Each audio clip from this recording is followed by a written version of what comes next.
shoulders. We're showing stories told. Watch the fire burn away the cold.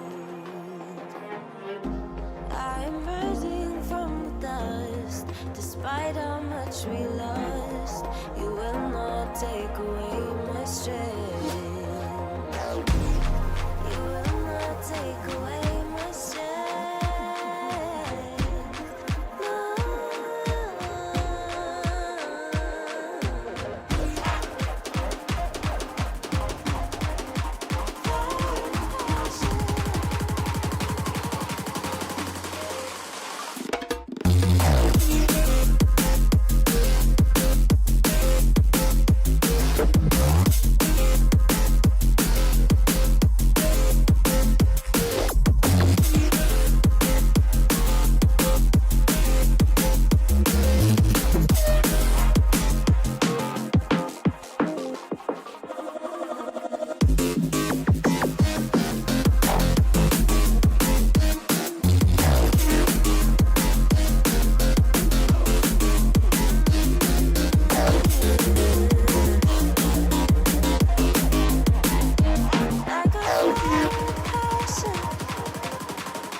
Shoulders, we're showing stories told. Watch the fire burn away the cold.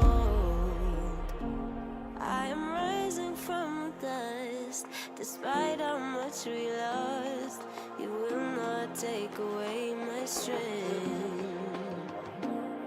You will not take away my strength.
Hello and welcome to NLC News. I'm Middlecott and here is your NLC update. Venom Crest keep up their impression of the English men's football team by clutching it out when it mattered most, a metaphor which definitely won't be dated within hours of this video being released. A 2-0 week versus DMG and Nord gave them the best odds of making top two out of the three teams tied at the end of last week. This will hopefully calm the nerves of Venom Crest fans who watched their team completely fall apart towards the end of spring split before going 0-2 in their last week of competition and getting swept in the first round of playoffs.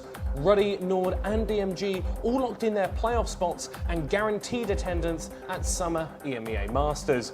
This came as a surprise to many within the DMG organisation who had thought their 8-4 record was a graphical error and, having gotten used to the org's usual position near the bottom of the standings, had assumed they were actually 4-8. One can only hope they make it clear to their players and staff that since playoffs are best of 5, they'll need to play more than one game in the evening.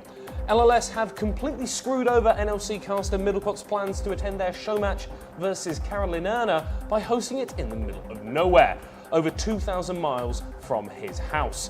Sources close to the caster have stated that he had planned on making the trip to Sweden to meet up with members of the Lightside organisation, gain insight into the grassroots work that they are doing, and even began researching local Airbnbs. However, upon discovering that the city of Pitya has a population of 23,000 and is about 5 minutes outside of the Arctic Circle, Middlecott decided that the 20-hour round trip to visit the show match wasn't worth it. Questions circle around Don Jake's true intentions behind a rumoured Ruddy boot camp. Whilst the competitive benefits of having your players and staff work intensively in person over a period of time is unquestioned, Don Jake has previously engaged in ethically questionable behaviour in order to fund Ruddy, and many think this may be a ruse in order to raise more money for the org. It has already been widely reported that he stole monitors from LS's house in order to pay his team's salary in Spring Split, and was recently seen boosting accounts into low platinum on his Twitch stream. The leading theory is that the bold freak will be kidnapping and ransoming his players back to their families for a sum equal to 10 times their current LP in solo queue. And in other news, Blue Whites went 0-2. Hold on, what? Wait, they actually won? Are you kidding me? In 25 minutes? Oh, they were playing Carthus and Corky. Sorry lads, doesn't count. Anyway, that was your NLC update. I have been Middlecott. We'll see you on the next one.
SteelSeries, we make the headsets, mice and keyboards that the world's best gamers win the most with. And we've been doing it since way back.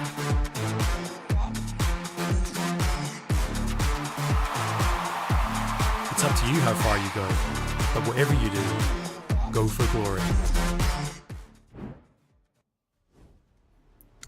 Final week of Summer Split. Welcome to NLC. Oh, this is going to be exciting. Week 7, day 1. 3 slots are filled in for playoffs, but 1 still remains today. We might find out who's going to take it, or maybe it will be tomorrow, the last possible day. So on the desk with me, let's start the show. The man with the great taste in movies, somehow Duckling, and Rumadud. How are you doing?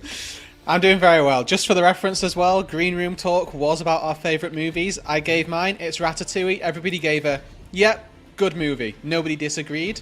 Nobody. So that's my stake in the game. I still believe, Go on. I still believe Duckling was watching a list and saying like old movie names to be like part of the cool gang. I dig Ratatouille. Just to clear it up, right? I think Ratatouille is an absolutely amazing. But I want to say my favorite movie, it is Good Will Hunting. I didn't see it before the start of this year, but I watched it like 3 times since, and I think it's a very good movie.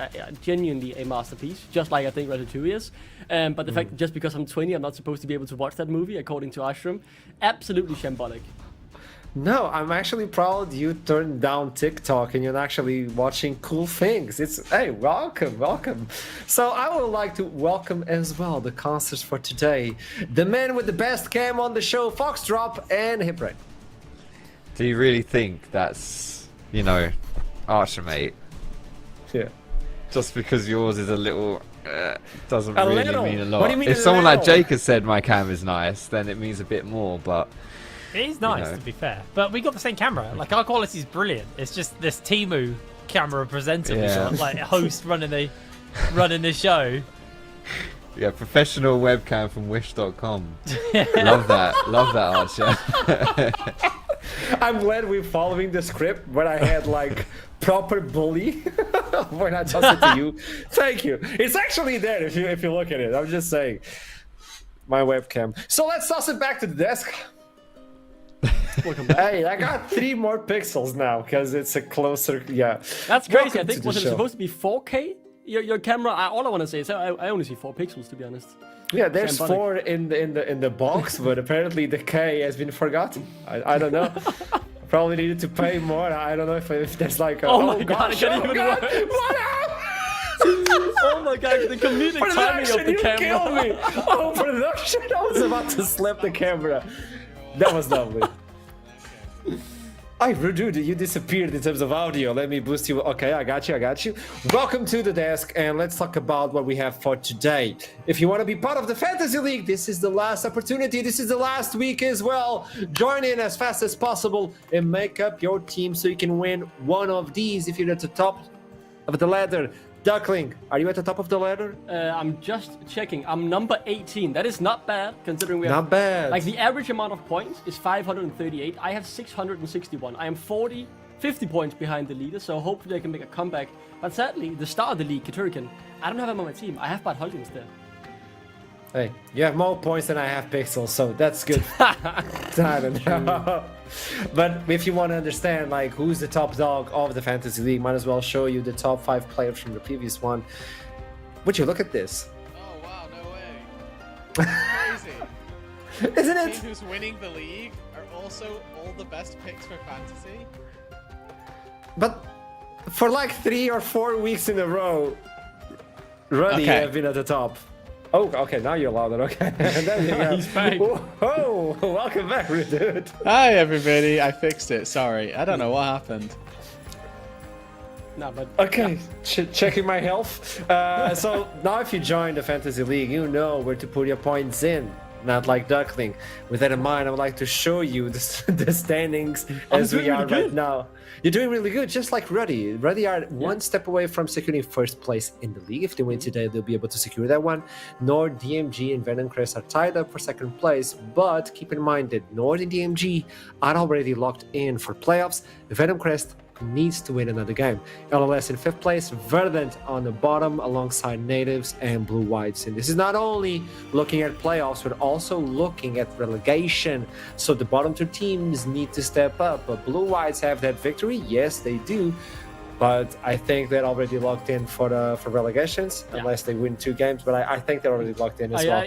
I think worth mentioning for Blue Whites, right? Coming in only in the summer split, they have less time to get the championship points that would have eventually kept them out. So obviously, backs against the wall from the beginning. Remember, they weren't really supposed to be here. I think they've put up a valiant effort, and I mean, let's see if they regain their spot. Remember, they did win NLC Division 2 last split, so they should definitely be able to compete with those teams. Yeah, I think that the championship points part is definitely tricky. We'll need to see, obviously, where Verdant and Natives end up falling in that mix. If they had a good spring, it may well land on maybe a DMG still, having had a really awkward first split. That they're probably not going to be in relegations, but like those types of high seeds for for summer versus low seeding for spring. We'll wait and see how those end up playing out. But that's for tomorrow's, I think, to really decipher. Just to shortly touch on that, I do want to say at the moment it is Blue Whites and Natives who will be going to relegations. Natives, though, despite not having playoffs to play for, like finishing 5th or maybe even 6th, like those results will be massive in getting those last bit of championship points because they finished 7th. Last split with DMG in 8th, so like they need to get some championship points here. So a 6th place could potentially save them and send someone like Lightside potentially down to relegation. So they've still got everything to play for in terms of keeping the hope of staying in the league alive. So it's not only about playoffs, it's also about the teams that will be able to keep their spot. It's interesting that you look into Lightside and they might get to playoffs or they can actually go down. This is a complicated matter for them as we're approaching the last few days of the league. But we want to show you the schedule for today to understand who are we going to be watching. It's going to be Blue Whites versus Nordup to open the appetite. Verdant versus Lightside will follow up. Ruddy versus DMG, and to finish it up, Natives versus Venom Crest. It's important that Natives won't be able to get into playoffs, but they might ruin the hopes and dreams of some people. But we'll talk about that further on. I just want to show you the menu. That's like the importance of the menu. We'll have a proper topic for that one. But now talking about important stuff, Duckling and Redude. Let's look into predictions. Ooh. Okay. Yeah, I mean... And my tried and true strategy of 5-1ing has gone pretty well. I think I've netted like 8 points most days just because I always cash in on the 5s. You always have to go for the big predict, and then, the games that you're not sure on, just 1 point them. That's my strategy so far. That's now leading into my question here, Rudu, because then why have you put 5 points on the Ruddy DMG? I thought that was a hard game to predict. I can definitely understand that Ruddy are favorites, but 5 points is a big ask, I would say, considering you have Venom Crest versus Natives, who on paper is way more Venom Crest favorite.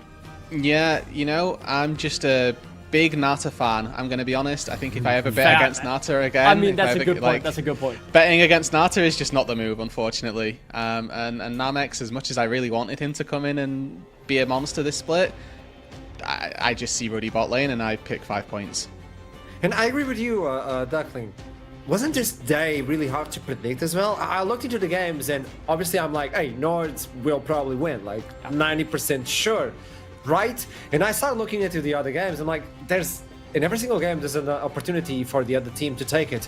The way the league is right now, I do believe any team can take it today, especially. I know it would be like a big upset, Natives versus Venom Crest, but Foxdrop is on something. But the idea is that you don't know. Like, I was really confused doing predictions. I don't know if you folks agree with me. But I very much agree. And what I want to add about that last game, as we just talked about, right? Natives still have everything to play for in terms of survival, so they won't go down without a fight. And I can definitely see why Foxdrop have put at some points on them. 5 is very bold still. Foxdrop needs big swings, right? We have to remember what he's staying there. He's like, Lil Bro's struggling on the prediction, so he's got to go for these big swings. He either ends up going more into the negatives or catching up with all of us. So these are the right moves to go for. I totally agree. There we go. Yeah, this is what we need. Man. He's so 48 points behind 8th place. Big swings is not the word for it. He needs to hit hard as well. I hate playoffs, man. I hate them in terms of predictions. I'm doing so good now, I'll probably screw up in playoffs. I'm not saying I love player platoon in terms of the hype. The way you but the thing phrase is, it was yeah, the phrasing was absolutely horrible, just like Foxtrot's performance in prediction the split. But the main point is, though, with double points being given out for the good days and the bad days, and in general, man, I feel like I'm doing good so far. I could have a few bad days in playoffs, and now I'm completely screwed. Hey, I would like you all to like chill on Foxtrot, because like he's doing his best, but he told me at the beginning of the split that he was going to take predictions from a side, the same side I bought my webcam, so hey, it is what it is. We talked about the remaining spots on playoffs. And playoffs have been interesting because everybody kept saying, "Hey, Ready are not at the same level as they were before. They're still making some mistakes." But Root Dude, they've been shining constantly. Everybody keeps taking swings versus Ready, but they haven't missed. No, and I think that their ceiling isn't. They see their ceiling. I know this much for sure, that they're the best team in the NLC. That's their standpoint, and I think that their view is much more towards EMEA Masters. I think that Jake, who's the owner, obviously has been very vocal about what the goal of Ruddy as an organisation is. It's to try and get players promoted into your LFLs, your LVPs, to try and get them spots for LEC later down the line. And when you can have a good showing at EMEA Masters, that's the type of thing that teams and players are going to be looking at to sort of start scouting out with that. I think that with Kit Hurricane, the way their jungler has been playing, he's been my shining spot for Ruddy. We were talking about this in the green room, but that Nato has been incredibly consistent, and that Kit Hurricane has been the potentially best point of the squad for making leads happen in the game. I think that when you've got a jungler who is doing so well, that's the goal of any sort of organization. And looking at their second half wins, this is a graphic that I wanted us to have up for this show specifically. They actually haven't lost yet, and the reason I put 5 points on them in my predictions is I see this second half just being complete sweep for Ruddy. Yeah.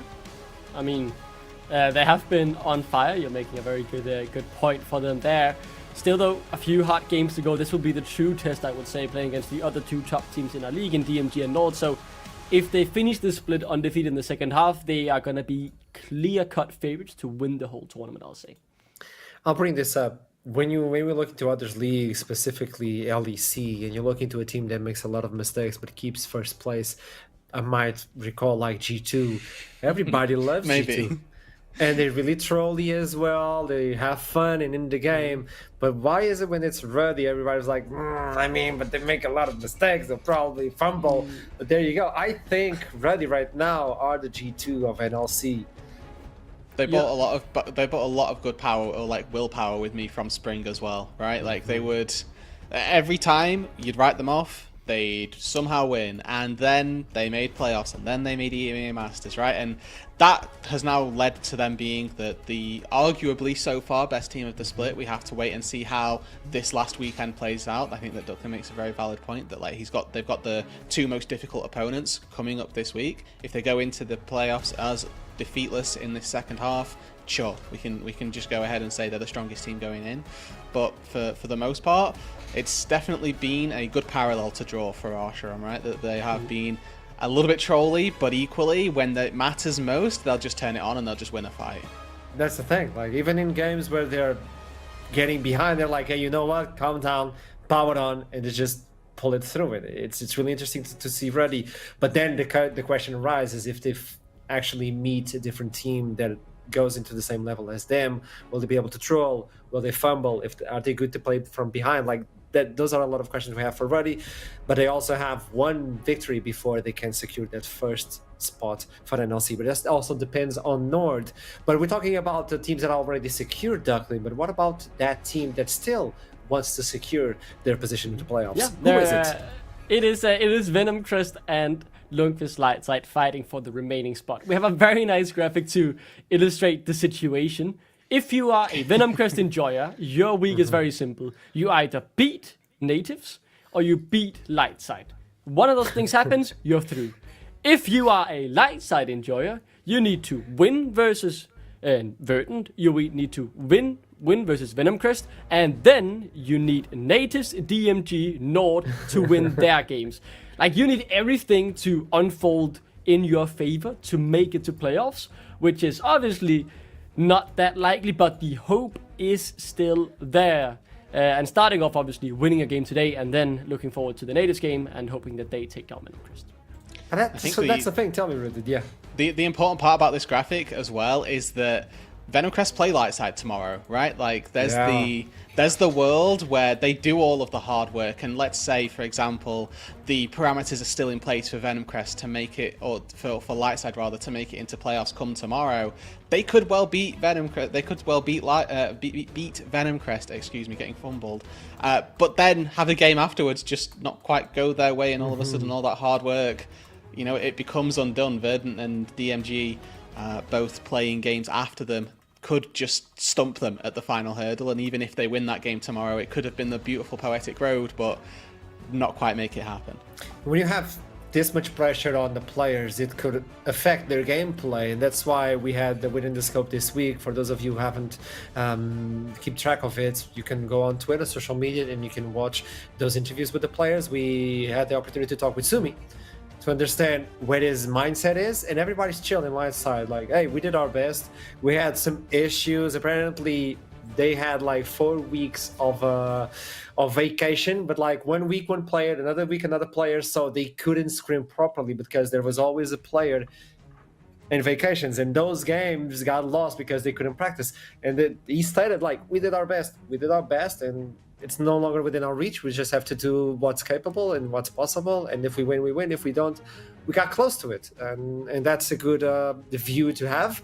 But I also love the graphic, like Duckling, the idea if Venom Crest wins one game, we good. On the other side, they have to cook, they have to build a house, they have to wash the laundry, they have to win games, they have to do so much, and still they might not be able to do it. Tell me that. And to make it all even simpler, right? If you're a Venom Crest fan, then you first look to the light side game, and if light side lose, you're also in playoffs. Like it is that simple. You either need light side to just lose a game or win your game today. That's all you need to be in top 4. And then after that, right, you can look up the table and say maybe we can fight for that top 2 spot, because at the moment you are sitting at the same score as DMG and Nord. So first of all, obviously, get the top 4 secured, get EMEA Masters spot, but then getting top 2 is the main goal, because getting that upper bracket, the extra life in playoffs, the simpler route into the finals and into the main stage of the EMEA Masters is so crucial, especially considering the last chance qualifier this EMEA Masters. Like, if any of our teams make it through that, I will be severely impressed, because it's 32 teams and 4 spots. It is absolutely bonkers. It is, because the competition is way bigger as well. Not only get 4 slots to go into EMEA Master, but all the other regions get 4 slots as well. So, hey, they all wanted 4 seeds, and now they have the 4 seeds. Rudud, is this a blessing? Is this a curse for the NLC? It's definitely a blessing. I think any form of international competition is always going to be a benefit. You get a larger sample of what your team's capable of. You get better judgments of where you fall in the ERL pecking order. Obviously, when NLC lost its accreditation, we sort of slightly dropped down that a little bit. But the fact that we now get to go into EMEA Masters, even if it's only into the play-ins with a good handful of teams, and get to see what our strength is relative to the rest of the regions, it keeps us nice and aware of where we're standing and helps us focus on what we need to do to improve for the future. Duckling, I'm gonna this will be the last part we talk about this topic, the EMEAs. What is it for you? Because I know you were really happy when you saw the 4 seeds, but then you have to look into consideration, like LFL with 4 seeds, LVP, Prime League, all those with 4 seeds, and you start wondering, the tournament format is very different, right? Still yet to fully wrap my head around it, but they're changing everything up here.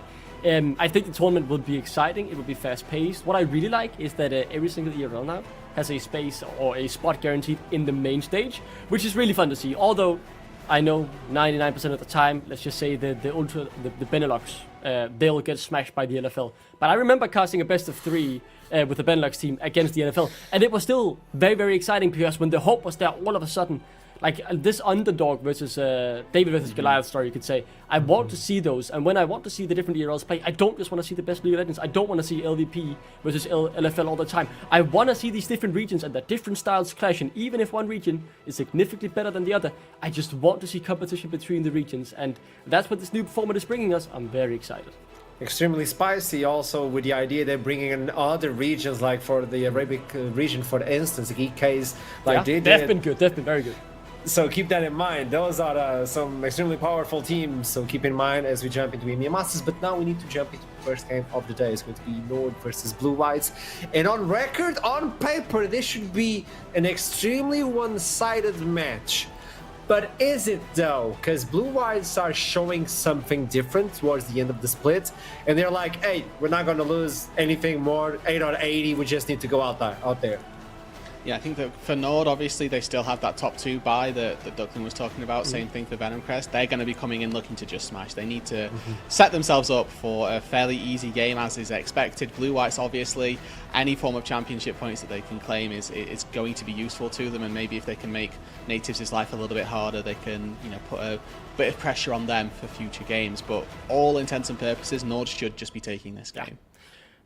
It's just really correct, right? The analysis here should be pretty simple. It is Nord are heavy favorites. They've still got things to play for. Blue Whites, they're set. They are going into the relegation. There is no way around it. They've only been here for one split. Not enough time to gather championship points. It's a tough situation they find themselves in. I've been impressed with how they've improved throughout the split and the life that they have managed to show, considering the rough circumstances of their arrival in the league. And I have hope that they will stay up for next year. But yeah, Nord should take this. I think Hunt has grown well into the split, while XSD is still the solid carry. Remember, they still have Neil in the top lane, who I don't think I've had a standout split by any means, but he's still a quality player. Nord have really fell into a place after the substitution of Alex. They look more consistent, more on the same page. Like, I think everyone is starting to shine on that roster, and I think they're scary going into playoffs. Yeah, I think the other important part as well for Blue Whites is they have swapped out their support. So Egets is not playing for this week. Yep. We've got, is it Pup? I'm going to just go with I think it's for Pup. their support. Yeah, playing at support. So even just a little change like that, good to see that going into their promotion relegation series, they're testing out a new thing in the bot lane and seeing what that can give them. It's definitely a gauntlet of fire. Ecstasy Romeo is definitely a challenging bot lane to play up against. Yeah. But if you're going to try and be the best, you're going to have to play versus some of the best as well. So it's a good challenge for this new duo in the bot lane for Blue Whites. There you go. We're going to jump into Champion Select. My only hope right now is to get that Rengar open. Nord, don't do it. We need to see the cat. We've talked about it. Everybody is aware that Blue Whites play every single Right in the time, monologue as well. Seriously. Destroyed that. Could have saved it for the third ban, maybe. It all starts with success. I know. So we got in the bans out there, and now Yone is out of the table as well. Let's see what Nord is going to remove as well from the table. They already got the ringer out, so I don't know if that Iron technology is going to show up or not. Costum, 2 games to end the split. You've been talking about that Cassidy non-stop. Is it time?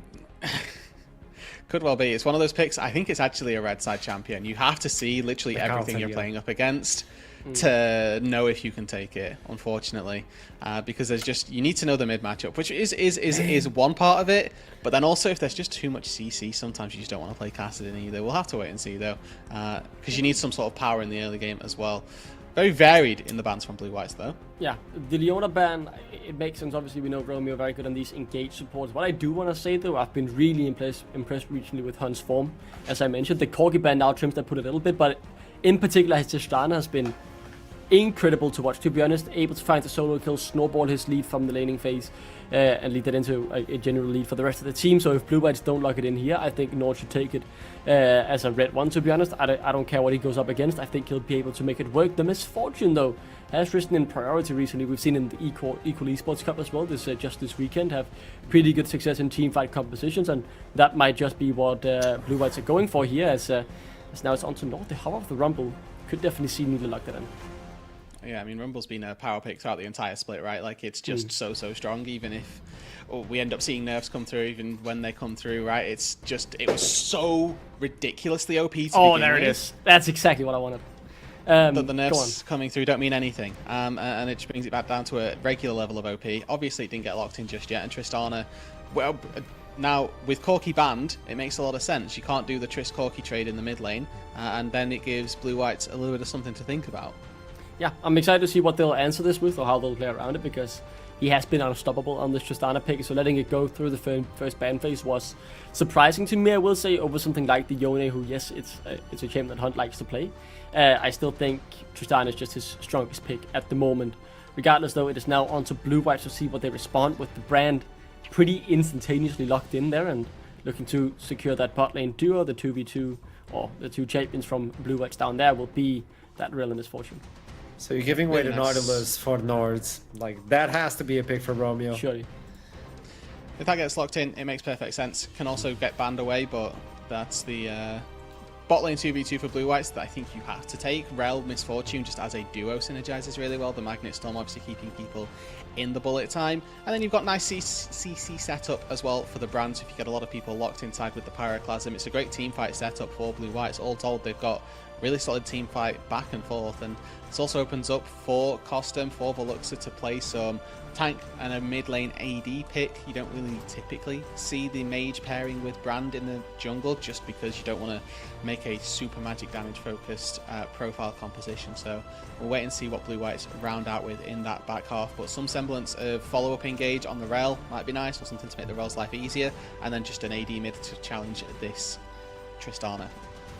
Yeah, interesting to see this AD carry pool be trimmed this heavily. I mean, Ecstasy obviously has had a tremendous split, especially in the beginning. I thought he was the backbone of many of Nord victories, being able to carry those team fights on, in particular, the Jinx, the Narban, to trim Veluxa's pool just a little bit more. I still see, obviously, some standard things like the Ornn is open if that's what he wants to go for and just play the tank for the team. Regardless, though, Blue White still likely to trim out the AD carry pool. And they keep pushing towards that. Hey, we want to team fight. We want to get that massive wombo combo. You have such a big power with the brand Misfortune and then the Rel to gather everybody up. So what other mid laner or even top laner to allow that to happen will Blue Whites bring? I don't know if you can play as a split push versus North. The Nautilus is a staple one for Romeo. So that is also good in team fights. And then they can hide away the top lane or even what's going to follow that team. Because there's a lot of flex on that. Yeah, you know, you can take the Tristana down to the bot side, but that might be difficult versus the Misfortune.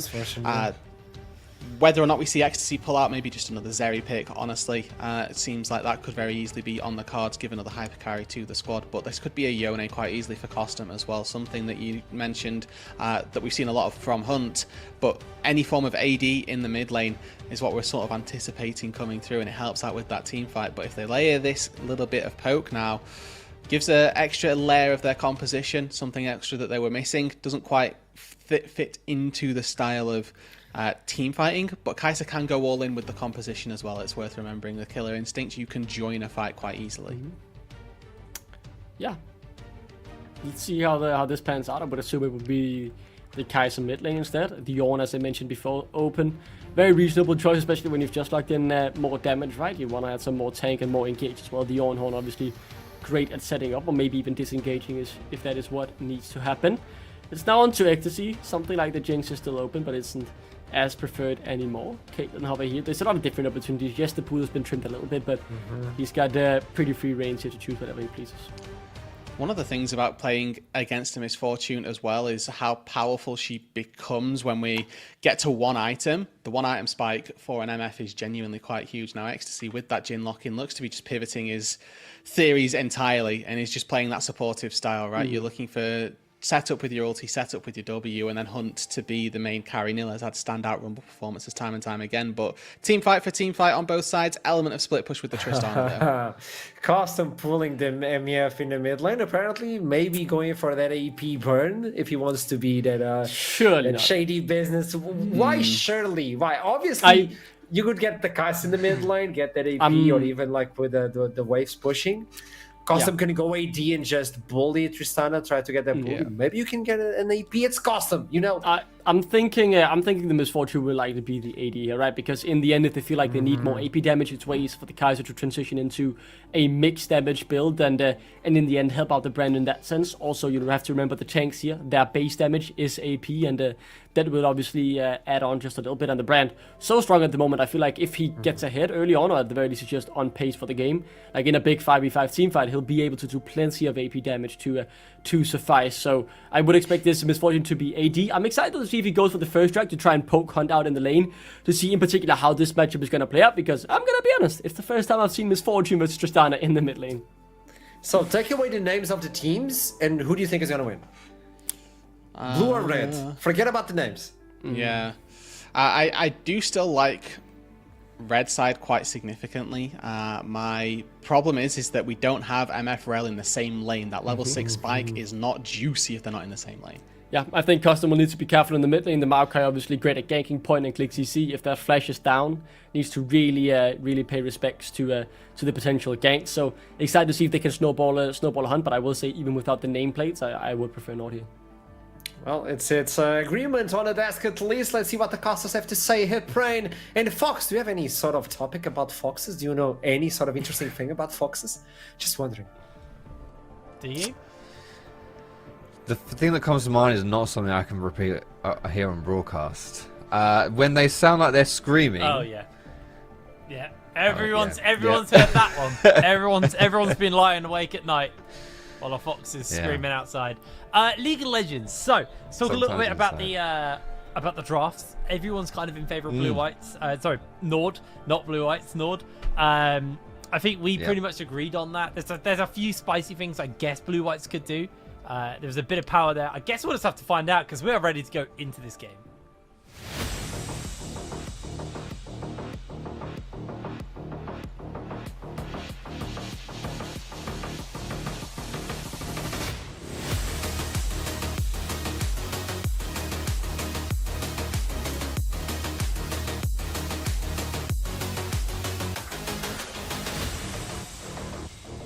And here we are. Onto the ref for our first game of our final week of the NLC.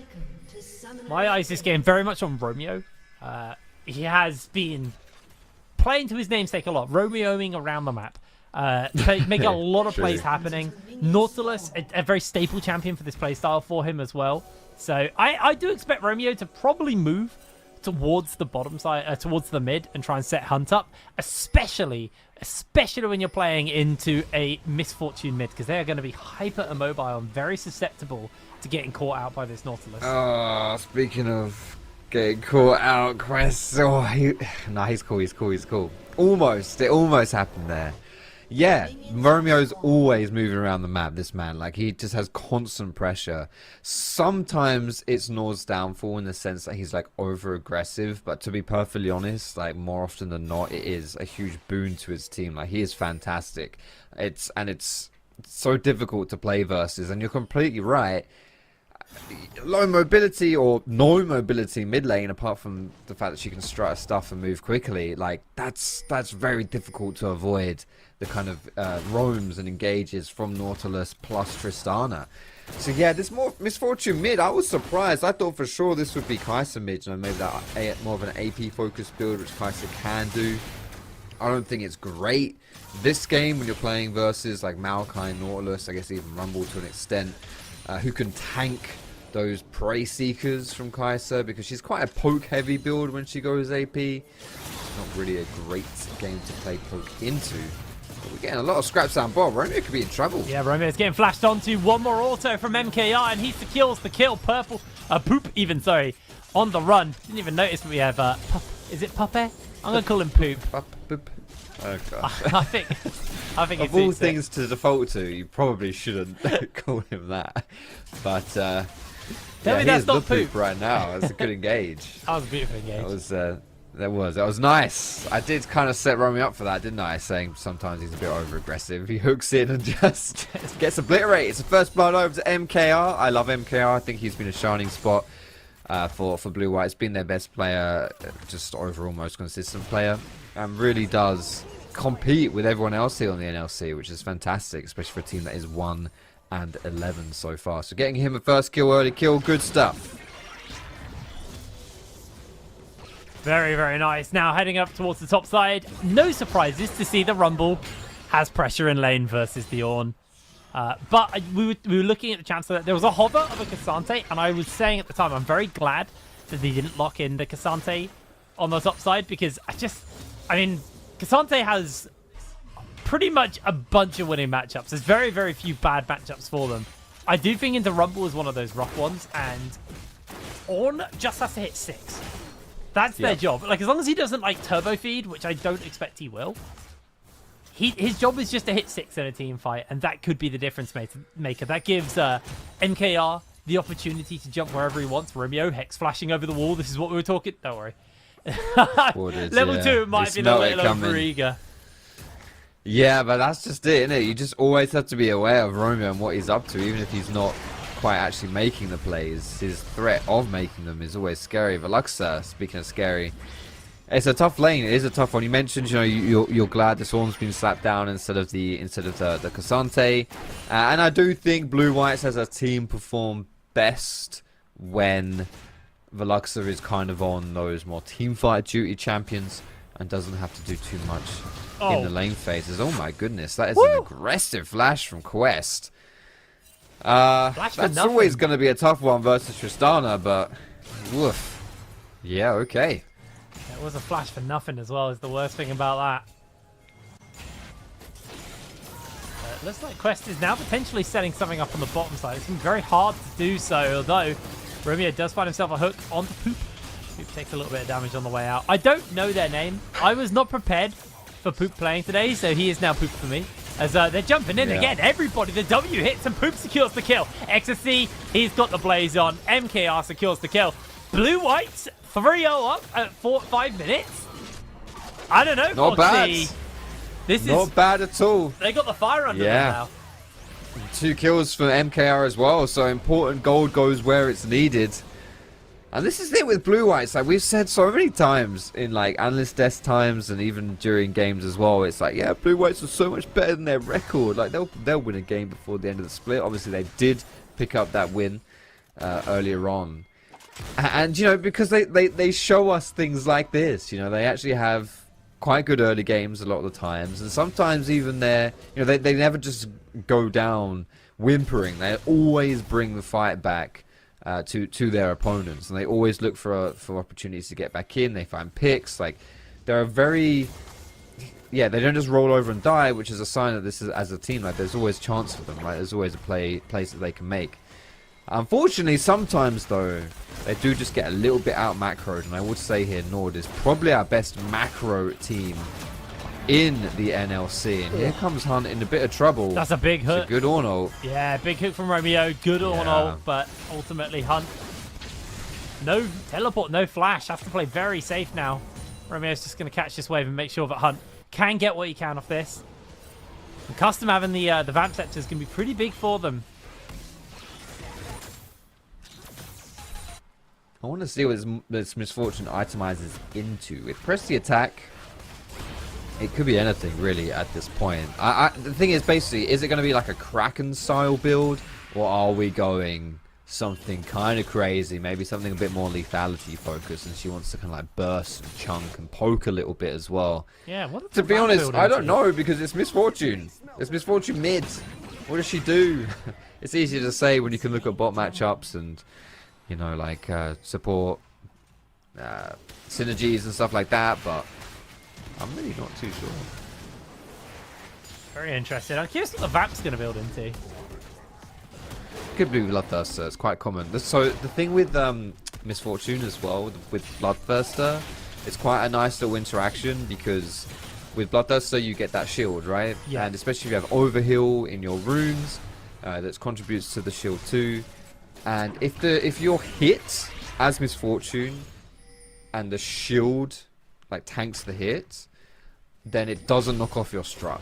I'm fairly certain that's the reason why Misfortune is interesting. rushing Bloodthirster now. So kind of standard stuff. That's a good combo. That was a beautiful little equalizer by Nilly. They knew exactly where they were going, and that's going to be Norton's first on the board. Got himself those 3 grubbers as well. So this is kind of harking back to what you were talking about, where Nord are the macro team. Even though, you know, they were taking L's all over the bot lane, the rest of the team step up to the plate. They secure themselves the grubs. They get a kill top.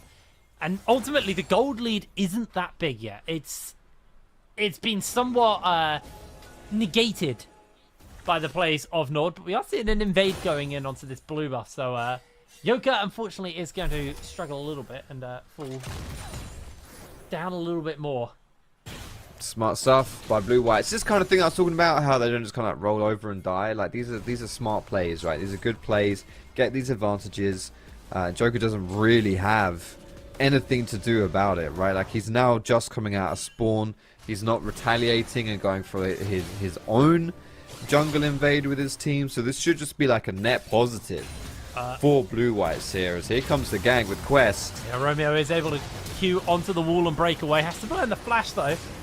Poupette, a little bit of damage put into them. I found out it was Poupette, and if it's not Poupette, then Middlecott has trolled me. I'm just making it completely clear that it's not my fault. Poupette. Poupette. It makes sense. That sounds a bit more Scandinavian, right? Yes.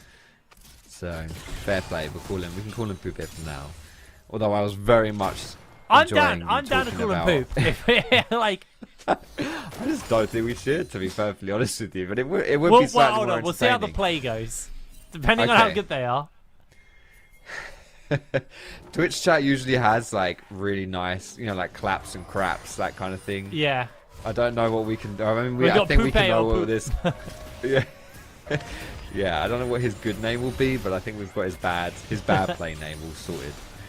So that's all good. But so far, only good plays here for the substitutes support on this rel. I think honestly, just kind of hark back to the draft a little bit. I really liked this rel pick as well, because Nord, they slammed in the Rumble, right, as the second pick, and we all know Rumble Rel is an insane combo.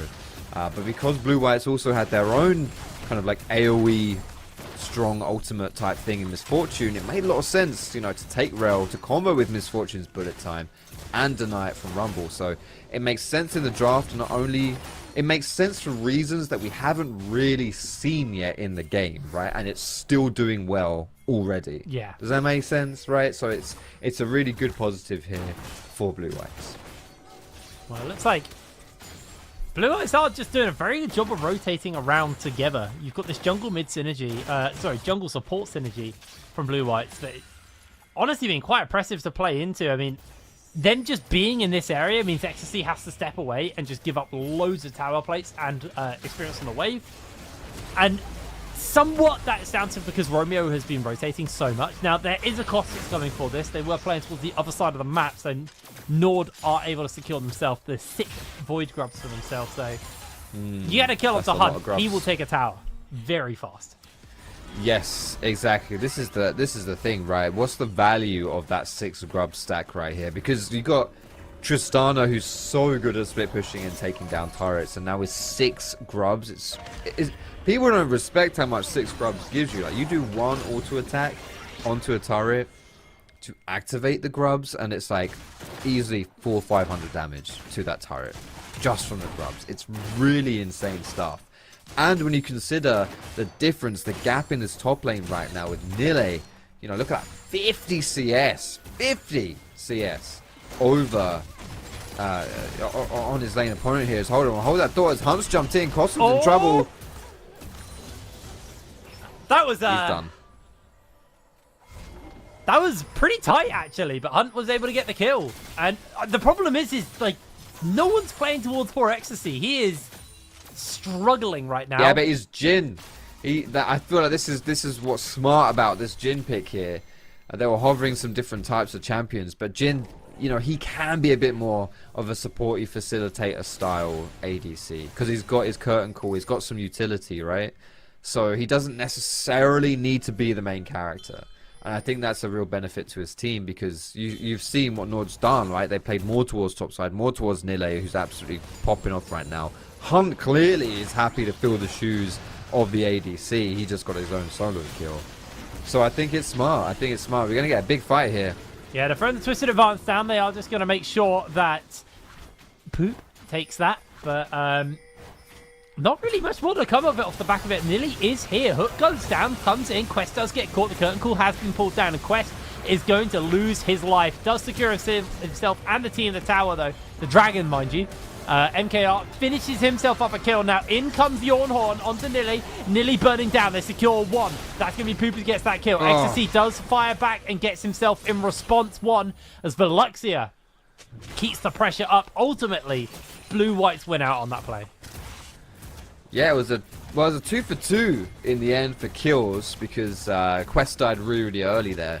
But they did get the dragon. However, of course, what you're seeing now on your screen is the alternative. It's the answer because it was a 4v5 in favor of Blue White, so they should come out on top, and they did get dragon. But the fact that it was only 2 for 2 in kills plus losing that top turret, all in all, I don't think that's a terrible play for Nord either. I think a lot of it will now come down to, can Blue Whites continue to stack these dragons, right? Getting that dragon by itself doesn't mean a huge amount, but if you consider it as a stepping stone towards potentially the soul, then we can start talking about it being worth the trade. But on paper, it's not too bad for Nord here.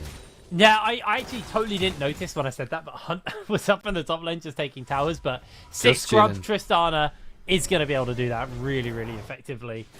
Question is now are Nord going to put their attention on to this Rift Herald? Now remember, Rift Herald, especially when you got those 6 grubs, you get so many little grublings that spawn up when you charge onto the tower if you ride it in, so keep our eyes on Nord and if they're going to play for that. Right now, Yoka is on the other side of the map as XC has switched out into the mid lane, and they're going to put Hunt on the bottom. He is the tower-taking machine for his team. Kraken Slayer Zeal in his pocket. Should be feeling pretty comfortable over there. Yeah, this is it. This is the plan now. Just stick Hunt in these side lanes, pick out these outer turrets, and it's just so difficult to respond to. You can see, like, Blue Whites have completely sacrificed the bot side jungle right now. Like, Romeo, Joker, they're both in the bot jungle too. Hunt's going to get that bot tower for free as well. And this is it. So we're going to get the Herald taken as a response. You know, now, you know, Blue Whites want the top side instead. And, well, I don't know, Hunt is still pushing. There's 4 people down here. Veluxa could be in trouble. Yeah, he did get the Bellows Breath down, though, to make sure he doesn't get caught out by that Deadly Flourish. And Hunt takes the tower. Hunt is going to get himself another tower taken down, or at least a lot of damage on that tower. But no one is here to respect the mid side. Herald's been summoned. Herald's going to take that mid tower nice and easy. Nord do not have the members in the position to be able to defend this one. As Hunt, getting himself a little bit of danger, is able to survive as... There's a Brand inside there. He might just be dead. 4 shot hits. Deadly Flourish goes a little bit wide now. On the bottom side of the fight, we are seeing Poop getting himself caught in there. Hunt putting a whole bunch of damage down. Able to secure one. MKR's putting some serious damage out, though. Slides back in. Secures himself the kill. Quest under fire. Reposition comes in. There's the flash. The bullet time from Custom. Hunt's able to make a break for it as Ecstasy's now keeping the pressure up with the rest of his team. Yoku gets the knockback. 4th shot comes through, and Ecstasy secures himself another kill. Nord walk away the ultimate victors there. That was a wild team fight with Blue Whites getting caught pincered from bot side and from mid lane right there. They didn't really know what to do. They were fighting 2 different fights right there. And as a result, it just completely faltered for them. MKR did pick up a kill, but he jumped in and lost his shutdown over to Hunt, which is not ideal, giving the enemy Tristana some kills, who now herself has a big bounty as well. So that could be problematic here for Blue Whites as we move on. But Nile is being caught. Doesn't have his ultimate. Should just go down here. Can he survive it? There was a teleport on Hunt. I actually think he may have been able to come in time. Quest making his way over, but Nile bought so much time. Trades out 1 for 1, but that was 1 versus 3. The cost of this will be mid tower taking a whole heap of damage, if not falling. Bot tower potentially going down. Yoka stealing away jungle camps left, right, and center. A lot invested for not a lot of gain there from Blue Whites. Yeah, a 1 for 1 when you've given 3 people over to the play definitely is not worth it. Not great. And a great response though from Nord, able to pick up that mid turret, work all the way through the bot side jungle, as you say, and this bot tower is not... I think that died as well, right? I think they got the bot tower. Yeah, they got the bot tower. It's just... Yeah, it's just tragic here for Blue Whites. They're really starting to fall apart right here. Nord are pulling them around the map. Blue Whites do not have any good answers right here. Nile just doing Nile things, being that raid boss, being that huge source of pressure on the map, forcing the opponents to answer into them, and there is no good answer right now. As I don't think the Twisted Violence... Well, it's going through. Here we go. That's a big equalizer into the curtain call as well. Poop got a whole bunch of damage onto him. Hunt has found himself caught out. The bullet time comes through, but it's cancelled immediately. 2 members of Blue Whites go down here to Nord. And Nord can now collapse in and secure themselves their first dragon of the game with Quest down. This Misfortune mid hasn't had too many good things going for her this game, has it? I'm still a little bit curious, to be honest. I was curious in the draft and watching the gameplay. I'm still curious what the benefit is of Misfortune mid specifically. As a first pick, blind pick as well. It's been tough for her. She's not been able to create too much pressure. She did get solo killed, and yeah, she's just not strong right now. And even in these team fights, it's not working. I think potentially the idea is that there's some level of a wombo combo between Brand, Misfortune, and Rel. Maybe Ornn in there as well, if you want to set that up for the engage. But it's just not paid out just yet. Though it is something that we can maybe look at moving forward. I feel like it was a flex pick, which they didn't even prepare as a flex pick in their head. I think they always knew they could play it, but I think the game plan was actually to send it bot lane with a Rel. And then they realized that giving Nautilus Kai'Sa over might be really rough. So they decided to deny the Kai'Sa and then kind of tied their hands. I think the original intention was to put someone like a Yone mid lane. That's my thoughts on it. I know people are starting to try and answer more of this like Tristana Corki mid meta with ADs, but I just feel like Lucian is a better answer. Like if you want a mid lane AD, gosh, Lucian probably would have been able to fulfill the role for custom way more effectively than a Misfortune does. I mean, even just Kai'Sa. Just put the Kai'Sa mid lane. Yeah. Like, Kai'Sa mid actually is kind of a thing, unlike Misfortune. But I don't know. It's tricky to say because Tristana is just such a strong champion in the meta right now. Like, it is hard to answer it, and potentially Misfortune, in theory, is a decent answer for this right here. Maybe with the double ups, you know, get some good poke onto Tristana and whatnot, and you can kind of just stop her from setting up in the lane with all that harass. Maybe in theory there's some potential there, but obviously in this game at least, whatever it is, it's not worked. You can see that 4,000 gold gap in between the mid laners right here. That is the significant problem right now for Nord, for Blue Whites. Is it's essentially a 4v5 right here. Because they don't really have the strength for their mid. As that is a big punch of damage right there. Romeo's jumped in. Here comes the fight. Curtain has been called as well. They do have that Ornn horn. Veluxia is going to try and play interrupt, but he mistimes it. Double kill goes over to Hunt. And Baron is just going to be secured here for Nord. I felt like this game was maybe a little bit closer than it should have been, these two teams going toe-to-toe. I do think Ecstasy and Romeo maybe got caught and maybe disrespected Blue White's bot lane a little bit too much, but ultimately the team who have proven to be so crisp in their macro and consistently one of the top teams in the league are really showing up right now as Custom may find themselves in a wee bit of danger. Nearly does spot them out, but looks like they're not going to be able to find much more than that. Booper now is in a bit of a tough spot. He himself as well coming in here. This is his first game playing alongside Blue Whites. It was a good little lane phase they had down bot side with MKR and Pooper. It was very good in fact, but coming out of lane it's all looked a little bit tough. Not too much happening here for the Blue Whites bot side. As the map is just not there.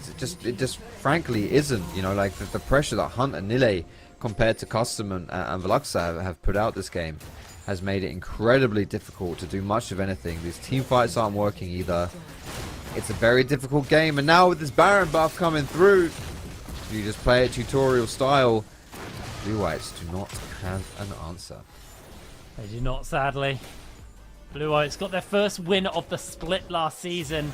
Started this game off very strong as well, but it does feel unfortunately for them. The rest of the season may end how it's gone for the majority. Is Yoka throwing down. Twisted advance will catch onto Veluxia.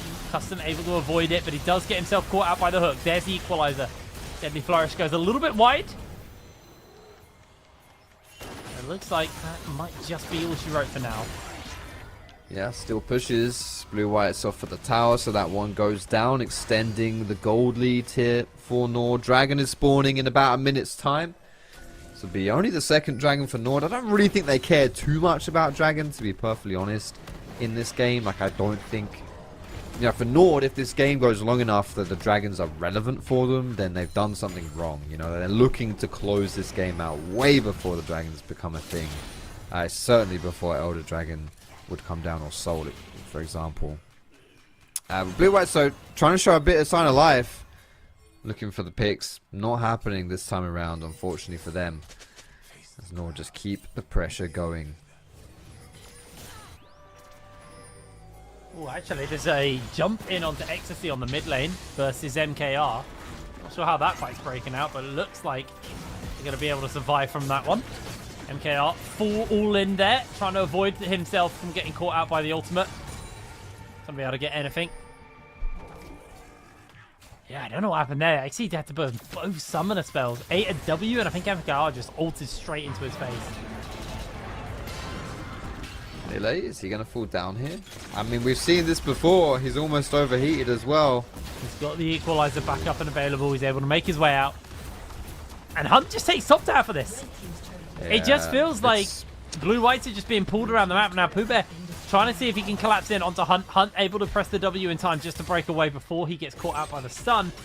They're keeping the pressure up, and now Hunt feeling quite comfortable, gets caught inside the bullet time. Buster shots them back. The Ignite is on him, and Hunt's still making a break for it. MKR is still being chased from his fight versus Ecstasy. Ecstasy is able to secure the mid tower.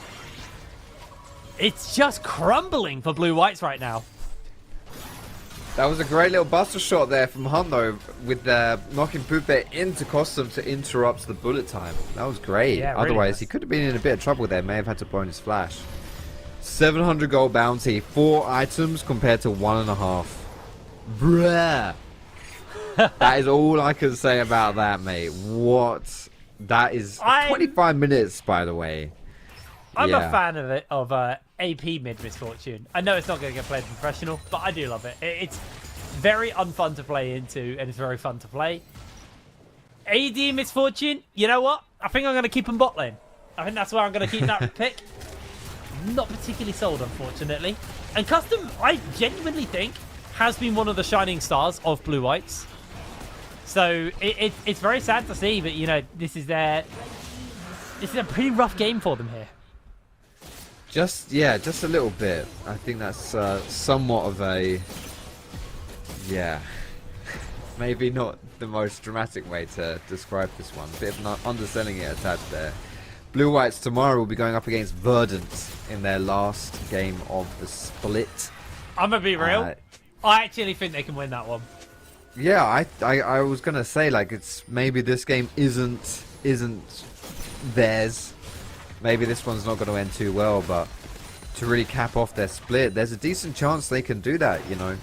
As far as Blue Whites may have struggled in this one, and to be honest, you know, for most of the split against Verdant there's certainly an opportunity.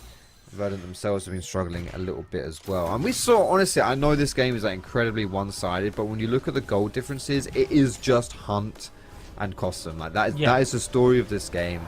And you know, they're trying something new here with the Misfortune mid. It's not working, and that's unfortunate. But you know, there was a lot of good stuff still for Blue Whites. There is a 7,000 gold difference between the mids. Yeah, it's bad. I mean, at least it's Costum bad. has 2 items now. True. Something. Hunt has 4. Yeah.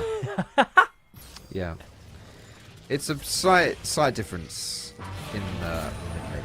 Yeah, we're going to get this forced engage though. Jin's in trouble. They just get the shutdown as well. MKR secures that kill. It actually looks like Nora a little bit cut off. MKR on the equalizer loses half his HP, but in comes Yoka with the lockdown. The flash over the wall. Romeo tries to find the hook, can't find the opening. A triple kill to MKR, but Hunt's in the base. Romeo just has to play nuisance here, and he might be able to stop it. The bullet time is absolutely huge though. I think Blue White's just got themselves back in the game. Well, we'll see about that. Here comes Hunt. Teleport coming down. They're going to get MKR. That's 1 kill for him. Hunt gets the reset, jumps away to safety. Customs chasing in. He's got the slowdown. Customs going low. Custom just about to find. Double kill over to Hunt. 1,000 gold in the pocket of Poop. No! Not the one you did get in the gold. Unfortunate shutdown for Pooper there. That's not great. But it was a good opportunity. Blue Whites, they never go down without a fight, and they found the flank from the rail right there, caught Ecstasy out of position, and they rolled with it from there. Unfortunately, MKR was chunked from the beginning of that fight in the process of killing Ecstasy, Nile, and Joker, and so he didn't really have like any regen to get back up, and so when Hunt came in, he just instantly fell. I mean, Romeo, I think, actually killed him with an Ignite. Tough little situation there. Nord, yes, they lose the fight. Yes, they lose the Nash. But the shutdown, you know, going over to Rel is perfect for them. And Hunt was able to break down yet another tower and inhibitor in this bot side. Oh man, a 1,000 gold lead between the supports now. Yeah. You never know, that locket might make the difference. You have a quick pause though. As We do. yeah, wow, We Blue do. Whites kind of just got themselves back in the game a little bit with that one. They got the Baron, they got some kills. They defended the base, the bullet time actually being pretty big for that. There's I a world. think it's really important. It's important to take Nash off of the map as well. Like, Yeah. if Nord get Nash and all 3 lanes are, you know, like obliterated, you can't defend against that. You can't defend against Nash, you know, with just your Nexus and its Nexus turrets. So I do think, you know, maybe the big win out of this play isn't so much what Blue Whites are able to get themselves, it's what they denied from Nord It also in just that big the purple stall. worm. It's the Exactly, time yeah. it can buy for them is really, really big, because off the back of having all that extra time now, you know, they can get some gold onto this Misfortune who's only 2 items. And, you know, once you get like a Sorelda's Grudge and stuff on the Misfortune, the damage will spike off the back of that. What is she getting next? That could be a collector. It gonna looks like assume it's a those collector. components. Yeah, I mean, she needs a lot, doesn't she? Really, to be honest, I don't think it matters too much. It could be like a LDR as well. The Lord Doms. I mean, Yun Tao is also a very cheap a pen. item if you just want like quick power spikes. And I To be honest, I always well, forget it's an yeah. item. But Yeah, you only really see it on like poke. Like I think Caitlyn is a big one that I see it on sometimes. yeah, Twitch. But yeah, it's not as popular as some other crit items. So Yeah, we'll have it's to cheap. see. I mean, they've got Well, the there's Noon the Noon Quiver. That's part of the build. What else builds into Noon Quiver? I think Kraken, but no. not No, anymore, Kraken right? doesn't They changed anymore. it. Actually, Yeah. Shield Bow might. Okay, that could be interesting. I think Shield Bow. Yeah. I mean, Shield Bow doesn't give any lifesteal anymore. No, but she's got the lifesteal. Yeah. It's either Lord Doms, Yuntao, or Shieldbow. That's what it is. So Wait, I Lord think out of Doms the 3, Is Lord Dom's Quiver? Oh, it is. yeah, Oh, it's a Lord it Doms is then. It's a Lord nowadays. Doms. Yeah. That does mean they won't go Sharodas for the I guess they got Crystal Scepter on Quest, so if they're all grouped, there's enough slows already there. That's the idea, right? They have, and between Rel and like an Ornalty, you'd hope the bullet time doesn't need to, like, you know, slow people and keep it in it. There are enough tools to make that happen regardless. Yeah. But yeah, third dragon now coming up here. That means it's still only literally the third dragon for Nord. So Blue White's just trying to buy some time. They're not doing too bad in that sense. I know when you look at the gold difference, you look at what Hunt's able to do, right? There's 5k gold leads between the two teams, 8,000 gold lead between Tristana and Misfortune. So if you don't equate that, I mean, obviously you need to count for that, but still, across the board, Blue Whites aren't actually that weak compared to their opponents. But this might be a little bit risky here, though, from Pooper trying to look for that flank. Has to be careful. But basically, if you can neutralize Hunt, you're in a pretty good spot right here if you're Blue Whites, and you might be able to just stall out. That's probably what they're going to be looking to do, although Hunt not letting them get close enough to be able to do so. Meanwhile, throw down the lockdown, the route. Equalizer comes out. Deadly Flourish was a little bit too early there, so nobody gets caught out, but the Magnet Storm does hit. XSC flashes away immediately, trying to get himself caught out. There's the ultimate coming out from Custom. Instantly going to get cancelled out, and Poopet gets themselves taken down. There's the curtain call. Veluxia just going to eat this one for his team, and that may just be the game, the base getting opened up here for Nord, because with your engage dead, with the Ornhorn down, Nord are able to take every one of the inhibitors. They took a tower with just the minions, and now Hunt able to open up onto the tower. Romeo gets himself a hook. MKR's just trying to buy some space as Veluxia, she's doing a lot. MKR's damage is huge. He slides in onto the back line. They're getting some damage done. Hunt very low. Quest is just trying to finish him up, but he's unable to do so.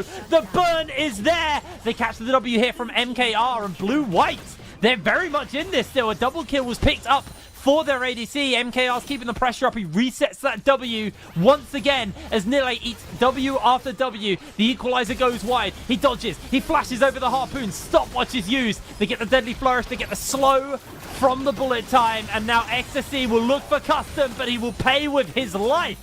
Blue Whites are still in the game. Somehow they keep pulling it out, and it's off the back of MKR here on that Kai'Sa yet again. Unfortunately for Blue Whites, though, their base is in tatters. They lost both Nexus turrets in that exchange. And you have to feel next time around they won't be given the opportunity to win a team fight if they just get rushed down on their Nexus. Yes, they're able to stall, but the margins for error now are becoming slimmer and slimmer. Nash is respawning here as well. If Nord are able to pick this one up, Blue Whites are going to be in a lot of trouble. But if Blue Whites try and contest, Nord can maybe even look for the back door. Rock and a hard place right here for Blue Whites. This next 2-3 minutes will decide the game. MKR is popping off right now. An absolutely stellar performance from them. 11-2 on this Kai'Sa. They just need to finish up the Zephyr. They bought a pot as well. So they know this next fight could potentially decide the game. Remember that blue pot? It's going to give them a bunch of true damage to the towers as well. So towers won't last long versus this full build Kai'Sa anymore. Oh, yeah. MK. When's the last time he even looked at a tower, mate? What wasn't his own Nexus turrets? Oh, they're going in. Veluxia's made his way over. Tubet's going to eat himself a little Here bit he of that. comes. Here's the back door. Oh no, the back door's coming in. Custom needs to get the reset, but the curtain call's huge. There's a teleport. Who's going to make it? Are they going to make it is the question. Hunt has to go 1 versus Veluxia, but Veluxia can't do anything. He's just focusing the tower. He jumps over the he whiffs horn. it. Hunt has done it. Veluxia's damage is not enough. A backdoor from Hunt saves the day. It is that rock, that hard place again for Blue Whites. They tried to hang on. They tried their best. And there are a few shining spots there against Nord. And to be honest, they should have lost that game like 10-15 minutes ago. Yeah. So credit to them for that. But at the end of the day, it is another win for Nord. They played it out pretty well, to be honest, as well. I think, you know, not too much to criticize for Nord specifically. More just Blue White's credit about how scrappy they are and how they just won't go down without a fight. Absolutely. Honestly, MKR, that was an amazing game from them. He's really great. excited to see more I love from him. We're going to throw ourselves to a quick break, and then we'll let the analyst desk break this down a little bit more so we see him. Break it down, break it down. Step on the gas, let's get out of town. We're gonna break out and have some fun. We're gonna do what you never done. Oh yeah, yeah. Come on, take your body with you. Bring some money weekend. Everything we wanna, we go do. We go do. It's leisure, we go do.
And the way the game ended, it means that Blue Eyes end in 8th place. They're locked in the last place of NLC. Also, they're going for relegations. But that also means that Nord just deleted every single tiebreaker possibilities with this game alone. But to talk about this game, we need to understand how it happened and how it began as well. The idea of that misfortune to the mid lane versus the Tristana. Expectations where they met. I want to understand a little bit better more of this, Richard. Duckling. No, Duckling. You Yeah, go. I think like obviously as we discussed, right? It's a new matchup. It's one we rarely saw or have seen before. We were discussing how Hunt has been in form recently. How Tristana in particular has been incredible. And this is something we talked about in the green room, right? When you normally let something like that be open, then you have something to play against it. So surely this misfortune has to have been practiced or at the very least thought about and had an idea. But we never got to see it do anything, to be honest, in terms of how it would be executed, because the first time we really pandered mid lane after a chaotic start to the bot lane was Hunt finding a solo kill. So Hunt was just able to yet again take a few solo kills in the mid lane, build up a massive lead that he was then able to, even when the rest of his team around him were really faltering, pull through and get Nord to the victory. So yeah, this misfortune didn't counter the Tristana in any real way.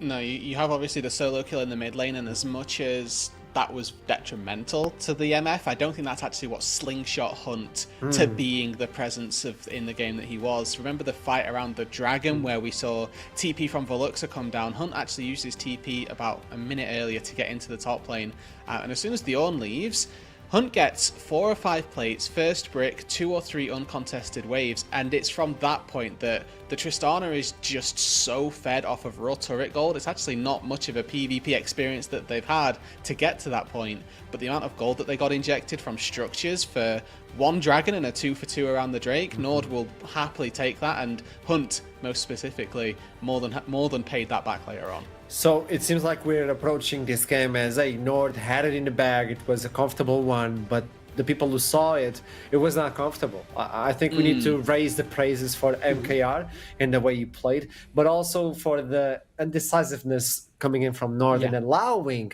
Blue Whites to show up as well at the end. I think it's obviously worth remembering. Blue Whites weren't really supposed to be in the league to begin with. They've had a lot of roster changes throughout, but when we first saw the team, and I chatted with Carvis, who we've had on the show as well, one of the Finnish casters out there, he discussed to me that if there was anyone in this team who was gonna be able to step up to the level of the NLC, it was MKR, and I think finally we saw a bit of that here. He's the highest rated in solo queue. He's the one with the mechanics, at the very least in terms of the original roster that they had. Yes, they have so many roster changes now that it is a bit all over the place, but we saw a good game from him. We saw what the Kaiser could do there. They were very fun to watch in the beginning on the bottom lane, actually outplaying Ecstasy Romeo, which is such a strong 2v2 on paper. It was really impressive to see from him and Pupe, but obviously in the end, it certainly wasn't enough as Hunt was able to get that back going. But that's another key point, because he was playing with a new player as well. MKR was playing with a new support as well. And this is why we got to toss it to the interview, because we have him waiting for the interview as well. Welcome, pleasure to meet you. How are you doing? And before we even start, we need help. How do we pronounce your name? Help us.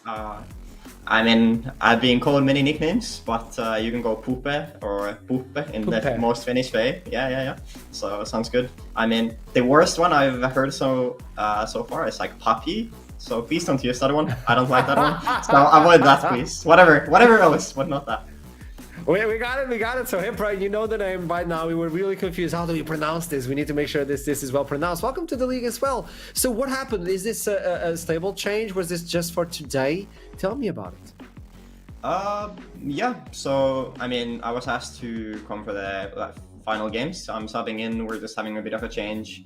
I think, I mean, as you can see, there's been a little bit of turbulence inside the team, and I can understand why. So I'm coming in. I'm gonna play tomorrow. We're gonna beat Verdant. I mean, for sure. I mean, we're playing Verdant, right? So I mean, the goal for today was basically just have a good fight, and of course we wanted to win. And I think I tried pretty hard, but I think the experience of Nord really prevailed. We just couldn't match the thing. So yeah, that's basically it. So when you're looking today, it was not as easy as Nord had hoped for, and that brings some highlights for tomorrow as well. And when you look into this, I want to get to know you as a player. What can I expect from you? Like, what sort of play style? How do you prefer to play? Who are you? Tell me.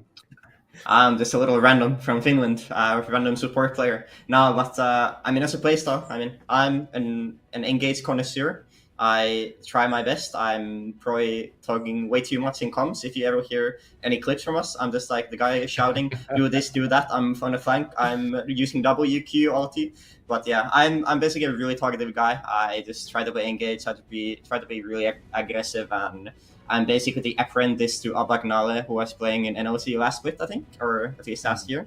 So he's been coaching me. I'm his apprentice. He's been the master for me for the past like 4 months or something. So I appreciate him. Shout out to him. So yeah, hopefully I can get to play a bit more. But I'll try to enjoy the last 2 games, or today and tomorrow. Big question for you. The idea that Blue Whites are now locked in for relegations, it means that you will have to fight the other division to stay alive for the first division. My question to you is, do you believe like this entire split allowed Blue Whites to get some experience that for the other teams won't have access to, and this will allow Blue Whites to push forward to another first division for the next split? Or do you think like the fact that you only got 1 victory is going to be concerning for the teams and the morale of the team? I mean, to be honest, the Div 2 doesn't look too strong. I don't think that's going to be a problem for anyone. I don't know what the roster is exactly going to look like for Blue Whites. I mean, I'm pretty sure there's probably going to be some talks, and everyone's going to like look at their like opportunities ever. But I'm sure like anyone in this roster, even the first 5 people, like all the Finnish lads, they're all really great individually. They're really nice guys. They're really smart about the game.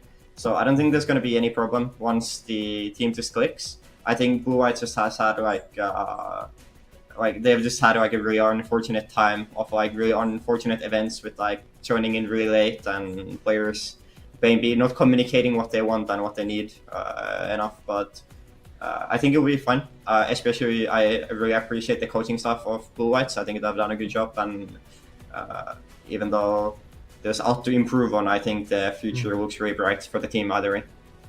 Good to know. Hey, thank you so much for this interview, and a pleasure to meet you as well. Good luck for tomorrow. Thank you very much. See you guys. See ya. Good to know more people and also how to pronounce their name, Hiprain. It's always. You're so humble as well. Yeah, chill guy. It's from Finland, you know. It's a chill guy. If it was from Denmark, you know, but Finland, it seems. Had to throw some shade in that, man. Like that is absolutely crazy. Nice to see someone from a real country. Yeah, look. I will say, right? I know me and Finland had some beef at the NLC RPS, and I called you guys the most irrelevant country in the Nordics. I do still stand by that point, but you are lovely people. I will say that much. I'll give you something, Duckling. We were talking on the green room, and I stated something about Denmark. Remember? So what I'm gonna say is, hey, we have an interview with Nille ready, so let's jump into that one as fast as possible. So Duckling disappears. Hey, welcome to the interview. How you doing? Hey, too close for comfort, wasn't it? Yeah, it was way more close than we would have hoped for. So yeah, it was quite messy game from us. Why do you think it was the way it was? I mean, we had some chaotic comms and different ideas of what we wanna do, and it was a bit chaotic. So that's why some bad things happened in the game that made it hard. I love when I interview you because you deliver the replies with such caution towards what happened in the game. I love it. So Blue Whites are showing a lot of progress, but also I saw a tweet from Nord at the beginning of the day. Hey, we might be able to pull something really interesting as well today. That has nothing to do. That was the social managers just bring chaos, right? Yeah, I guess this is the first time I hear about it, so Okay. I guess so. I'm not sure. We're about to jump into playoffs, Nilla. Yeah. Who are you most hopeful to make it? Venom Crest or Lightside? Who do you think is going to make it? I mean, probably Venom Crest will make it, I would say. I think they're better. So. Now looking at Nord, I don't know if I get you tomorrow an interview, which will be the last from the regular split. So I'm going to ask you right now, if you make it into playoffs, it's no longer a best of one. We're talking about best of fives. We're talking about like the real game. If you meet Ruddy, how do you think it's going to be the score at the end of the day, and why will Nord win? I mean, it's always in best of fives. I mean, the picks kinda evolve during the series, and there's like there's usually like a meta in the series that evolves. So there's gonna be like different champs being played, and I think for me at least the experience will help a lot with that in best of 5. So I think I can make a difference. So let's imagine, for instance, that is going to be Venom Crest joining the top 4 teams. Of all the top planers, who do you want to fight most against? I mean, I think all the top players in like the top teams are quite good, so I'm not sure. I mean, yeah, I don't really mind who I play against. Wherever it is, you're gonna beat him. That's the idea, isn't it? Yeah. There you go. I meant a few words and they're all delivered well. Thank you so much for the interview. Best of luck. Let's see what happens tomorrow. Was too close, so go get some tea or something like that, Niller. Thank you so much. Yeah, thanks. There you go. MVP, kind of obvious Hunt. It's not only about the damage and the gold and the KDA, it's also about the mindset he had and the vision in the map. Like just CPing. And the fact that he's Danish. Yeah. There you go. That had nothing to do with it. There you go. Somehow. So the part for me was the ending of the game, right? It was all chaos. It was all carnage. Baron was getting flipped. I don't even know. I'm like, guys, I'm okay. I'll win the game. There's no stress. I'll finish. Yeah. It's a different vision when everything is falling apart around you and you're like, hey, I know what to do. I'm going to do it. Yeah, I think Hunter's grown into like such a good player, right? I remember getting into the scene around the same time as him. Obviously me as a caster, but him as back then a jungle one trick with Renka in the Danish scene, coached by Guldborg actually on Copenhagen's Flames Academy. And to see the leaps and bounds he has come since then, from being back then what was a pretty controversial up and coming talent in the Danish scene to now, like the way that he's able to win this game for his team shows massive improvement. And I mean, yeah, he's been top notch these past few weeks. Seems the path is straightforward. There's a light side will take on Verdant on the next game. And when we look into this roster, and I was going to ask to keep the roster there, but we know the teams. Who do you think is the lane to watch? I have a few. I have some ideas, but I want to get your ideas before. So I'm actually a little bit torn. I think I'm going bot lane for this one. There's actually a couple rogue like all-pro votes that I have in this game, specifically in the bot lane, that I'm like tossing up between, like maybe because Drops had a really good split. I'd looked at Fast Legged and Fruity Fresh, they started out super strong as well. That I think this bot lane has so much carry potential in it, and that if one of them gets snowballed and starts accelerating, that's where we have to keep our eyes on.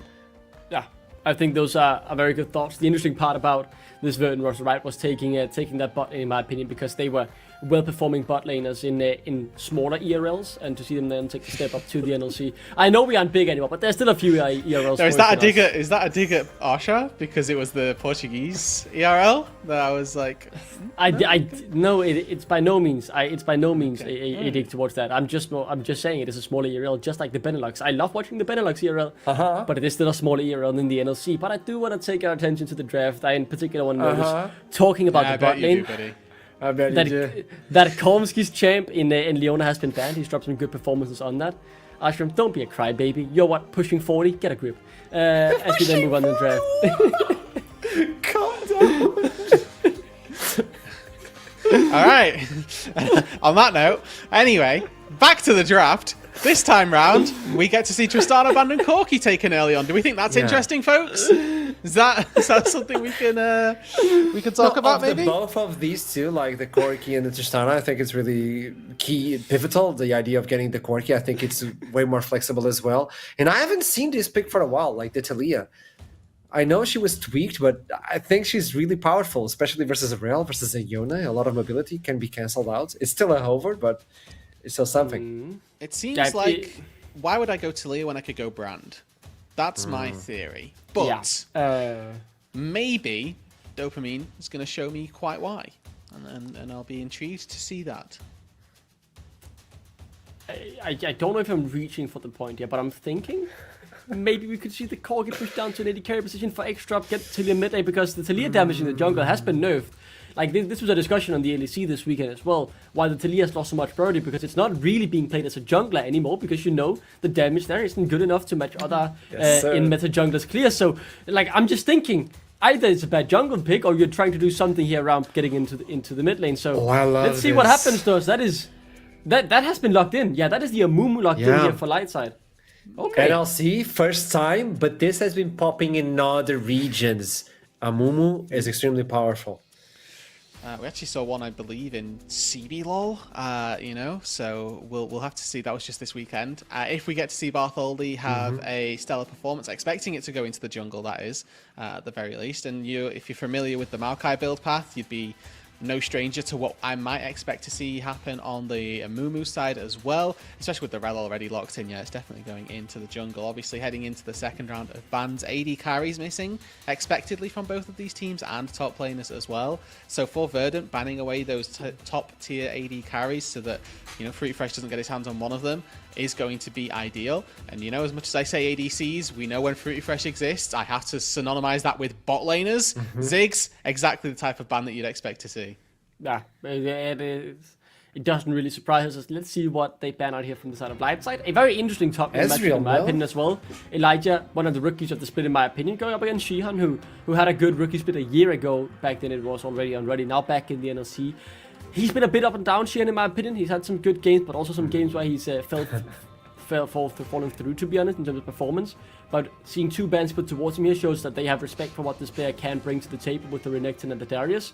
The Aurelion Soul, obviously a Fruity Fresh ban. Elijah getting his hands on that Kazante. Excited to see here what Vern would pick against it. Yes, you could go something for like the Gwen maybe, but I'm not too sure. Maybe you just take the Ornn here, take the tank, get the extra setup for the fights. You need a front line, you need more help. Nautilus alone is going to have a complicated job. You have a Yone, you have a Mumu, you need a front line. And we've seen in the previous game, that ultimate can change the tides of battle. It's being over, it's going to be locked in, but AD carry now, this is the question. Let's see. Yeah, so it is likely going to be the AD carry. And that then means that it is going to be this Talia jungle. Very, let's see if they change the hover. Obviously, X-Shop has had a lot of success. Because if you pick this versus Fruity Fresh, you're picking Smolder versus a person who has mastered. I think that's what there is so much lockdown here on the roster of light side if they catch out the AD carry that you're likely just dead in an instant. Like the follow-up if you get caught by a bandit shot from a Mumu is just you're straight sentenced to death even without Thresh being on the field. Like that death sentence is coming through. So yeah, the Vayne, exciting. You get a bit more dash, you get a bit of invisibility to try and kite around. Still think X-Trap has one hell of a game in front of him here if he wants to be successful. And with the Smolder being left open, well, instantly locked in from Fruity Fresh. When you lock a Vayne, it gives free agency to pick a matching scaling AD carry in response to the Smolder. Just seems to go hand in hand. This is unironically a very good Ghost Cleanse gain for Drop if he wants to look like he's running it down, but both of those Summoner spells are going to give him insane amounts of value. I see 4 melees plus an Amumu. I need the Ghost for the 4 melees. I need the Cleanse for the Amumu. Look. Okay. Yeah? This is crucial. Vayne top. I am thinking this. It's Vayne top. Yeah, is it gonna be Vayne top, right? You get the good matchup up against Elijah, but in the end they go back. I have thought maybe you could push it mid lane. Harpo is a player who's able to play the supportive style as well. And maybe you just say, okay, Harpo, he takes one for the team, plays the Ornn, gives Shihan, put the pressure on his shoulders instead, and you could also... Yeah, but I mean, sadly, that won't be happening. We'll be playing the standard League of Legends and Rooted. The very smart point you are about to make, you can get to finish it now if you want. No, I you know what? Ghost Cleanse would be good. I don't think we're going to see it. I think he just has to sack the Cleanse and accept that, or sack the Ghost and accept that he has to take Flash. But it's important to remember what the stakes are for this game for Lightside, right? This is still the team that can make it into playoffs. The road is tricky and it's not completely in their control, but the first part of that step for this final week is a win here versus Verdant. So Venom Crest are watching this game. They're not playing, but if LLS slips and falls, it means Venom Crest will be locked in as the 4th spot for the playoffs. We already have 3. We need the 4th one, but will LLS be able to hold on to their hopes and dreams, or Verdant will destroy yet another dream? In order to answer that one, let's toss it to the Costas Hiprain and the lovely Foxdrop are waiting for the Summoner's Rift. We are waiting for the Summoner's Rift. We really are. This is obviously, storyline-wise, very, very important game. A lot on the line here for the side of Lightside. But I just want to talk a little bit about the comps, because me and you were saying we really like what Lightside have put together here. A lot of lockdown and a Smolder just makes a beautiful little combo. It does. And it's always fun to see Yone coming through as well. Fruit Fresh Smolder is fantastic. And yeah, Amumu. What more can you say about Amumu? I think he's actually a really like Bartholdi style champion. Like when you look at Bartholdi and the way that he plays, he's always playing for his team. He's very good at that as well. Like some of the other champions that he plays, we saw him play Vi last week, I think it was last week, and he was similarly just like all over the place, gets his team ahead, does some really good stuff, and he just excels in those kind of situations. So I think this is a really nice team comp here for Lightside. Like I just think it's nice, and it's nice to see them, you know, with the playoffs on the line as well, really just like going back to their roots a little bit more, and drafting a comp that sets them up for success. Yeah, I think Amumu is honestly, you know, it's such a fun champion to watch. There's a lot that they're capable of doing, but we're going to find out how this is going to go as we jump into the ref for game number 2.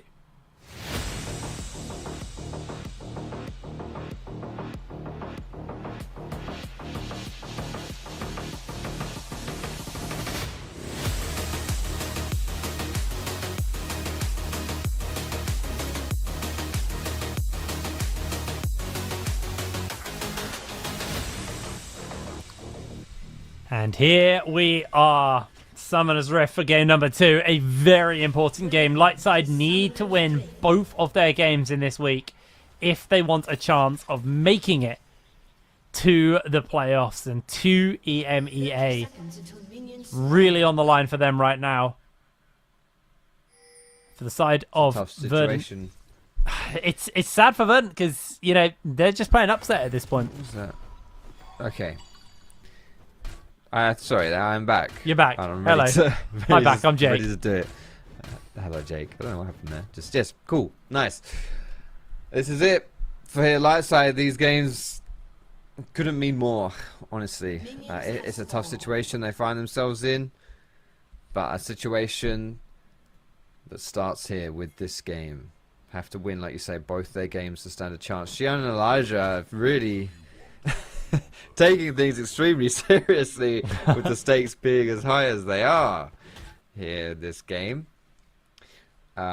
Yes, it's gonna be interesting for sure. This is it, right? Venom Crest are the other team sitting in this last playoff spot. Obviously not playing in this game, but if Lightside lose, Venom Crest will be locked in. I know we'll care a lot about this game. Definitely Verdant enjoys. Verdant supporters here today. And again, if Lightside win, and they win tomorrow, and Venom Crest go down too, Lightside still have a chance at that playoff spot. All starts in this game. And right here, the man on your screen, Fruity Fresh. We've seen him a lot on Smolder. Plays it a lot. He's very good at it as well. You have to imagine he would be another big game is going to be needed from him to this win. Yeah, he's going to have to play this game very, very well now. Fruity has been probably the most versatile ADC in the league. It's a very wide champion pool. But he's a lot of AP, which is really freed Sumi up because Sumi, seemingly a big AD midder, being able to have someone who can kind of lock in these kind of flexible mid lane bot laners is really big for them. Now, obviously, Fruity, I'm curious about what the build is because my only concern on Lightside's front is they actually have any AP. I mean, technically, Bartholdi does AP, but like, he's not really an AP champ, is he? He's going to be doing tank. And it is always interesting because Amumu's passive is typically better when you're playing with AP champions. So yeah, his curse passive reducing magic resist from enemies, definitely, as you say, it's better when there's other people around who can benefit from that. But yeah, there isn't a lot of mixed damage profiles here. Ooh, that's a good little level up though from Lightside. I wonder if they could have actually turned that around. They're both dinged 3 right as Calm Sky went in there. That could have been rough for them. But no, you're absolutely right. I mean, we'll see what Amumu decides to build this game, because obviously Leandries is a really popular item right now. It's very strong on mages, but even champions like Maokai, Nunu, even though Nunu's not a competitive champion much, you know, these styles of champion still actually get Leandries before going into tank. and Amumu might just do the same. And if that is the case, he will be doing a lot more magic damage.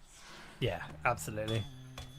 Interested to see what the build is going to be. A little bit too early right now. I think regardless, it'll probably be a Shojin start here for Fruity or Essence Reaver. Actually, I think it's normally Essence Reaver into Shojin. Honestly, it's the Smolder, kind of Smolder days. It's been a hot minute since that was the case, because last season, Smolder was the ADC to be taking. As Sumi, I think he might just be soloed here. He has Flash. He's going to have to pop it. Held his nerve, and Sumi gets away with 130 HP. Meanwhile, in the bot lane, Calm Sky is actually taking quite a lot of tower damage here. The Ignite was in, but Fruity was out of mana. A little bit too low to chase forwards for the kill. Calm Sky able to survive. X drop though on full HP, while Fruity Fresh is below half and has no mana. And here comes Dopamine for the dive. Yeah, they have to play this very, very well. No mana on Fruity. Fastleg does have it. They do get the stun down. Calm Sky able to avoid and evade from getting caught out. X drops very low as now Dopamine goes down. Fruity gets 1, 2 very low health bars. He's just not got the mana to fly towards them. But overall, a 1-for-1 in a 2 versus 3. Lightside's bot lane are going to be happy with that. Yeah, I'd say that's a bit of a botch to dive there for Verdant. Not able to execute it the way they wanted to, for sure. A kill onto Calm Sky for a kill onto for Fruity Fresh. I don't think that's on the docket right there in a 3 versus 2 as well. Tough situation, but it is what it is right now for Lightside. Good stuff though. Getting that BF sword as well is quite a big deal, to be perfectly honest. The fact that Fruity Fresh not only picked up that kill, but he's able to get back and get a really big item. Huge benefit right now for the Lightside bot lane compared to tier 2 boots and a Cull on Vayne. Was in Bartholdi actually will be building a Leandries as his first item, off the fact he has the Fated Ashes. Will speed up his clear of the grubs and things if he gets on them. You can already see that Dopamine has moved over though, so Bartholdi's going to be happy with just this dragon for his team. There's Elijah. Sheehan just going toe-to-toe on the top side. Nothing really big ever happening over here. Elijah will make his way over, though, to check the state of the grubs. They've got jungle roaming up as well, so I think Dopamine should just be about forced off the back of this one with that rotate. And overall, they're going to be happy with this. Now, Sumi has got that Fate Sealed available to him. Bartholdi, no level 6, though, so it's going to be very hard to make a play happen. And I think Lightside is just going to be happy with that, as Sumi did just queue into the Phosphorus Bomb there, so let's struggle a little bit off the back of that. Big thing to mention with these two junglers as well is the difference in level 6 power spikes. Obviously, Amumu's quite famed for that Curse of the Sad Mummy. Very, very strong AoE stun. Talia, on the other hand, her ultimate is not a combat ultimate. You can do some cheeky things with it, but let's be real, you don't use it to sway combat, you use it to join a fight. So, or to create some kind of terrain, right, in a fight. But it's definitely going to be a difference here, and something that Verdant will have to respect when it comes to potentially contesting these future objectives. They won't have that teamfight power quite the same way that Lightside does. Yeah, and I think the big thing for me on this is, you know, Verdant playing into this Amumu, it's going to be hard because they're all relatively short range. I mean, Vayne, particularly not a long range ADC, wants to be kind of in the thick of the fight. Corki, probably the longest range champion here. I guess Dopamine kind of has a fair amount of range with that Q, but like you said, they're probably going to be ulting to either split the fight up or ulting into the fight, which then puts them in the line of fire for the Amumu. The problem right now that Lightside have is Bartholdi has gone this AP build, so they're going to be pretty squishy for at least a little bit. Dopamine looking to use that ultimate to make some space. Fruity Fresh able to get himself... Oh, he's caught. He's in danger. Calls in Mum, but Mum's not helping you out of this one. X drop secures the kill. Great little engage there from Dopamine as well. Perfect ultimate. I think the wall actually knocked Fruity Fresh out of his flap. I think that's what happened there. Either way, Fruity Fresh was not able to survive that gank. And a kill over to X-Drop now as well. Perfectly donated. He's doing well so far early on for Vayne. Early lane phase, not generally something that you're particularly stronger as hold on here. Elijah. Elijah. Elijah able to avoid and evade there, missing the Q. Jumps back in, is going to just jump forward. Elijah goes down 1-for-1. Denies the cannon, I guess, but that was a lot of action there for topside. 1-for-1. I think works out in the favor of a Cassante, I'd say. I mean, it's kind of a wash. They're both like, you know, supporty tank style champions, but I'd argue with Cassante and well, I mean, we all know what he can do.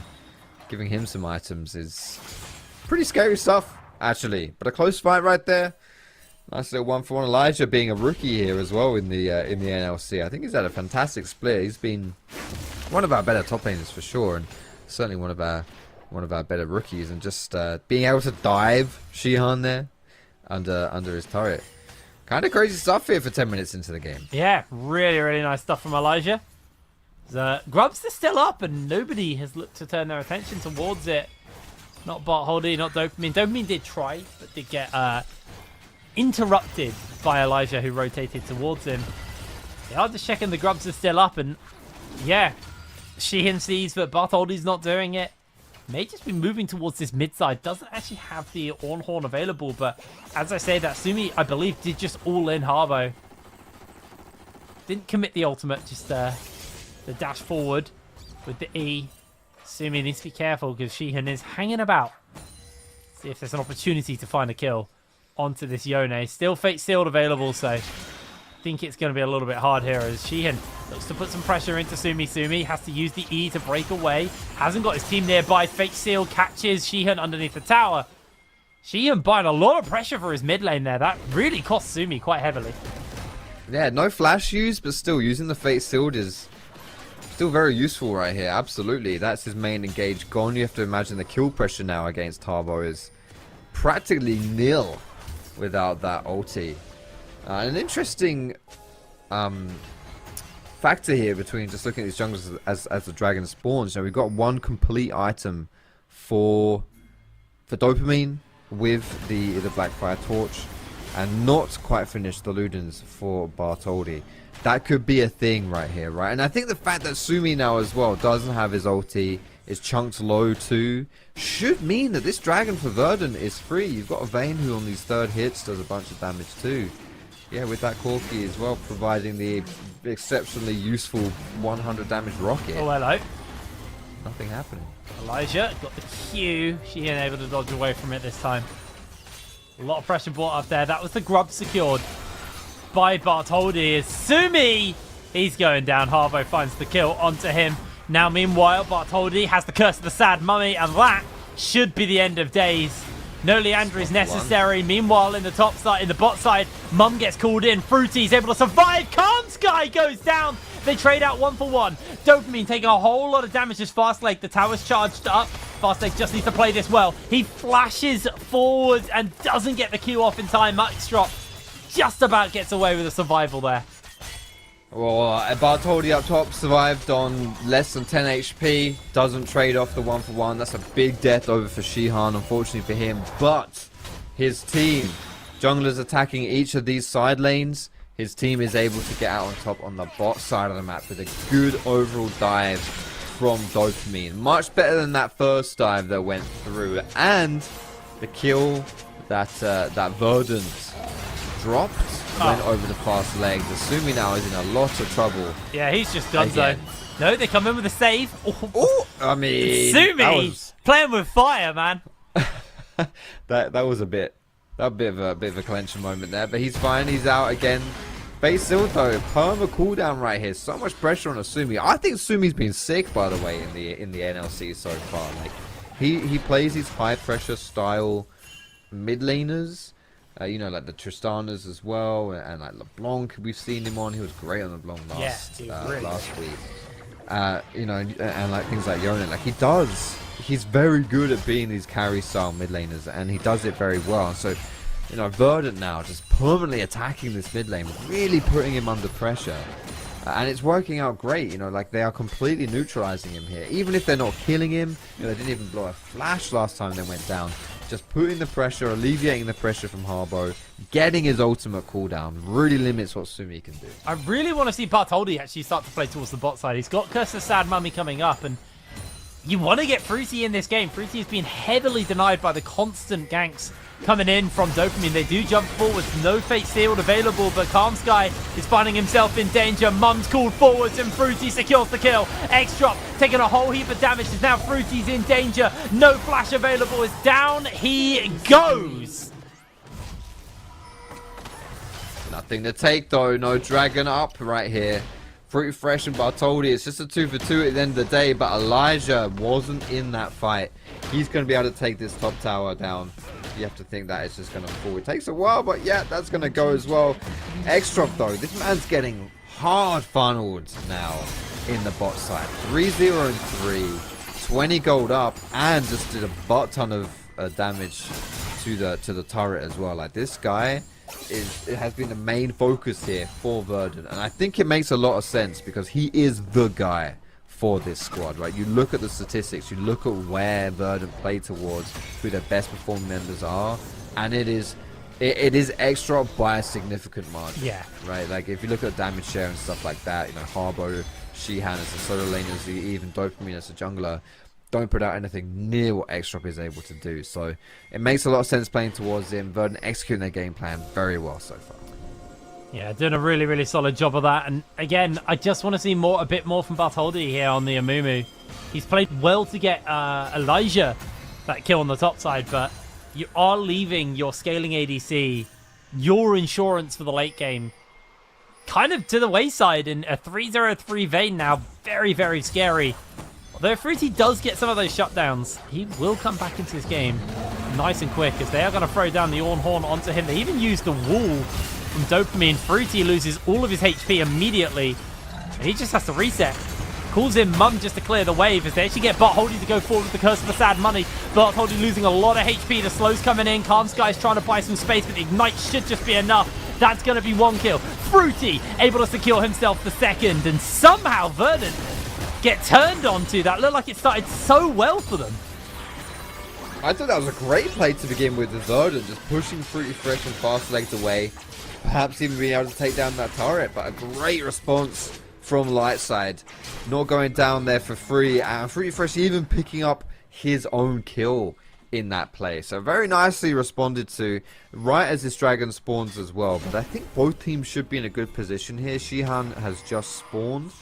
But with everything that was used, I don't think we can rush down dragon. So we might just see another big fight coming through here as well, but a lot of resources are down.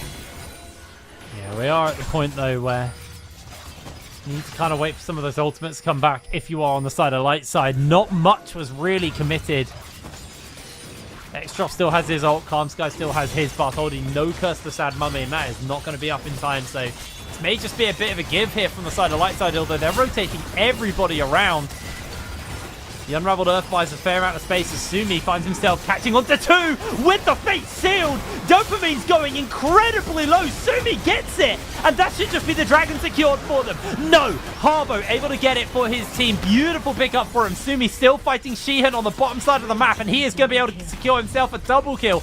Absolutely beautiful by Sumi. Comes in for the flash, gets himself some healing and speed from that fleet footwork. Q charged up as well. Should be able to make his way forward as they find the turnaround. Mum comes down, shut down in the pocket of Elijah. That's another in the pocket of Fruity. X-Drop is the only man standing. We highlighted him earlier. Sumi, the carry in the mid lane. He 2v1s Dopamine and Shihan. All by himself, takes them out of the fight.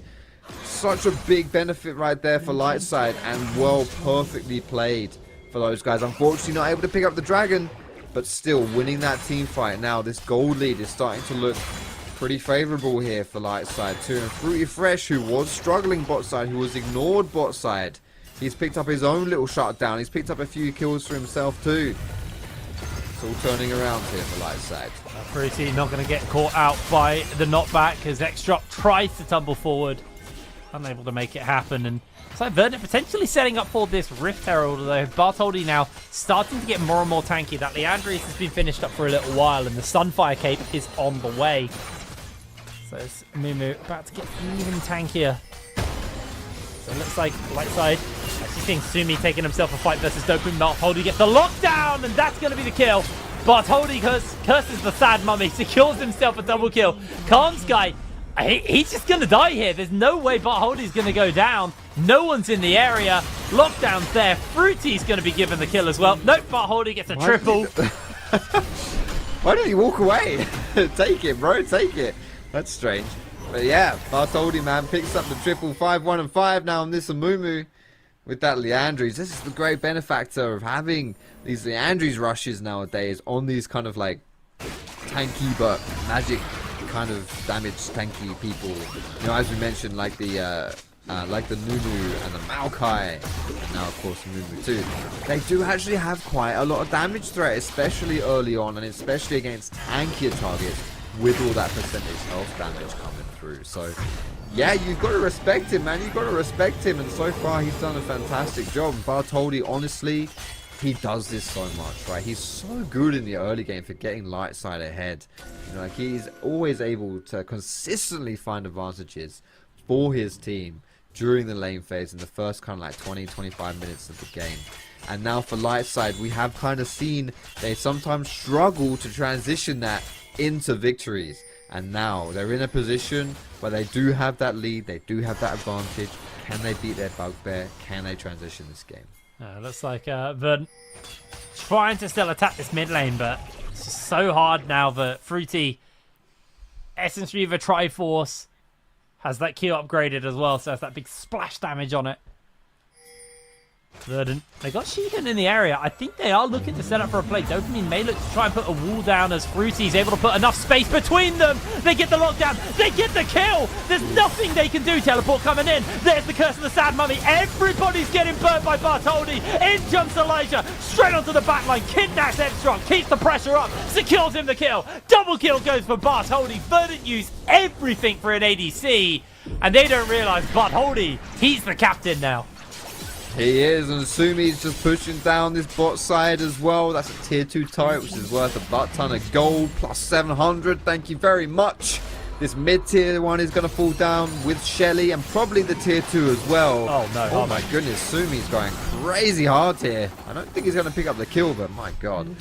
That's kind of scary. Just, I mean, he was like 1 Q off. That was literally a 1 Q just a little bit. It was very close, but it's just, I mean, 3 turrets. A 1 team fight. Yeah, that's a big oopsie here for Verdant. Lightside will be very happy with how that turned out. Yeah, Lightside can be sitting quite pretty off the back of this one. Sumi, level 15, Bork, and that shield boat in pocket. Gets the W shield off here versus Sheehan. Sheehan trying to break away. The knockups coming in. Sheehan, very tanky to be fair. Taking this trade quite effectively versus Sumi, but Sumi, he just has that shield bow shield. He had the sustain. He knew he was going to be able to take that fight. Gets Sheehan just before the dragon spawns up as well. That's a big loss there. Sumi can reset and teleport back in for the dragon. But I think the concern for Lightside is if they do dragon, Baron can get rushed.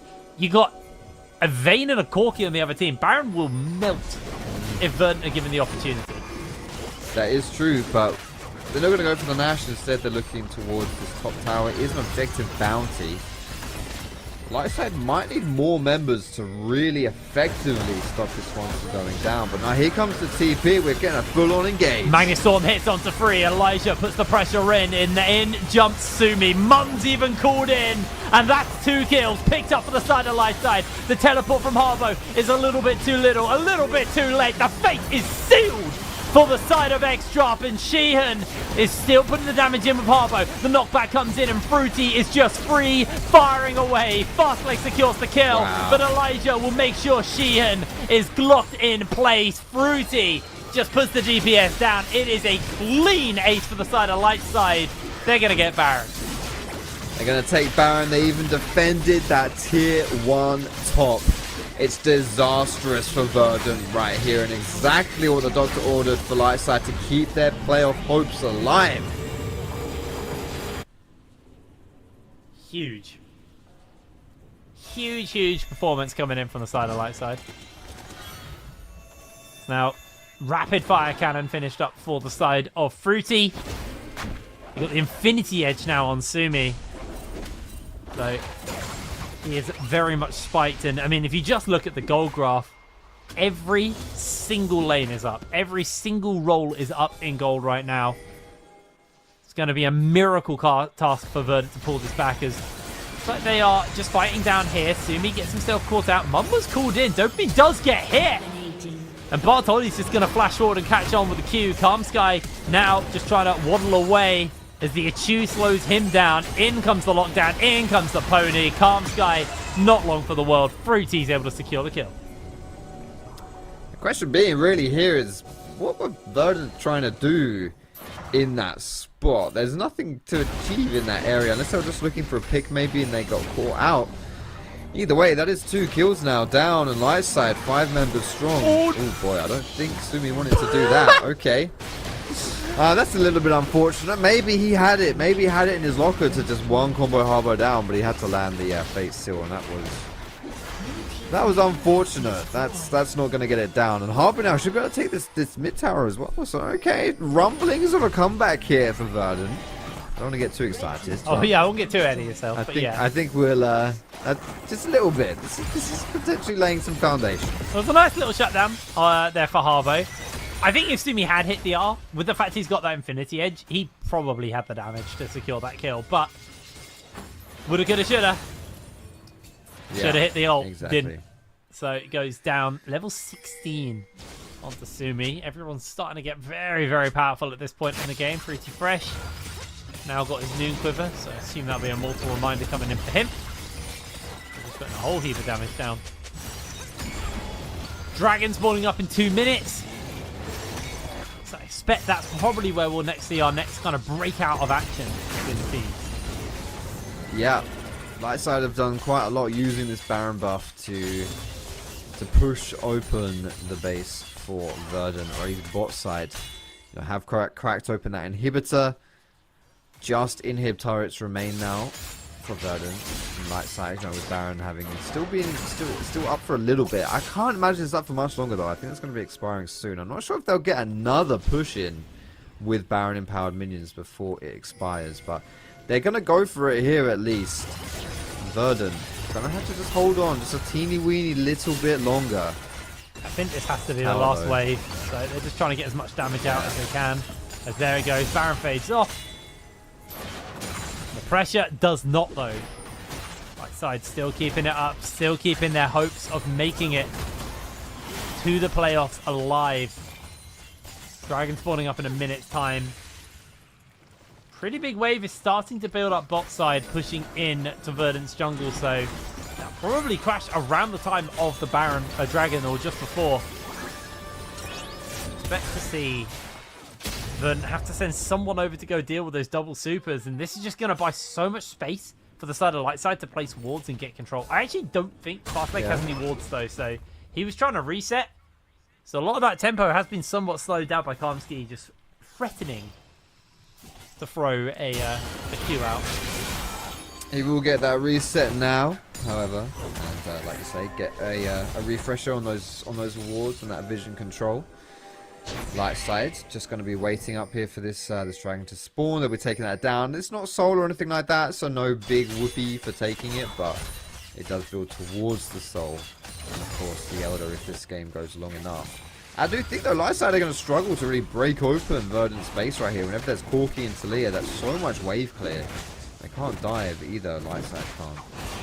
And they don't really have the range to siege themselves, right? The literally only ranged character on their team is Fruity Fresh, is the Smolder. And he's not particularly long range, and he's more like an ability-focused character Slayer champion, right? Not just like auto attacks like you see from other traditional agencies. Oh my word! That's how you deal with the wave clear. You Yone it. It's not bad. That's one of their 2 down. Light side push. It's going to make their life a lot harder because Fruity's already on the tower, able to do a whole heap of damage to it. No Baron necessary, all off the pick from Sumi. As the inhibitor will crumble as well. Down it goes. They may just try and just play it by the books. I think that's going to be the game plan here. Tower number 3 goes down. Inhibitors are all cracked open. Light side. Nova Baron spawning up relatively soon, so they're actually just going to take a step back, recall, probably spend some of that gold, and then just get their hands onto the Baron. Knowing that there's just too much pressure, because Tilly is great at wave clear, not when there's 6 supers per wave. Yeah. No, it's true. She will struggle. She will struggle to kill these supers. The only one really who can do it, X-Drop and Harbo. They've done a great job so far of kind of sorting this game out. Or they had done, I guess, until 2 minutes ago. But it's still, you know, an 11,000 gold difference. And to be perfectly frank about this one, Jake, if Lightside pick up this Nash, the game will be over. I don't think Verdant can hold. Calm Sky has waddled around trying to put some vision down. I don't think Verdant are going to try and even contest this one. It's difficult. I don't know how they contest, but at the same time, no inhibitors up. Just your Nexus and Nexus turrets versus the Baron to up the team. That's going to be very hard to defend. It's going to be a very hard to defend, but it's easier to defend as 5 than as 4 if you send one member to try and stop the Baron. They still have 2 towers at their Nexus, and as long as they can play around that, they may be able to find an angle on a dive. I just worry that Sumi is just so strong now. Level 18, Infinity Edge, Bork, Shield Bow. It's going to be super hard to take out this Yone. The wall gets called out. They're splitting them in 2. That's the perfect angle. Immediately, they try and catch Elijah. Ultimate comes down from Fruity. Getting a whole heap of damage, though, on to the Ornn. Sheehan crumbles. Bartholdi's low HP. As we're actually seeing Harbo do a fair amount of damage. In comes the Fate Sealed from Sumi. He's just keeping the pressure up on the Harbo. Harbo able to survive for now. As over the Unraveled Earth, the Q goes, and down goes Bartholdi. They've still got their towers. They've still got one of their carries, but the damage from Fruity is just too much. He's able to execute one. Harbo's trying to keep Elijah off his side, but Elijah comes in with the ult. Dopamine falls down. That's the ace. That's the base. That's the game. And Lightside, their hopes, their dreams of making it a playoff are not done yet. Venom Crest will need to lose their game today, but Lightside have kept it alive for now. And to be perfectly honest, that was a pretty clean game. That was quite a strong one coming out from these guys as well. Quite impressed with how they played it. It was a difficult one to close out, but a lot of that's just due to team compositions. But when they found their opportunities to do it, they were mega. I felt like Lightside got a lot of comfort here, and that was probably the biggest factor. Anyway, we're going to throw ourselves to a quick break, and then we'll be back with our analyst desk in game number 3. So we'll see you in a moment.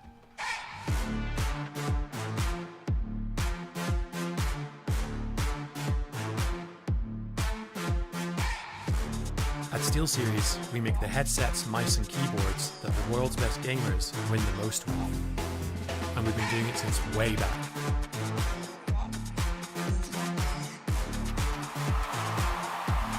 It's up to you how far you go, but whatever you do, go for glory.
It's alive.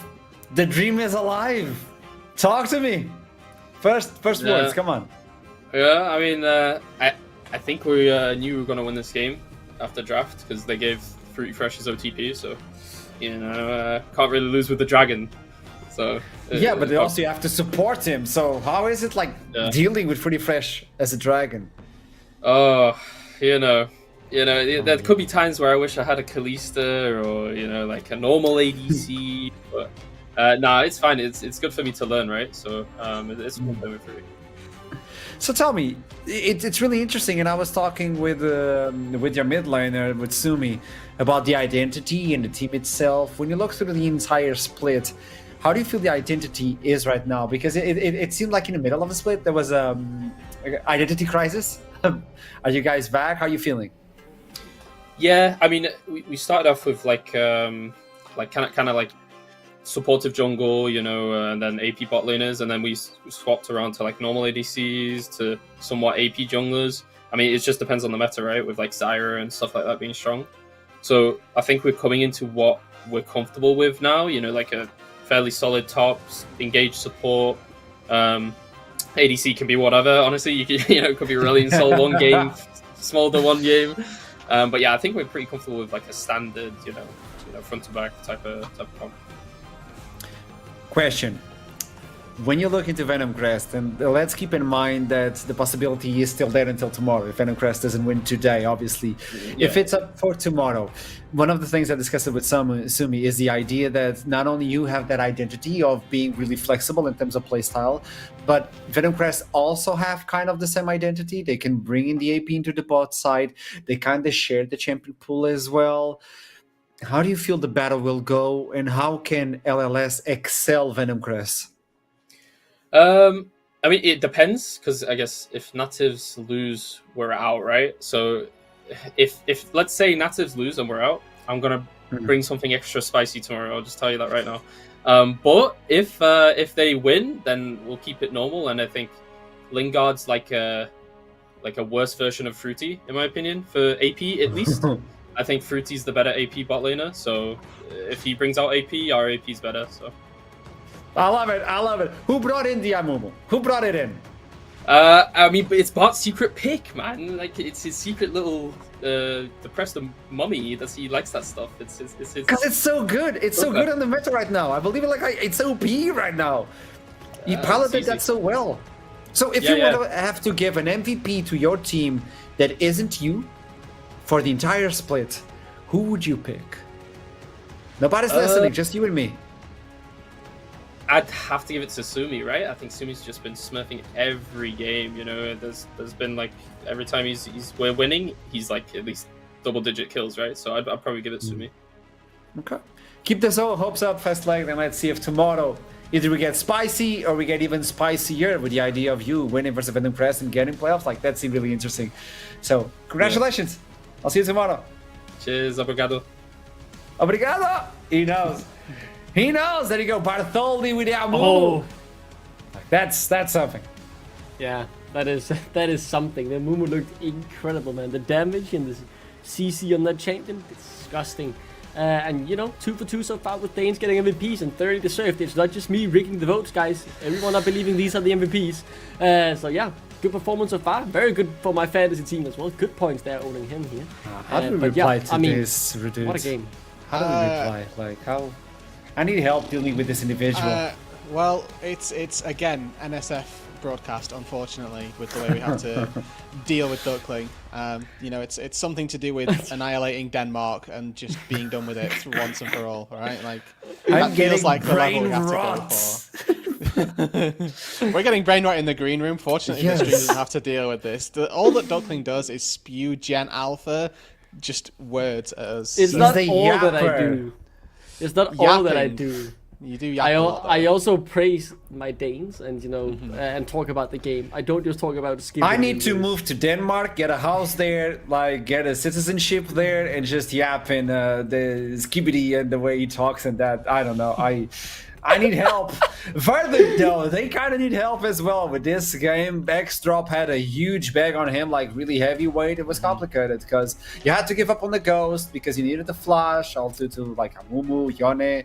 But it was a Ghost and Clean's game, man. You brought something up, dude. You need 3 summoner spells. That's what you need. What did I bring up, Arsha? Sorry. The idea of you can't go tank. You gotta praise. You gotta praise and bring. Yeah, unfortunately for me, this game, as much as Jack Show is a great Vayne item, I think that this game, Drop just needed to be him and believe that he could be him. Get hit by nothing, because the second you get hit by anything, you're dead done. pretty much regardless. So the 4th item, maybe, I don't think it changes the game, right? He was doing so much work and so much of the heavy lifting anyway. Like, I don't want to berate him for this by any means, because it's the smallest thing when we look at the grand reason why Verdant lost. But just a tip to those out there struggling in potential teammates of solo queue. If you are the best player on your team, maybe you go 6 items of full damage and just pretend you're the best player in the world. If you got boots, just put it in and put in the work. Hey, right, get Declan? a Zephyr, man, you know? Now we're talking.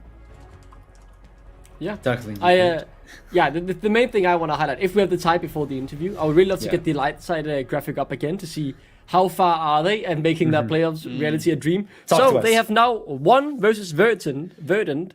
So what is left? They need Natives, DMG, and Nord to win their games. Nord have won their game today. Natives are playing later. DMG are playing later. So, so far, so good. Still a long way to go. Yeah, still a long way to go. But, this was the beginning of their playoffs run. But this is just to highlight, even with this win today, it is still backed against the wall for light side. And yeah, they'll continue to pay attention to how the games are progressing. The best part of this is the game that will decide whether tomorrow will be that exciting or not is the last one. So that question mark will be in the sky without, it says, how did you name it? The Skibbity opportunity. That was you who said that. I never said that. No, you can't I put that quoted to you. It was, You said those exact words. You said those words. You are outing yourself. Are you okay? Well, let's toss it to the interview. X-Drop is ready for us. I don't even want to talk with this guy anymore. X-Drop, welcome. I don't know if this is the last interview or not, but that was a rough one. Can you tell me? Ghost Cleanse, wasn't that the window, but you needed Flash, right? How can you decide that? I mean, I think Ghost Cleanse could have been good for sure. But looking at it, there's 2 big engage tools as well to flash, which is Rel Flash Engage and Yone Ult. But yeah, I mean, Ghost could have for sure worked. I think. I mean, you kind of want 3 summoners, right? But sadly, that's not a thing. I saw the last fight where you tried to bring someone up, and it was Xante, and you deal true damage. True damage was not being dealt. I saw the HP bar not move at all. You are supposed to do 2 damage. I mean, I think he was a bit strong, right? He was 4 items with Frozen Heart as well, which sadly you can't ignore the Frozen Heart attack speed reduction. So yeah, I was not shredding as I was hoping to be going into the game. I need something. Can you show me your keyboard? I need to know if it's still there or if it went against the wall. No, it's still here. It's here. Look. It's a nice little keyboard. Okay. So that's not a dupe. That's not a second one. Okay. Well, I mean, we're gonna ignore the one that's next to me. Oh wow! I've one here. Maybe this one went against the wall. You'll never know. You'll never know. I like the point you didn't show the part where you type, maybe they're not all there. I understand. So when you look into the entire split and 1 game away, what's your biggest takeaway for Verdant? And coming back from the coach, player position. I mean, I think we had a lot of potential to do well with this roster. And I think the biggest takeaway for me is that the practice you have really influences how the split will go.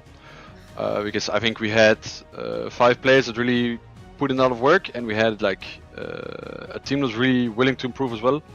But I think the way we practiced and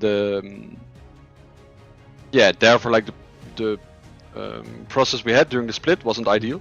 So even though we were putting in a lot of work and we were putting in a lot of hours, it didn't yield the results we were hoping for.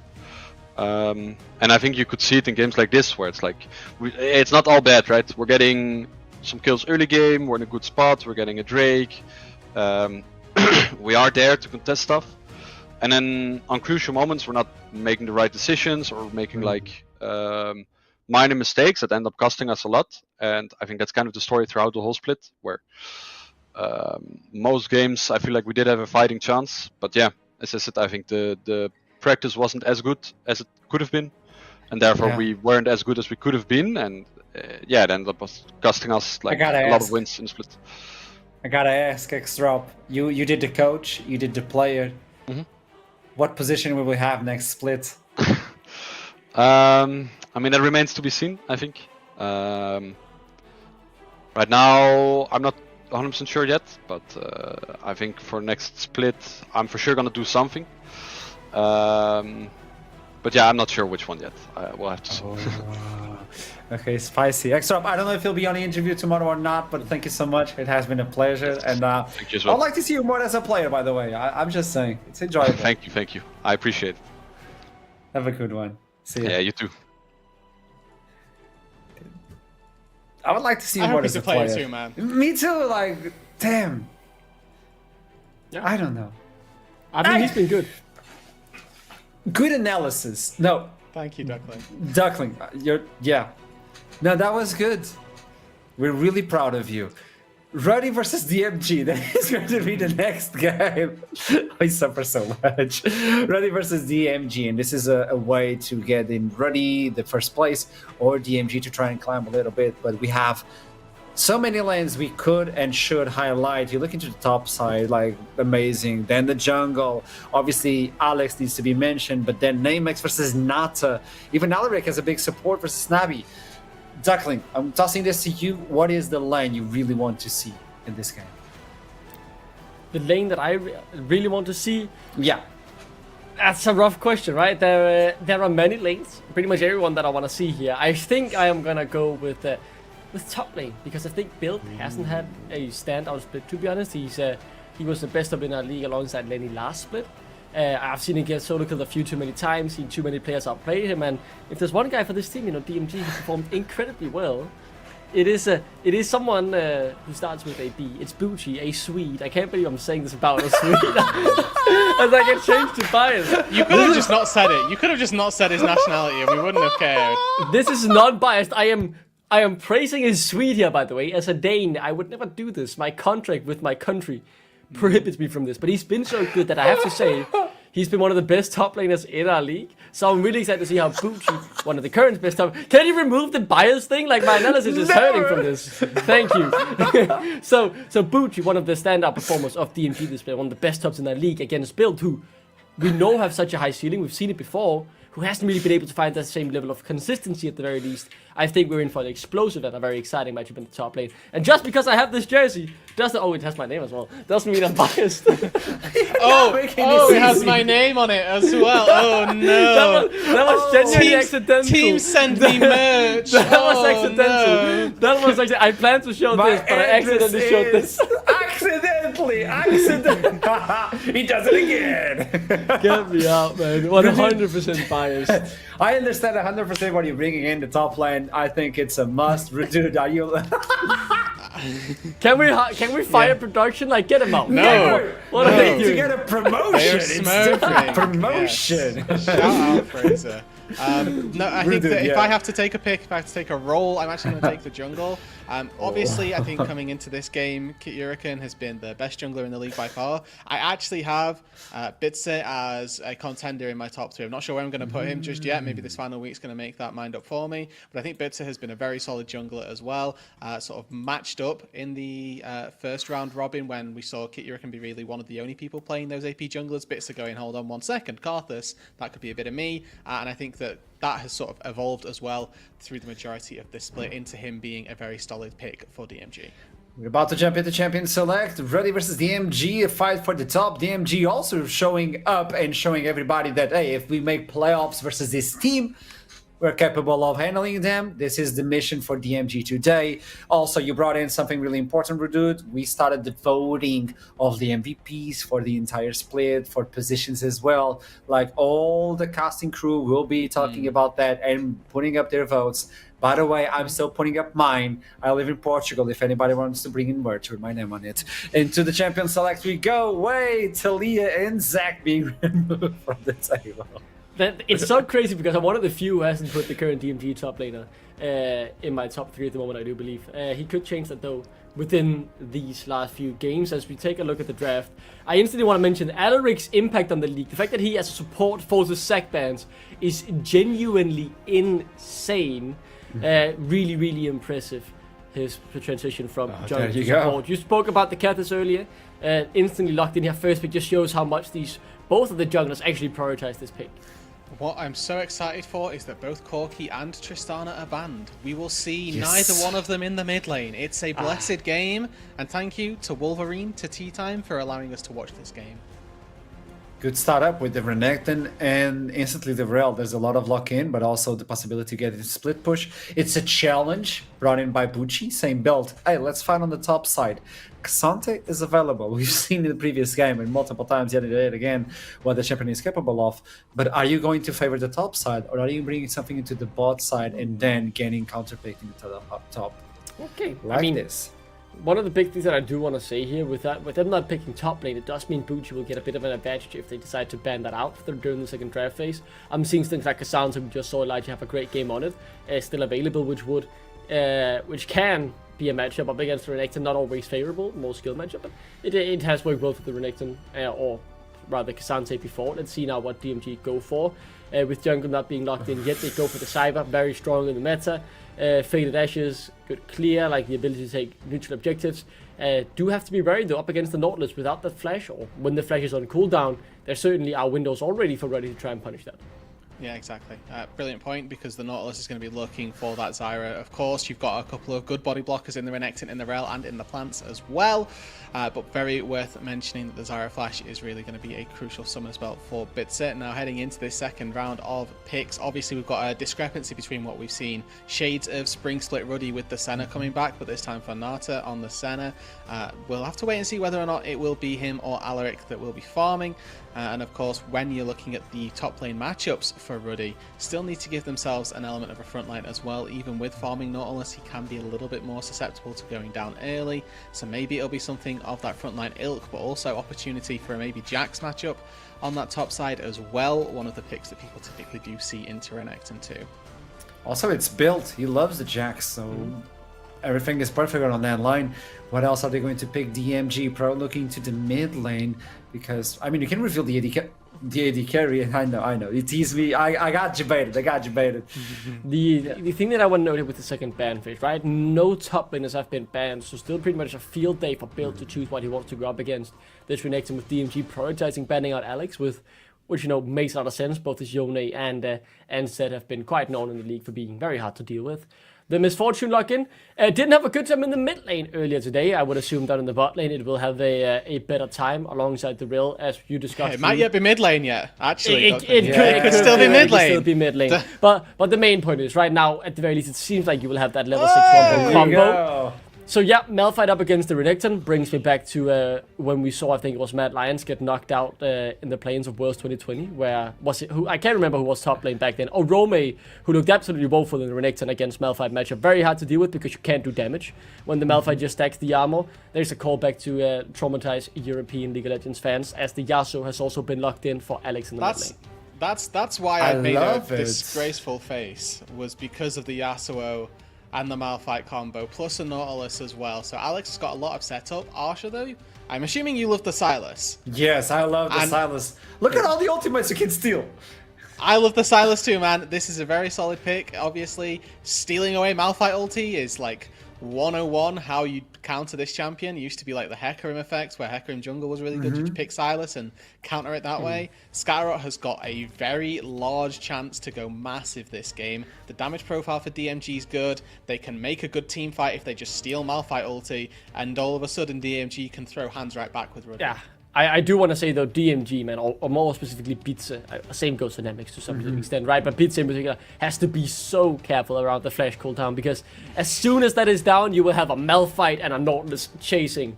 And the problem is, as soon as you get about 1 CC from them, you're done. The Yasuo will be coming out up on top, you're done. Like, that's just it. Requiem might come out as well if you survive with 200-300 HP.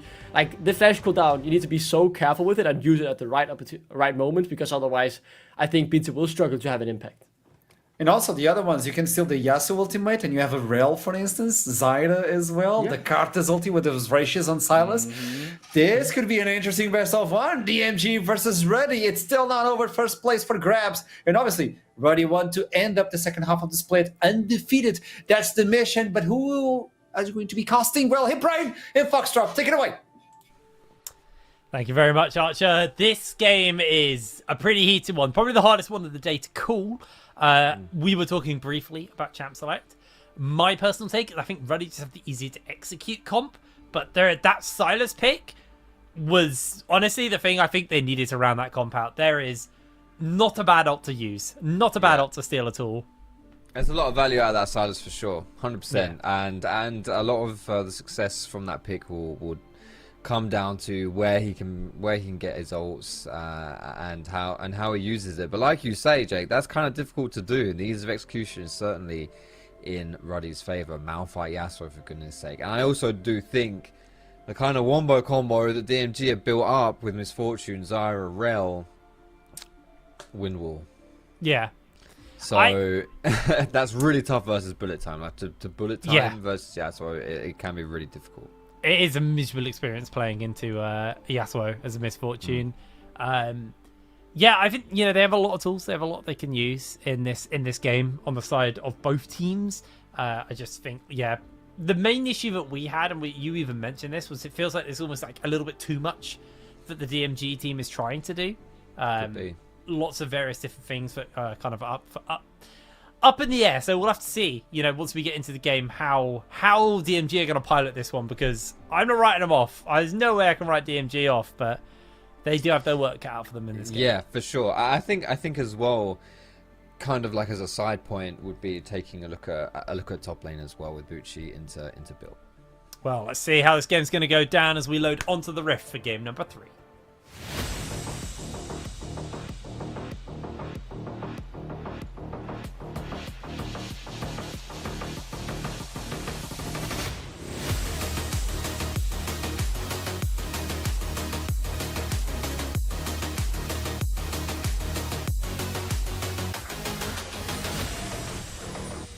And here we are. It's weird because any other day, this would be the big game of the day.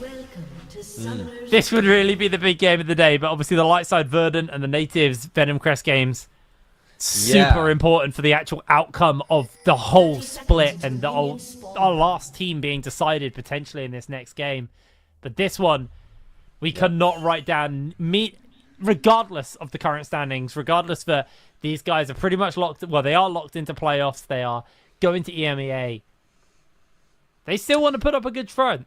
Ruddy have not played bad this split at all, and neither have DMG. DMG can get this win here. They kind of lessen that gap between Ruddy and the front runners and everyone else. Absolutely, and I think this should be, as far as game quality goes, and just as far as how good the teams involved are, this should be our best game to watch in that sense today. It is always fun seeing these two teams go up against each other, and as the Des mentioned too, Ruddy have just done so well in the second half of the split here. It's going to be a tall order to take them down, especially when you give Kit Ruken his, in my opinion, his best champion, which is the Karthus, which he very rarely gets to play. Kit Ruken has been so good in the jungle, and yes, that is going to be Malphite in the mid lane and Yasuo top side. Well, he's going to be able to zone Skater off the wave as well, so he just loses experience on those first potentially 3 minions, depending on how quick he can get back to lane. So it's going to be a massive advantage given over, and Kit Ruken able to get a cheeky invade off, stealing the blue away. He's going to ping immediately to head towards that other side of the map, and Bitsy Are they going to be able to get over and steal the red in time is the real question. Bucci does have the pressure in their lane, so it will be very hard for them to defend Kit Ruken if he wants to try and contest both blue and red. But you can see Bitsy already moving over towards it. And with the fact that Alex has pressure topside, I think Bitsy may just have to potentially give this, although Kit Ruken recognizes that he is not going to get rotated on with his team. Just going to secure whatever he can from this side of the jungle. He wanted to give that up for free, though, to be honest. I think it was maybe...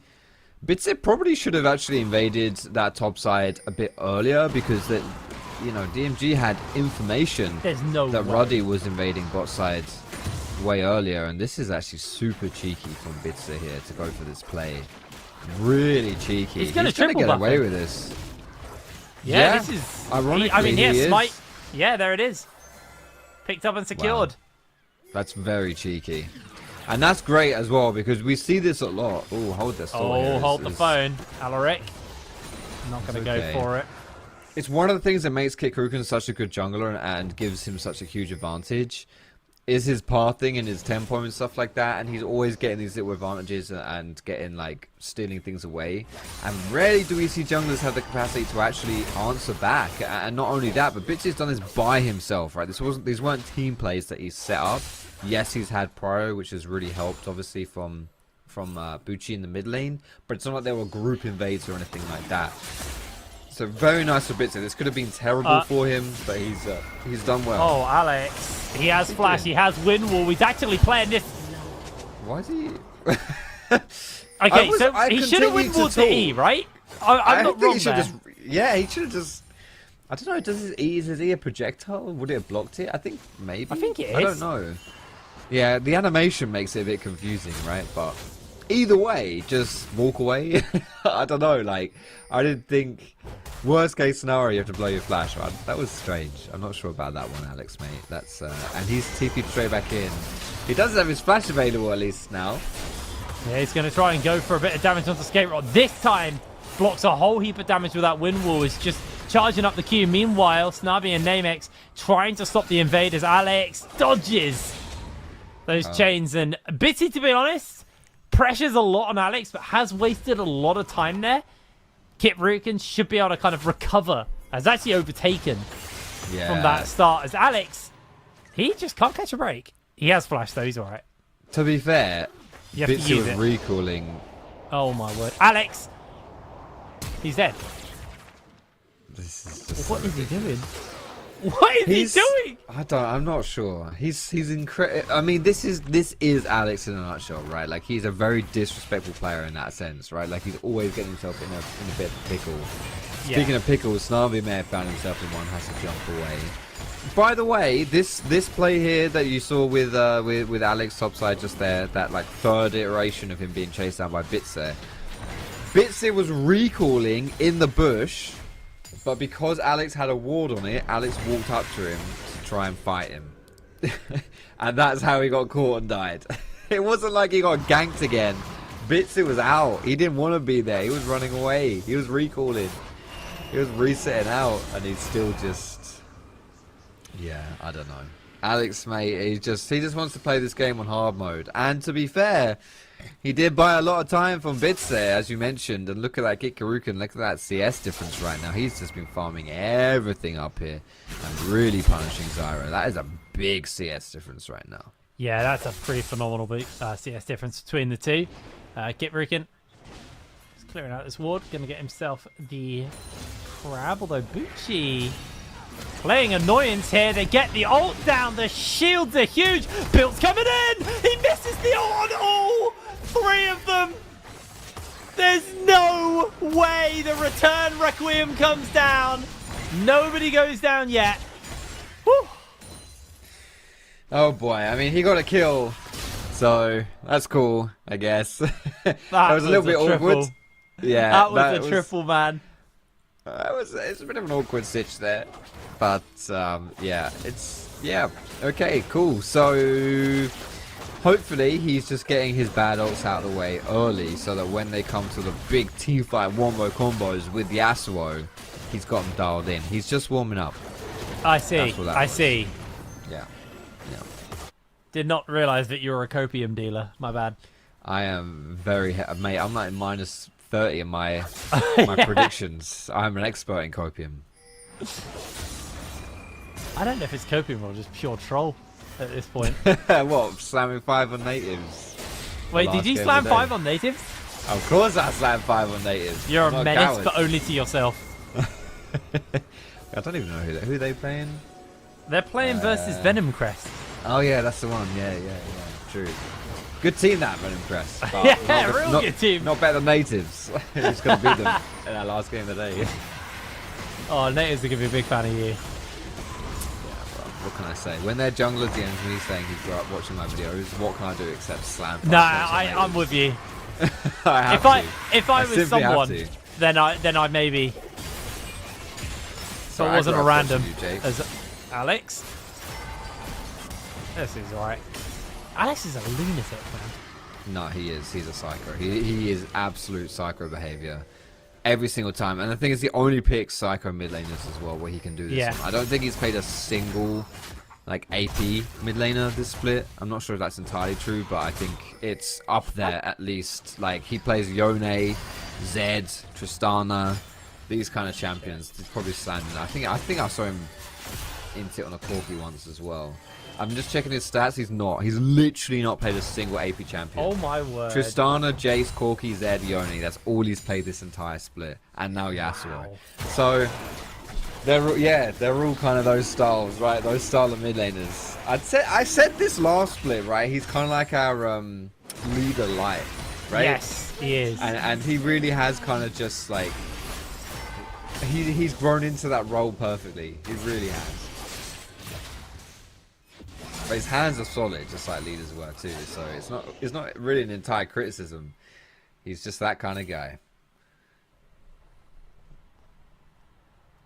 Oh, well, you know, to be fair, he is 8 deaths off the power spike, so slowly but surely scaling. Oops, Snarby's coming in. Alex looks like he's in some danger. Gets caught by his own ultimate. I don't think Alex has even thrown his own ult out yet. So far, Skate Rot is the first Yasuo ult of the game. Good hook. Whoa. That was not fair, but it was a good hook regardless. Namex comes in with the ult. Shield will save his life thanks to the barrier. Kit Rukin just going to try and zone Snarby off. Pretty much Snarby can do about that.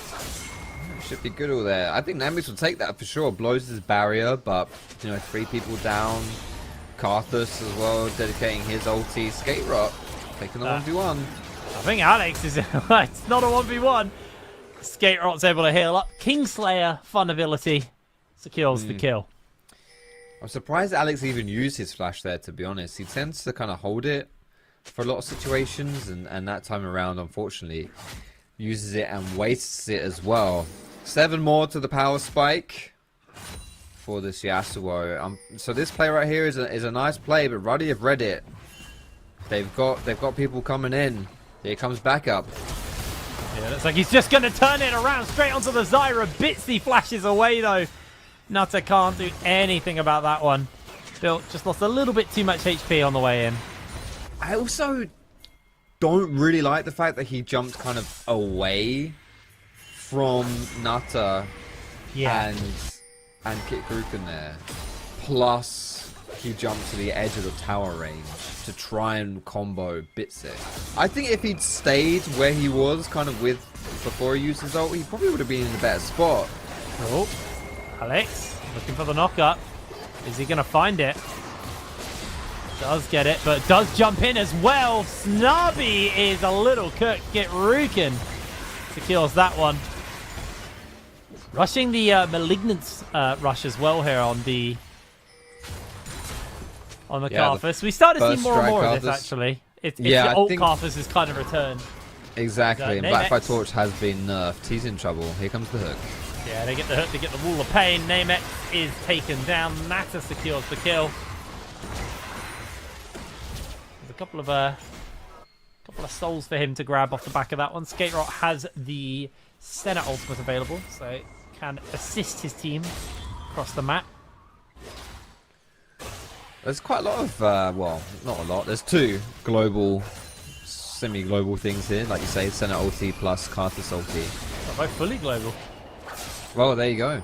It's things that can benefit people playing in a side lane, and that's something that Alex will be doing a lot of. So while Alex is pressuring side, he will have the power of the Requiem and the Senna ulti to help him out.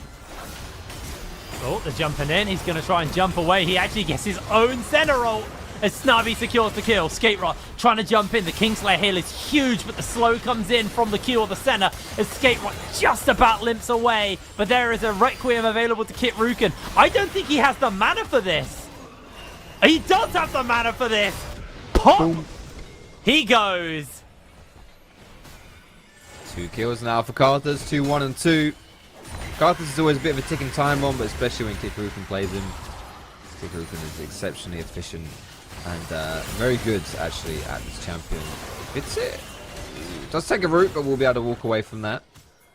We do have some grubs available now. 3 grubs have already gone down to Ruddy. Yeah, let's Ruddy try and pressure this. Yeah, exactly. It's a 4v5. I don't think they're going to go for it. That was so big ran by Kit Rukin, by the way. He didn't have the mana to ult, so he ran to his jungle. So his jungle item would kick in and he'd get the mana regen inside his jungle. Do it in the river as well. Yeah. He just ran away the moment he needed to ult and just generated just enough mana. Yeah, that is very smart. That's the reason why he's Kit Rukin, man. He's able to make so many things happen. He's been so good this split. Like, we really can't underestimate it or understate it. Sorry, like he's been very solid. Yeah, and what's great about it is the way he fits into Ruddy specifically with his playstyle, but in a more obvious way. His champion pool. I said, right, Alex has literally not played a single AP champion this entire split. Kit Rukin loves them, you know, Rumble, Karthus he plays as well.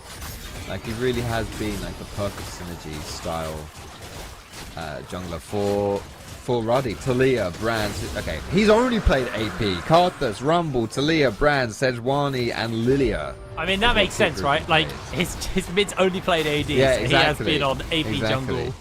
It's the perfect combination. Well, they tried out Herald and Grubs. Oh, no, they didn't even get the Grubs. It's just the Herald, but now seeing Alaric's in a whole heap of damage. Namex does get himself locked down. Alaric gets the lockdown. Snobby will be traded back out as Alex, see if he chases further forwards. Not going to go do so. Just going to back off. Skate Rock's going to be able to do a fair amount of damage to this tower. Probably won't be able to pick it up. With the fact that Alex is coming down. Kit Rukin's also in the area, puts the wind wall up to block himself from getting locked in place, but Bitsy's making his way forward. Alex, no ultimate available, catches onto Bitsy, catches the Senna shield to keep himself healing and alive. Requiem's coming down, they're just looking to put the pressure in. Alaric takes his way forward, Skate Rock avoids the knock-up, will be getting that Kingslayer hail off as he gets the depth charge down onto the Yasuo. Skate Rock's able to just about limp away from this one. Kit Rukin needs to hit 1 Q. I don't think he's got the speed, I don't think he's going to be able to make the connection. And somehow DMG limped 2 members out of what was a pretty rough fight for them. I was going to say, Alaric had a really sick flank there. My goodness, how did he even get in? I didn't notice that. He's got a teleport. So, because I guess we have this kind of like, oh, Alex is maybe in trouble here. Hold his thought. Skate roll. Oh, the flash is huge. Kit Rukin secures the kill. The tower will go down as well in the middle of all of that. Ruddy. They are really playing with their food. I mean, it's a close game. DMG themselves got to put some respect on their name. They're up in kills, 2,000 gold down. It's tough. I mean, even when they're up in kills, you still think that Ruddy have control of this game. But, you know, 2 dragons as well over to DMG. It's certainly looking, you know, it's bloodthirsty. Ruddy's games are always bloodthirsty. It's what we've come to love, and here it is. And I'll just finish the thing I was saying real quick. The fasting center Nautilus with items and with gold. I guess it kind of makes sense that he would then take the teleport as well, because he's more like the carry in that bot lane. But it's just not something you're used to seeing, right? Like the support player playing the support champion with a teleport. But the flanks of TP, gotta respect that if you're DMG now. Yeah, you really do. Farming Nautilus. It has been a moment since I've seen a farming Nautilus. Yeah. Fasting center, baby. It lets you do some wacky things.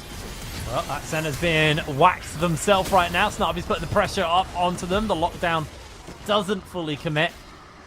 Nasa able to limp away from that one. DMG not letting up the pressure. Now, we did say there were no stakes. I am wrong. There are some stakes. They're medium rare. Ruddy, if they win this, they lock in first for playoffs. That's a huge one for them. So, you know Ruddy are going to be wanting to get that one as Bucci actually goes for the full lockdown onto Alex. Alex not going to commit for the ult, knowing that people are in the area. Meanwhile, that's actually Kit Rukin getting caught out. He's very low. The healing comes in from Nata, and Kit Rukin survives. They catch the hook. They catch everything down. The Requiem is there. Namex stops it! What an intervene! Built! Slams Bitsy down, and Nata should be able to finish Snubby up. Heartbreaking there for Kit Rukin, but he couldn't get the ult off, and Alex is dead! Bucci! Oh man, that's the crocodile that should have been dead to the Requiem as well. Survives because of that little poke by Namex, interrupting Kikarukin's ulti. Oh gosh, that was so close. It was about to go off as well. That was an incredibly close fight. It looked like, you know, overall, though, Ruddy really coming out on top. And to be fair, it could have been a lot worse with DMG. It was close to being a lot worse for them as well. Suddenly the scrappiness of Ruddy, the bloodthirstiness of this squad, it's really coming through, and they're coming out on top. It really is. As you're seeing Alex, maybe a little bit miffed about that one, is going to still go toe-to-toe with Bucci. Bucci pops the ultimate. They do connect on with the knock-up. Alex is actually just waiting this ult out before he full commits. Misses a Q. Kit Rukin's making his way over. Q charged up from Alex. Goes a little bit wide on that Tempest. He's actually keeping the pressure up. Has got the knock-up. Can just E in and go for that knock-up. Misses it. Bucci! Nice. That was sick from Bucci. Yeah, Bucci did well there. Bucci's great. He's such a strong top laner here in the NLC. He's really separated himself actually from last split to this split as being one of our top laners for sure. Alaric here is just gonna go for the Blood God. Two members are already top side, dealing with Bucci, who has been, as I mentioned, really strong so far. Being by far, in my opinion, DMG's best player. And this is going to be a 3 charge, by the way, on that Shelly. Wow. They got 2 turrets and a charge onto the inhib turret. Alex, why did you dash forward? He's going in. He's vibing it, but the lockdown does connect. Alex is going to keep the damage up. The shutdown's picked up by Kit Rukin. Snubby, don't think you've got this one. Fate is sealed. That's actually his brother's ult. Last breath is his ult. But this is Dragon number 3 over to DMG. Ruddy starting to give up a little bit too much across the board. Could be. Come back to warn them, but they're going for Nash. They are, yeah. Here's the call. I think that's their best call, but they are low on Alex. That's got that Blade of the Ruin King, so he can heal up. It's 100% done. Yeah, no contest. Nicely played. Easy as you like it right there. Just picking that up as a trade for the 3rd dragon. In a nutshell, in a vacuum, that is good for Ruddy. But DMG are on soul point now, right? And getting that mountain soul really helps in these scrappy skirmishes. That big shield, those extra resistances can come in huge. We know, essentially, when there's something like a Karthus ulti as well, you know you're going to get value out of that mountain soul shield. It's just guaranteed to get value out of it. So it could be huge. Could be really big for DMG if they're able to pick up that soul. Obviously, we're still 4 minutes away from that happening. And Ruddy now have a bit of a window where they can use that Nash to get themselves a significant enough advantage or lead. They will be able to contest this 4th dragon when it spawns, and they're looking like they want to do it through the bot side. A Navori quick blade build here from Alex. Interesting about that one. I don't think I've ever seen that. Yeah, I kind of agree. It's squishy. It's very squishy, at least. I mean, I guess he charges up his wind wall quite quickly, but like Yasuo is a relatively low cooldown ability champion as he's getting himself caught out by the Magnet Storm. No way he can move. Built slides in. That's going to be the ult from the center to secure 1 for 1. Alex Not able to get in with an ult there. Died way too quick before Built could do anything. Just caught out by that flash from Snarby. Really good opportunistic play though from the Rel. Able to take him out. Able to just recognize, oh, he's a little bit out of position. You know, there wasn't a big window to make that play, but they made it. Yeah. Ruddy will be fortunate though that it was just a 1-for-1, because that could have been terrible. Alex was just down straight away, just like that. There was really no positive for him in that play, and for his team. Didn't really trade back. He just died, right? It was not pretty. And that turret goes down as well. If DMG can answer with this mid, then to be honest, that's not too bad, especially when Ruddy have that Baron Asher up in their pocket too. So finally, this mid turret goes down. Opens up them up a little bit more. What is going to be the game plan now? Dragon spawns up in 2 minutes. Ruddy have to contest this. Hextech struck Soul is going to be rough to go into. As Navi finds himself caught out. They're putting some pressure in. Lockdown should just about connect. Still slowed, still locked down. As that should be the end of days for them. Teleport's coming forwards. Built, about to get the ult in 7 seconds time. The bullet time doesn't really do all that much damage. They do get the knock off the multiple members. Alex has just put the wind wall out to try and keep them all in place. Does go in for the 2-man. Built slides in for the backup as well. They catch Namex with the ult. Alex! What a redemption arc from him there. And just like that, Ruddy, they've been skirmishing, they've been scrapping for the entire game, and they've been building their advantages, and DMG have been struggling to keep up. And this is the biggest one of them all. One team fight, that will be tier 2 in the mid lane. That's going to be the inhib turret from mid as well. Quite possibly the inhib. Alex is pushing the top side. They're looking for more than just the mid lane right now. They're going to be able to pick it up. Should just reset from this one though. 10 seconds or so left on the death timers for DMG. Ready, going to reset. And I do just want to apologize for some... I don't know why I thought this was a Mountain Soul, even though I can clearly see it's not a Mountain Soul. So everything I said they about fixed that Mountain bug, Soul bro, as well. That bug's been fixed for a while. What's this, sorry? There was a bug with Hextech where it didn't show up as a Hextech. It would just appear as a random one of the original dragons. Maybe that's what it was then, but like that, I can see there are hex gates and stuff, so it was still a brain fart. But I'll, yeah, sure. Let's claim that, right? It's not. I'm not the drama here. It's definitely not me. It's Riot Games. Yes. Yes. Yes. Yes. Always. Well, 20 seconds until that spawns up. Ruddy have moved in and wrestled control of the area. I love that Senna can do that. Pop the blast guns over the wall. Do you remember when Azir used to be able to auto-attack wards with his soldiers?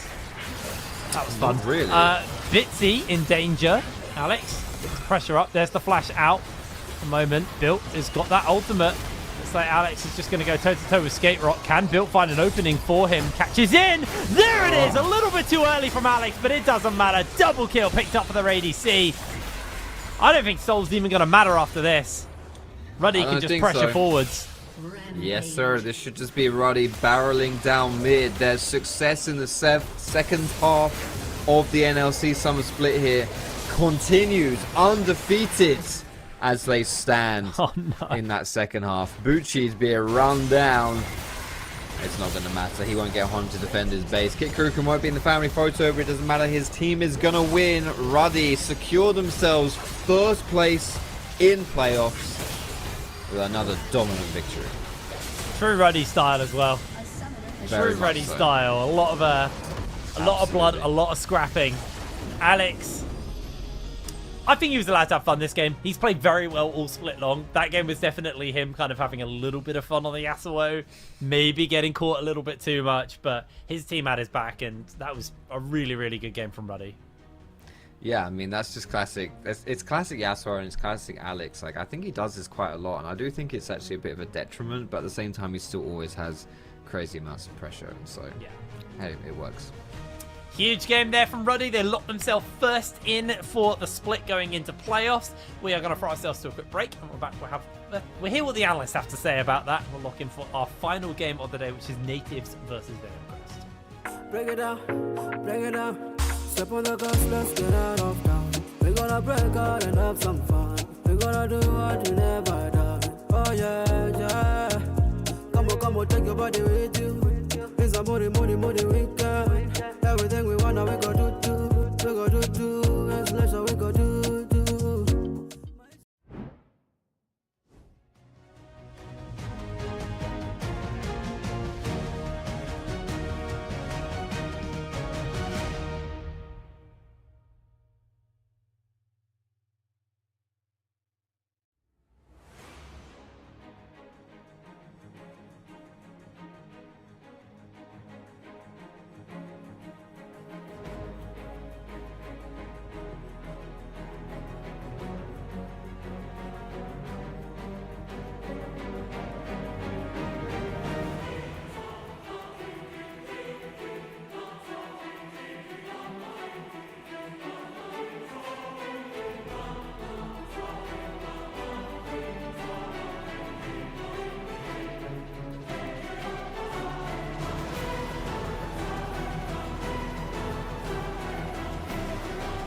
Ready locked in for first seed for playoffs, so they did it. Almost undefeated the entire split. Dude, we still need one more game until we can claim that one.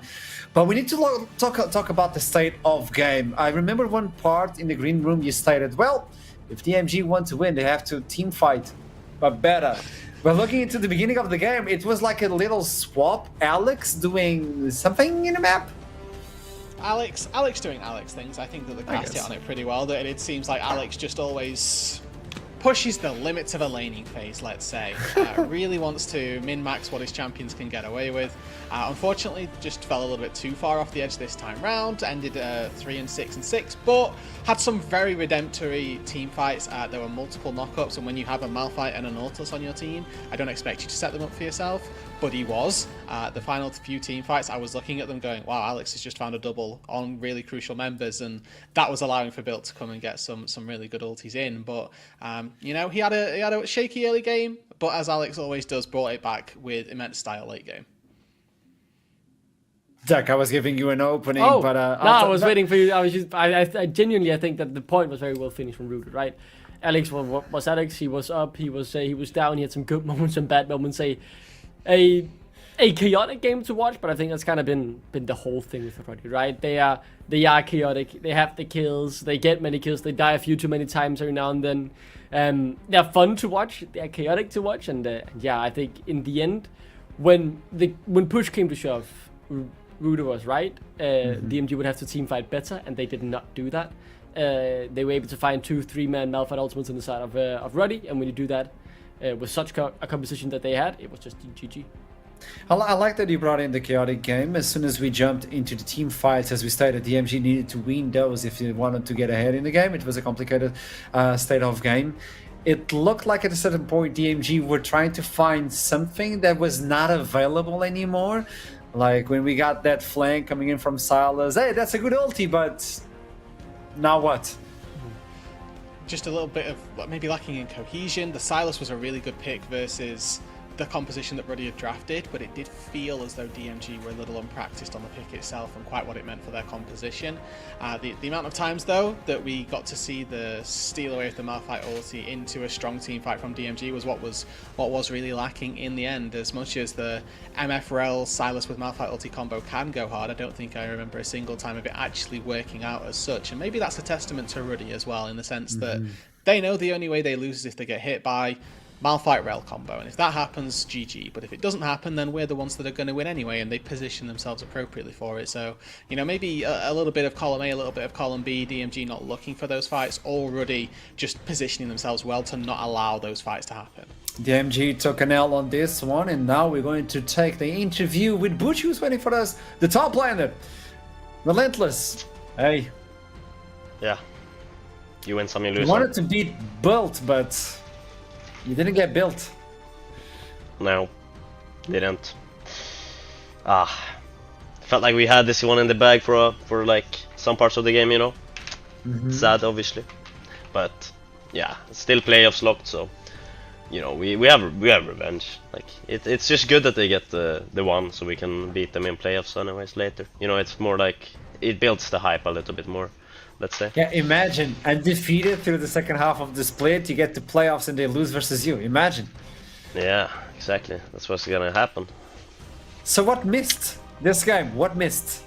I mean, I felt like it was very complicated, to be honest. Like I feel like the game was, I was a bit dizzying game, like at times, to be honest. But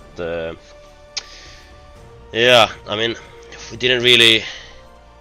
Like I would have liked to utilize the Renekton pick more in Silence, like for sure into Yasuo, but I don't know, like Alex plays like Alex plays. I don't know, like it's like it's so complicated when you play against this guy. He will be like full weak side and trade like his his strong side. I don't know, like and I don't know. Sometimes I guess it works. Nothing else to say about that, to be honest. It has worked the entire half of the split. That's a complicated one. Look at the playoffs. Let's imagine playoffs. We're not on playoffs. We don't know what the last team will be. What's the team you want to pick up at first? Because we're not talking about, hey, I would like to play versus them because it would be funny. No, look into like the situation and do let me know, like, for real. Who would you want to beat? I mean, like, I want to beat Nord the most, but I feel like Venom Crest are probably slightly weaker than them. Like, I mean, realistically now, I feel like, I mean, actually, what I mean realistically, I think we are going third or fourth place 100%. We cannot make top 2 anymore because Nord has head-to-head against us. Venom Crest does as well. But like for me, I really want to beat Nord, like just because I've never beaten them. Like I've never beaten them even like one game, so that's one thing for me. And then Venom Crest, it's a bit of a revenge. I think I played pretty poorly against them. I had a really bad Cassante game as well. Like no, we cannot have bad Cassante games. So a little bit of I think I have something to prove against both of them, to be honest. Obviously Ruddy locked first, so. Letting you know that if Venom Crest win, is the second, like the game after this one versus Natives, they lock you on 4th place. Yeah, that's true.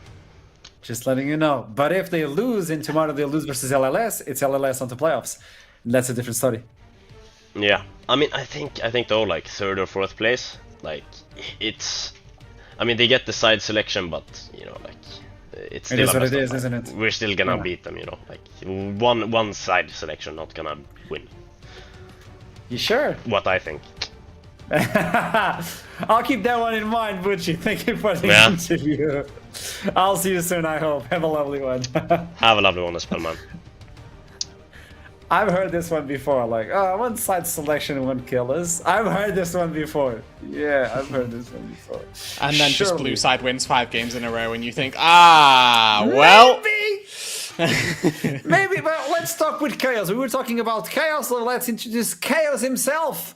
Don Jake, welcome to the interview. Hello. Okay, I need information. Tell me, let me know. I'm here with my mum. We're celebrating the fact that we're first. Well done. Does she want to talk? Was she watching the game? No, she wasn't watching the game, but she didn't really understand much. I get too nervous. Too much. Yeah. So you only get the score itself. You don't see the game. It's just the score. No, she knows if we wins or lose. You know, she's so used to us finishing 4th and losing in first round of playoffs that like I only tell her after the series is done whether we won or not. So I can usually tell. Yeah, because I'm shouting. I'm shouting during. Question for her. Now you don't, Jay. We're not talking to you anymore. Yeah. Hiya, Pleasure. hello. Pleasure to meet you. Pleasure to meet you as well. Nice to meet you. Sorry, what's your name? I'm Alexander. What's your name? You're Alex. Yeah. You're the famous your name? Alex. No, that's not the mid laner. He's an interview. Okay. No, I was going to say you look a little bit older than 17. A bit. A little bit, yeah. So, how difficult it is to deal with him? To deal with him? Yeah. He's quite a complex character. Yeah. But he's lovely. He has a heart of gold. And yeah. Platinum now. Very funny. Very funny. But yeah, I think, you know, Jake's got his kind of like, you know, wow, he's just got all his energy into this now, and he works really hard. He's so determined, and I think he just wants everyone to succeed, which is really lovely. I've sort of noticed that he's there to support everyone, and feels everyone deserves it. I think, you know, there's been a really good like combination of team players this time round, which is quite unusual. Another question for you. Special. Yeah. Another question. The idea, like, when he started making the team, he started from the bottom and all that. How was it watching him go from, like, nothing to hero right now? He scaled the mountain. He achieved so much. What's your point of view on all of this? I think Jake sort of learnt a lot. This is not the first time that he's tried to do it. So I think he's gained a lot of experience, and I think he's a little bit more relaxed. He's changed his attitude a bit and the way he kind of talks to people. So yeah, I would say that it's definitely Regan's the one that shouts at them, not me. Okay. Yeah. Definitely through sort of having done it before and realizing what didn't work, what did work, pushing sometimes, maybe not pushing, depending on the individuals. You know, he treats everyone differently. And I think that's really important because everyone's got their strengths and weaknesses. And sometimes, you know, the way he talks to one individual might not be appropriate to somebody else. Wait, why are you stealing? Oh, do you want to ask another question? I had one more question. Last one. I promise. What Okay. does it mean to you? Watch him achieve so much. It means a lot because Jake has always wanted to do something off his own back and something a bit unconventional. And I think he realized that he had a real taste and interest in gaming, but wanted to take it a bit more forward and not just play for the sake of it.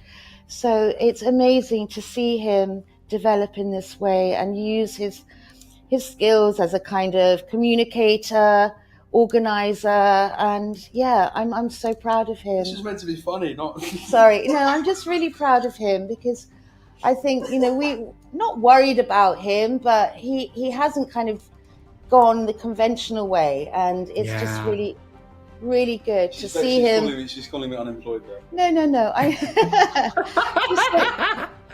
So pleased that he's doing something that he loves as well. I mean, you know, how amazing is that? It's not often that somebody can like do a job and you know, have complete passion for it.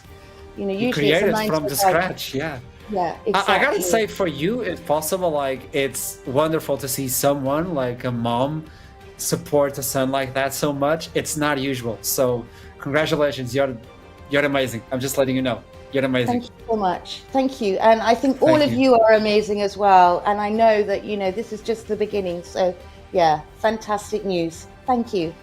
Thank you so much. Thank you, Mum. This was lovely. It's a nice little wholesome interview. You know, normally I just get on here and tell everyone they're terrible at the game, and then they'll never make it. Hey, this was so wholesome, and we have like little time towards the next game. So, hey, Don Jake, you locked in first. I'll give you like 1 minute to say like the things you usually say. We got the wholesomeness. Listen, we deserve first. Alex might have tried to make sure that we don't get first, but you know, tough luck, Alex.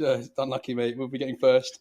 You know, immediately the thing that strikes out to me is that's a first on our Leaguepedia and a first on all of theirs for wherever they go next year. And I think so many of these players like deserve the best, and I hope that things continue to go better. As much as that was like a very somewhat uncomfortable glazing session, you know, denoting me doing great things. My mum is like ultra supportive, has supported me for years. Yeah. Lovely woman. Couldn't do it without her. All the players from like spring 2023 will know Den Voxne, Naita, No Name, Nash. They will all know that she like made sandwiches for them to take to the XL facility, like boot camp. They know that everyone knows my mum's a goat. Like whoever's met my mum from esports knows she's a goat. So yeah, that's what we've got. Memento, show us your Marge. Let us see your mum, Memento. Put her on stream. I never thought this would be a call out like that. Hey, Don Jake, congratulations on first, and it's good to see someone who speaks their mind and doesn't just speak, actually does it. Hey, when I'm talking. Take it in, man. Now, letting you know that you have a rare mom. You have a rare mom, but I think she has a rare son as well. Congratulations, I'm really proud of you. I'll see you soon, man. Peace. Hey, Kidrukan was MVP, by the way. Yeah, he did a good game. No, I mean, well played to him. I do just want to touch on the interview because that was genuinely lovely to watch, right? Yeah, I think not just for Don Jake, but many of us out there, you know, we've had the people we can thank for helping us be in these situations we are in now. Like I think as Don Jake just mentioned, right, about you know the sandwiches and parents going that extra mile to help children and youngins fulfill their dreams, right? I remember when I first started working with leagues 5-6 years ago, my mom would spend an hour driving me to and from the studio, spending more money on gas than what I was making for a whole day rate on the show. Like having those parents go like that extra mile, genuinely, man, it warms my heart. And I mean, it just made me think back to how lucky I am, to how supportive my parents have been to help me do this. When I was 14 and people flamed me for looking like a kid alongside a 2-meter tall caster and Theodore. Did that stop? But yeah, I mean, genuinely though, like Don Jake's mom seems absolutely lovely, and seeing the pride in her eyes, watching her son push towards his dreams was just that's something. Yeah, it was genuinely a beautiful interview, and you could tell how much it meant to her to follow and support her son. Very beautiful. Damn. Let's talk about the next one. Natives versus Venom Crest. This is the last match of the day, but also one of the most important ones because tell me. Potentially the biggest standings implications or biggest overall implications behind this series. Venom Crest, if they win here, just lock themselves playoffs and also lock themselves as a potential top 2 seed as well. Obviously going to be battling up against Nord for that a little bit later on. But the win here secures them top 4, also eliminates Lightside from playoffs contention. But Natives themselves going to be looking to see if they can find a couple of extra championship points as well. If they can find a win here, find a win tomorrow as well, they still have things to be playing for. So it's a bit of a similar one to the start of the day, right? Yeah. Everything in the standings would tell you that Venom Crest should just be taking this game, but with the sort of pressure that Natives may have, they should be looking for the win anyway. Yeah, and obviously I'm not going to sit here and pretend that I know exactly how many championship points are needed to avoid going into the bottom 2. I will look into that in this game, to be honest, because I think it's an important debate to have. But with Natives' position in spring, getting 6th or 5th potentially could be what saves them from going into relegation. And as we've seen in the past, in the last year, the teams from NLC Division 2, they know how to play League of Legends. They can be able to qualify. Venom Crest making it to NLC Division 1, for example, through the qualifiers. So the NLC Division 2 teams are no joke, and you want to avoid being in that relegation tournament at all costs. One of the most interesting parts of the Sumi interview yesterday was the fact that he brought up Division 2 is not that far away from Division 1, regardless of people looking to it, because a lot of players we are praising right now came from that division. So keep that in mind. If you fall short, your legs might be cut. So Natives versus Venom Crest. This is it. Venom Crest need this win. Natives need this win as well. They're not fighting for playoffs. They're fighting for survival. And in terms of survival, well, it's going to be the 3 removed Rumble as well. No more burning for this game. But there you go, Tristana, Corky. We've seen the likes of those just being open. So please take them away. Yeah, I think Theoloris has been one of our standout Rumble players as well. Maybe it's just because he's been given Rumble a lot more than other top laners, but generally, looking at the performances that Natives have found wins in, it typically has been from Theo on the Rumble to make that happen. Shout out to our casters as well, because they have to deal with double Theo names this time round, and I'm going to be excited to see how that ends up playing out for them. If we know Hitbrain's just going to call them something completely different, and that's just the vibe he'll go for the game. So with this draft here, right, worth mentioning that neither Corky or Tristana has been banned yet. The rail comes through in the end. Something we have seen be very highly prioritized. So the trade, as you say, will be likely here. I was just looking to see one of the teams will ban one, and maybe the first will be insta-locked in here. Let's see. Excited to see what Natives bring to the table. Will they try something different to try and get the potentially needed win that could help them keep them up? I will say I've just looked at the championship point ranking. It is not looking good, Brev. It is looking very bad for them. They would need to snatch away a 6th place to potentially keep them up. So a backs against the wall. A tall order. A tall order. That's a very good phrasing. As the Corgi and Brian get locked in for Venom Crest. Looking at this pick already for Natives, wouldn't be surprised to see a Thresh. They played this last week. Pairs nicely with Immobile carries down on that bot side, and I know there was a lot of hype around Ball's Thresh last week. There was definitely a couple rogue hooks, but the lantern placement's never really something that we were particularly scared of. Of course, heading into the second round of picks for them, Natives have opted to leave their support off the table, and that might draw some bans that maybe Venom Crest don't want to put down there. So, you ban something like Nautilus, maybe they take it here for themselves, but throwing a ban at a Thresh, if I'm Venom Crest, wouldn't be a bad choice. Syndra locked in for mid lane. Interesting. They're going a little bit off meta, and if they bring in the Thresh as well, they're going to be running away in terms of champions. On the other side, Venom Crest are comfortable. Lenny already looking for the battle on Theoloris. Now, do you remove the Thresh, or do you give priority to one of the champions right now? I think the Thresh could be removed. I quickly do want to touch upon the top lane here with the Renekton being locked in. Initially, I would have expected Lenny to go towards something like a Sante. You would then have the luxury of being able to ban, let's just say, the Renekton and the Gwen. to match if they can be quite hard for the Kazans, and I think that is well, and has really shown in general the NLC has been on that champion, but instead they focus on getting the Renekton locked in, ban 2 tanks instead. We know the Malphite isn't that good of a matchup into it. The Yorn removed as well, so a lot of opportunities here for Theoloris to take the game to this Renekton if he wants to, as Nautilus and Leon are the banned from natives. Any chance that they just take Tristana and they just say, we'll take both? They have double Hypercarry, or like double of those Hypercarries. You can play the Tristan on the bot side. Not necessarily the worst matchup versus an Aphelios, but the Ashe locked in, down for the AD carry. I have to assume that Simpy has something a little bit quintessential up his sleeve. Actually, that's just a complete lie. You just want to pick counter, pick support, because it decides 90% of the lane, so makes more sense to do that when you see AD already.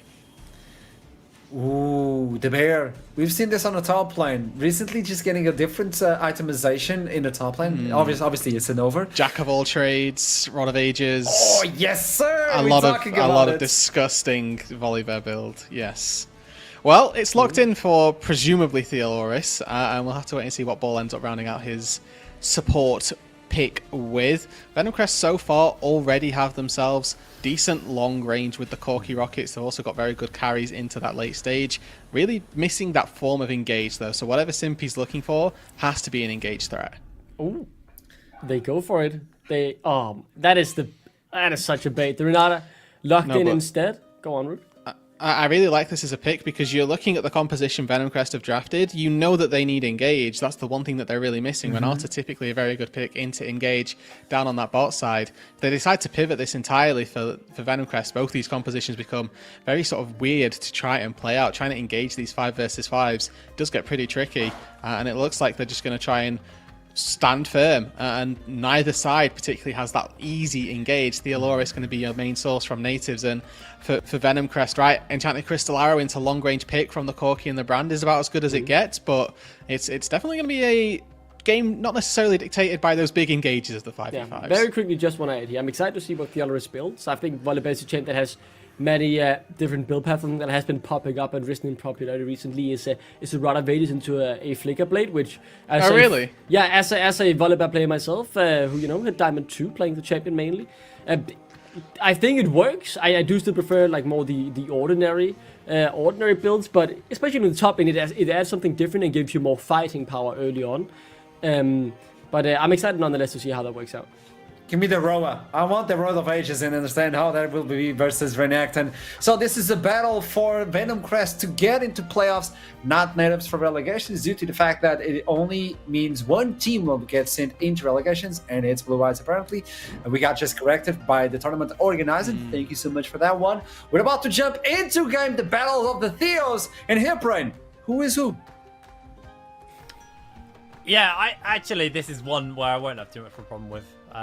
Funnily enough, normally I do. I did joke that I'd call them Bobby and Denny this game, but I think I'll just stick to their actual names. So what's going on? Natives need to win this, then they're done. They're in playoffs. They are at EMEA. They're representing NLC. They've done everything they need to do. Natives, there is nothing on the line for them here, but they are Lightside's best friends right now. If they get this win here, they keep the Lightside dream alive going forwards. And Lightside already able to take themselves that first win versus Verdun. I believe tomorrow's a harder game for them, though. So, who are they playing? They are playing Venom Crest tomorrow. So, tomorrow, Venom Crest, if they lose this... Oh, damn. It's real big. It's real big. All comes down to that game tomorrow, then. That's going to be... Woof, yeah.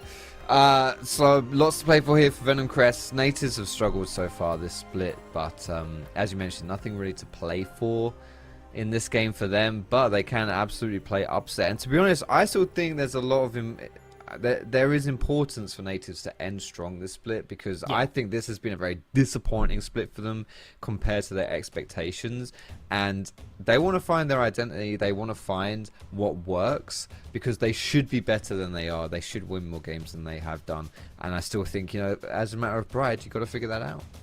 Well, it's time for us to get onto the Rift for our final game of the day, and potentially the most important.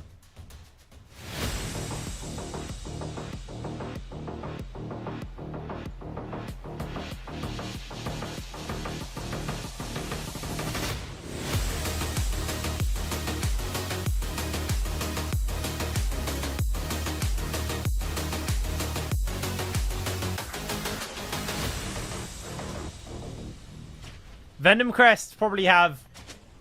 This is probably the easiest game they've got left of the split. I don't want to be mean, but let's be real. This probably is the easiest game of the split of the rest of the games they've got coming up. So, they want this win. It's going to be a very important one. Fierce agrees with me, you see? Puts his thumbs up. Yes. Very much so. They need to get this one down to solidify their spots in playoffs. Fast-Legged had some choice words about this. Fast-Legged being the support for Light Side, who need Venom Crest to lose if they still want a chance at playoffs. They said the matchup tomorrow, they're feeling quite confident about that, and even described Lingard as Fruity Fresh Light. A poor man's Fruity Fresh. Oof. Because of their champion pools and similar-ish playstyles. Lingard in this game, though, not on any of those kind of wacky AP champions that we sometimes see. These two guys, Fruit Fresh obviously being the other one. More of the standard ADC with that Braum, and Theocast has been elected onto that AP duty. Let's see what they can do with that cheeky little level 1 invade. They're looking for it into Hybrage, knowing that he's going to be soloing his Raptors. This places a cheeky ward down, and they're just going to have to give up this red. Hybrage is going to be heavily slowed down from the start here. Going to have to see if he can get a cheeky steal in, but I think he's just going to try and hit level 2 as quick as possible and then run over to that red. Exactly. That's always the question here, right? With the organized invade from Venom Crest, what does natives do in response? Because they don't really have the same amount of time here, right? Like, you can't make this a There's team no play. way. He's going to go for it. I mean he Theocast knows is that Theocast squishy. is here. Yeah, he knows this is happening. He's got the stun. He's got the smite. Steals it away. Okay, good. Oh, I don't know. I feel like he probably could have just split the map and gone for the red. It slows Theocast This denies down, it from Theocast, so this is essentially a camp advantage now for Hybrage to a certain degree, right? I think at this point maybe you could even look for the red buff here, because you do have look at Volibear, look at Theoloris. He just warded the enemy's Krugs, so there's potential for Hybrage there to trade back and invade, but he might be looking for level 3 or something. He may even try and fight Theocast, right? Like, we don't see too many actual scraps in the jungle anymore. We often just see trading of camps, but you know, Viega is a very scrappy, strong skirmishing early champion once he reaches level 3, which he has just done, and he is kind of looking towards his top side as Lenny now. He's also in a bit of a pickle. And absolutely butchered. The problem is with what Hybrage did was I think he slowed himself down a little bit too much. He has to make this gank work out, and coming in with the stun gets that Heartstopper down, and that is first blood over to Theocast. Just trying to get some damage, and he flashes and just sets him ablaze with the Conflagrate. Conflagrate? We had this one before. Yeah, I think it's Conflagrate. I think it's a hard G. I think that's where it's at. That's it's a gold, not a gin type G. That's tough though. That's tough right there. The flash over from Theocast, making it so that Hybrage can't trade back. But in the end, that's just a 1-for-1 there. But a lot of CS was lost topside for Lenny. You know, you can see that 10 CS deficit right now, and it looks like the desk is going to get their wish. This should be a Rod of Ages Volibear, which I do think is like the strongest variation of Volibear right now. You know, Rod of Ages into Flicker Blade, Jack of all trades, these kind of things. Like, it's absolute raid boss status. Woof! Simpy wanted that one big time and doesn't get it, but that is his flash down. Okay, that was aggressive. That was kind of a nothing burger as well. Nothing was really gained of that. Theocast is smited too early, so he loses it. Oh, if only he held that smite a little longer. I mean, he's still out clearing, even with all of this, just due to the fact that he's a brand, so he's just faster. In every metric, that's what that champion does. And, you know, once he gets that Fated Ashes, he has that extra magic damage. I think it's 20 versus jungle monsters. Yeah, I'm so not sure the specific really number, but accelerates it. Yeah, it really is. It's like it's a cheat code. It is a cheat code for clearing the jungle as soon as you get Fated Ashes. It is absolutely grotesque, this item and its existence. Like, they don't know he's doing this.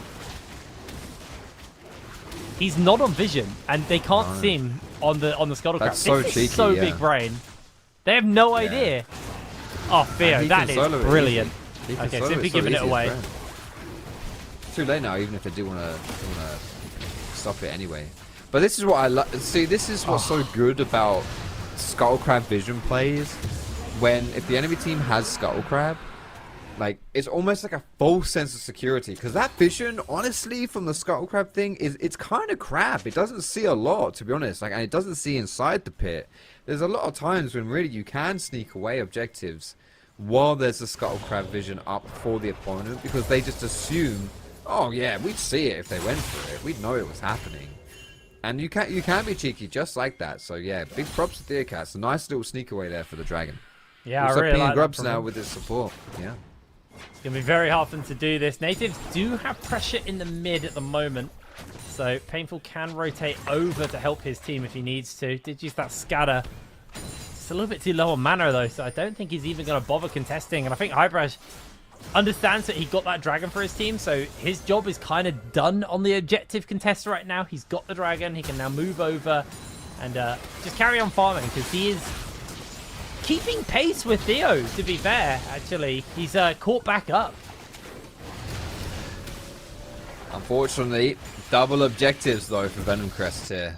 Early game, you like to trade dragon for grubs. Ooh, that's going to be a face check. Fierce. Oh, fierce.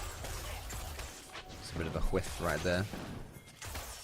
But yeah, no trading of the objectives. That's early dragon. 3 grubs as well. Very nicely done from Theocax. Very, very nice. And now that you've, we talked about it, but Fade Dash is in his pocket. He's only going to get faster, whereas Viego doesn't scale quite the same as far as his clears go. And he really wants that Kraken Slayer before it becomes a bit of a menace. And Viego can certainly be that. He can be very powerful, but he needs that Kraken Slayer. Theocast at this time is just kind of powering through. Well, it's just a bit of a relatively slow kind of current state of the game. Obviously, I think now that the 6 has been hit by Lingard, there's a world for a potential turnaround, but he is eating so much damage with that handshake. Space doesn't have 6, so the kill pressure wasn't quite there. Highbrash making his way over, has just been seen by the vision. He's going to take the harrowed path forwards. Charge up that Spectral Maul. Can he make the hit? I don't think he can. He flashes forward to try and secure it. Lingard catches him in place. Highbrash now trying to keep the damage going, but he is taken down. They do have the bailout. He almost found that turnaround, but he's not going to be able to do so. Space now trying to put some damage in with that Flamer on Simpy, avoiding and evading the Gravitum as they throw down the Flamer. It's eaten by Simply's wall. That's going to be all she wrote, really. A little bit too much, a little bit too aggressive, considering there are so many minions under the tower for natives.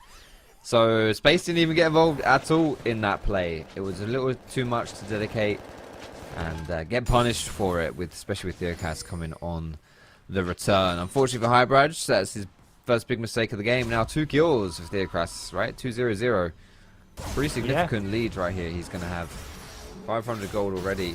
Definitely adds up as we get to these the respawn of the objectives coming through here as well. It's just a minute and some change for the dragon, which means that Theocast will probably go to his red buff like he's doing now, just clear down the jungle, and then arrive at the dragon as it spawns, and that should be the next play here for Venom Crest. And Highbrash still going to be a while off his item as well, where I think this Leandri is probably coming in relatively soon here for Theo. He may actually just get this cleared done real quick and then head over, grab a Leandris, and then have a massive item advantage for the fight, where this Kraken Slayer nowhere near being done, as Highbrash actually was trying to see if he could steal a red. Wasn't able to find the opportunity, but Theoloris does spot out Lenny here. Lenny, though, not going to be able to get too much. It's just going to be a Krug steal here from Highbrash, so he gains something.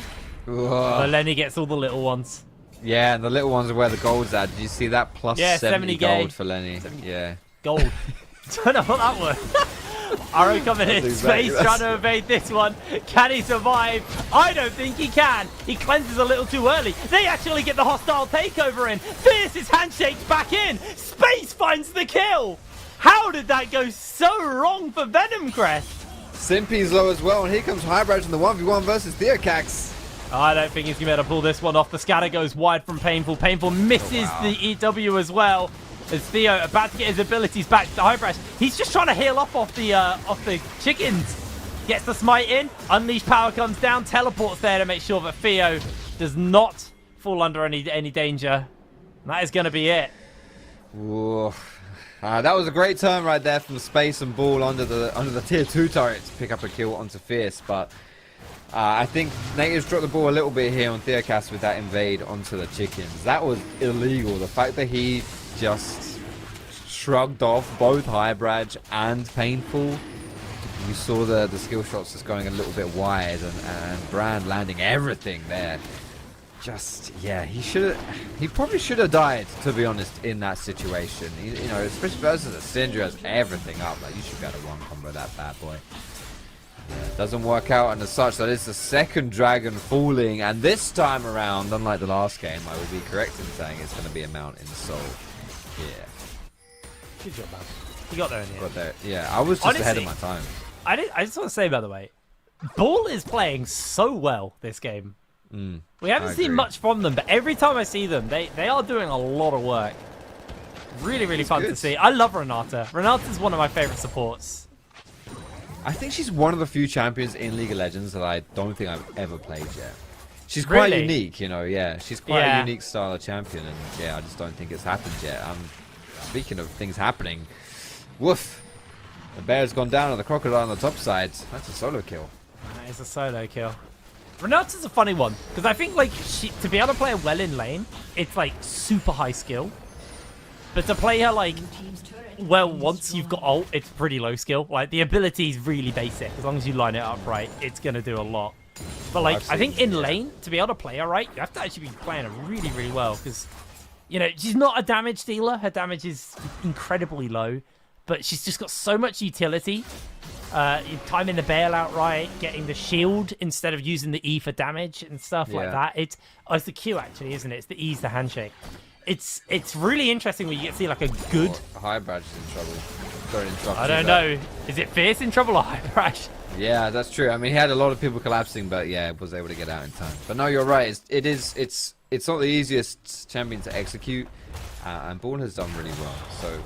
Huge props to him, credit to him. Unfortunately, the rest of his team so far have struggled a little bit early on. Gonna have to rely a bit on the scaling and the one-shots coming through. And to be perfectly honest, you know, with Native's team comp, you look at what they've got. They have the resources to deal with a strong Venom Crest, right? They can handle that. Like, just Syndra by herself can put out so much damage. You combo that and get some resets as well for a Viego, like an instant kill into an instant reset. It's beautiful stuff. They're looking for those in these fights, especially with the bailout coming through as well. Theodorus could be in trouble now, though. He might... Ooh, I think he can clean the minions out. I think he's safe, but he's got a lot of friends. I don't think he wants friends. No, I think he's adverse to having friends. He's able to... Is able to hold fast, though. Doesn't get himself in any danger. The Ash Arrow was actually fired out. I believe that was aimed at Painful, but... Painful was able to avoid being hit by that one. As we got the Rift Herald spawning up in 13 seconds, and Venom Crest have all the pressure on that side of the map. I mean, they have all the pressure on all of the map, to be honest, at this point. But yeah, I think the scaling is going to be the big one here. Painful 64 stacks on that Syndra. So it still needs a bit to go before they start to get all of those upgrades in. Yeah, that's it. Time across the board for Natives. That's all they need. Philios, you know, he's quite far behind as well, and he needs some time to scale up and become useful, really. And it's just not quite there yet. There's a lot of this topside plays happening. I think we might get an actual fight here. Bull has a really good angle for an ult here if he can find it. The scatter, they're zoning off. Highbrash jumps in forwards. Bull's waiting for that opportunity. Painful's already to take out Theocastus. Bull waits for the opportunity. There it is, the hostile takeover. Hits on. He gets the bailout off, but Lenny doing so much work. The handshake back. Bull's able to buy space, but Venom Crest just turned this one around. Space was nowhere to be found. Ooh, Lenny gets a blue. 2 for 2 when it's a 4v5. That's not too bad Yeah. when you're losing the game. They got the teleport, I guess.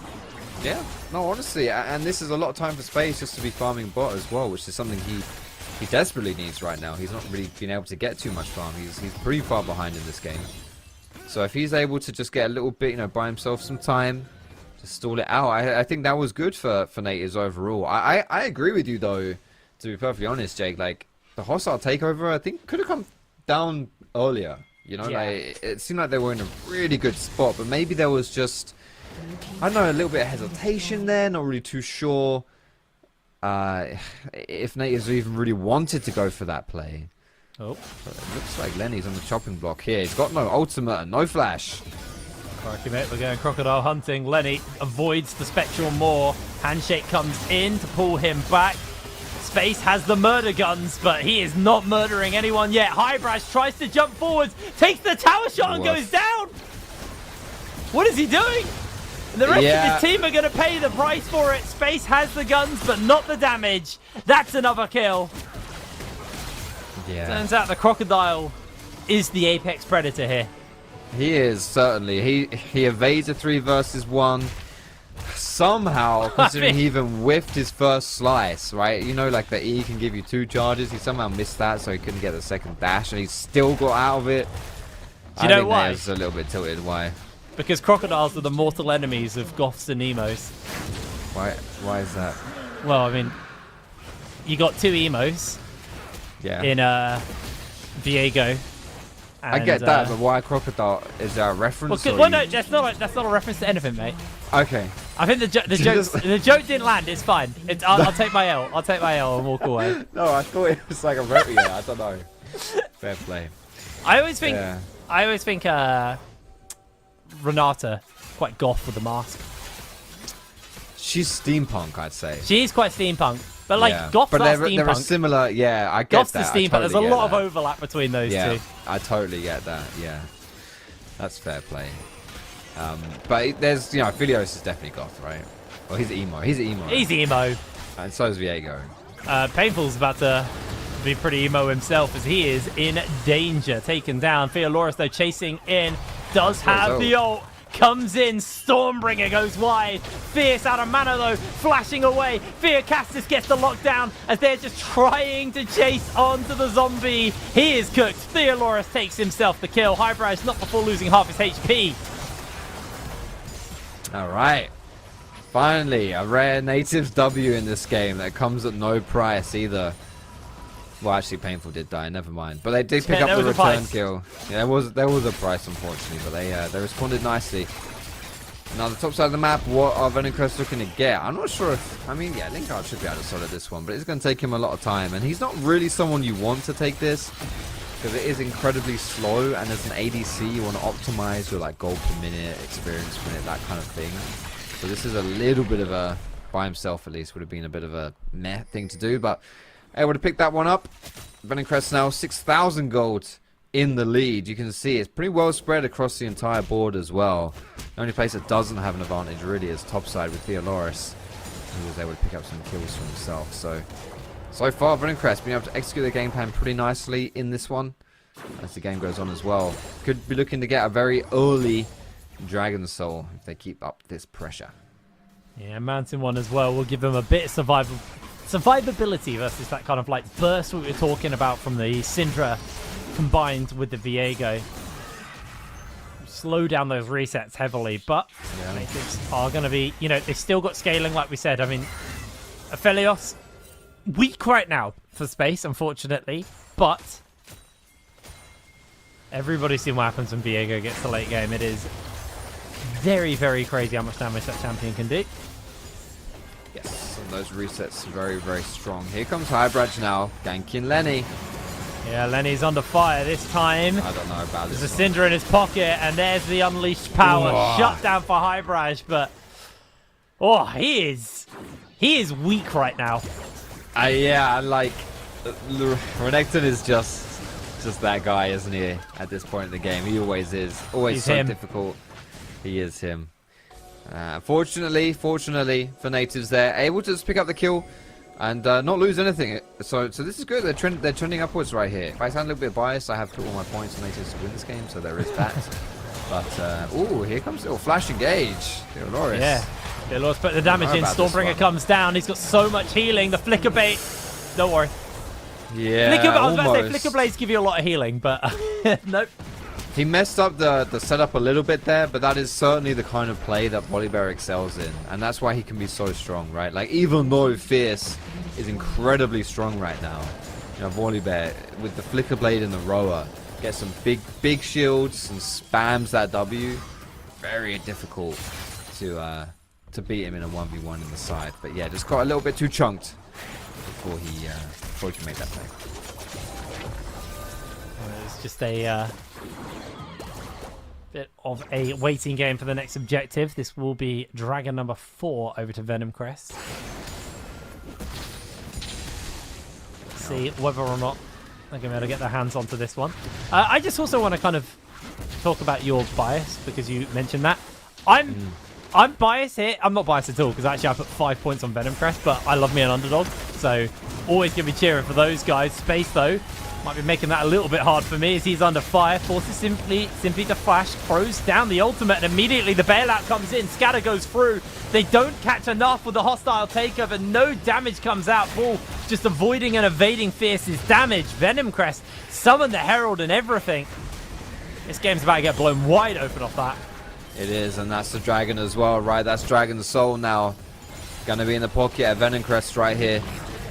Unfortunately for natives, they just cannot compete in these team fights. And to be perfectly honest, like a Volibear with this kind of build, it's not what you do with Flicker Blade Rower Volibear.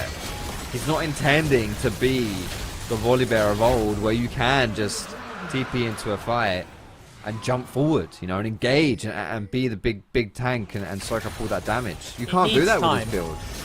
It needs time, because eventually you get tanky. And then you're just He will be going tank from now on, most likely, yeah. But at this point, absolutely not. He can't do that. He should be playing inside. And he's not doing that. He felt the pressure of grouping, probably because Soul was spawning. But either way, it did not work. And really, Venom Crest now in a very commanding spot here with Soul. 22 minutes into the game. Looking like they might just punch their spot here into playoffs.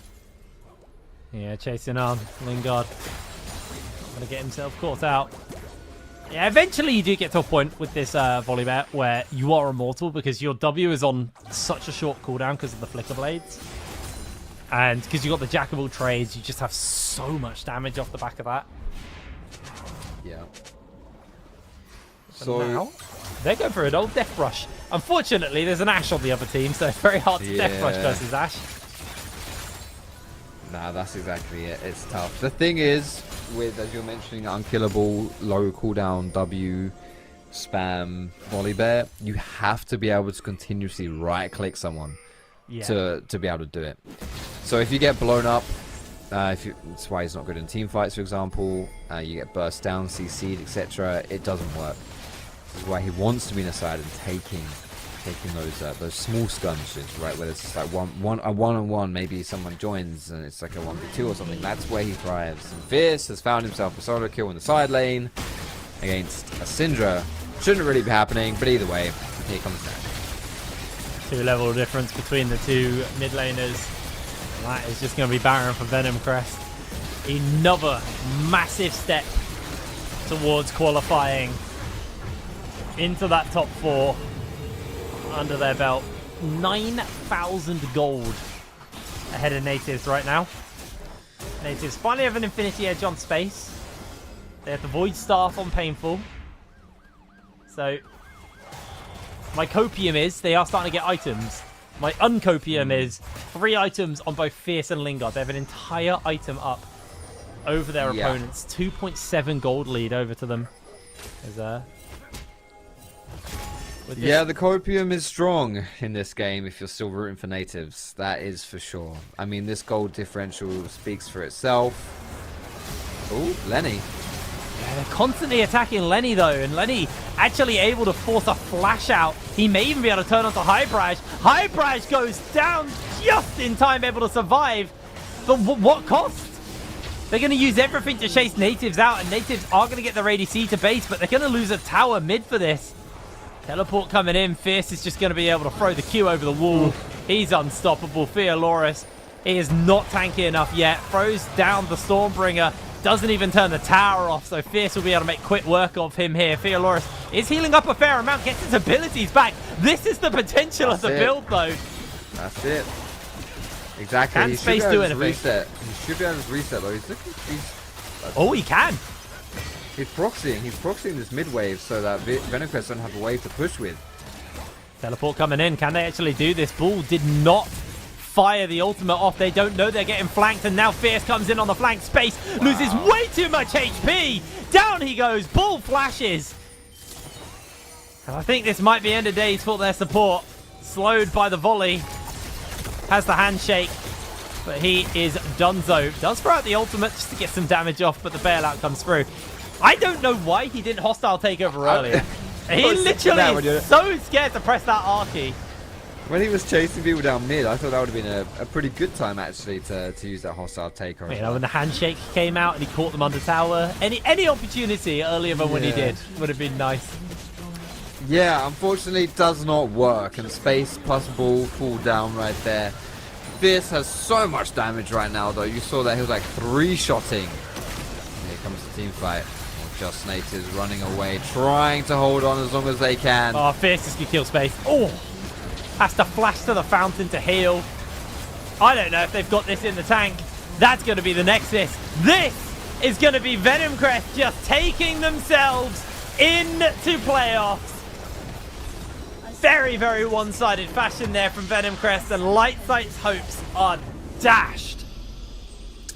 Despite a good game from Lightside today, yeah, their dreams of playoffs, it's over. It's not happening. Venom Crest are going to take that last spot, and now the game versus Lightside and Venom Crest tomorrow, which was, it could have been so sick. It could have been so hype, but unfortunately, it's been put to bed at this point. Congratulations to Venom Crest, though. They played really well across the split. Yeah. They played exceptionally well in this game.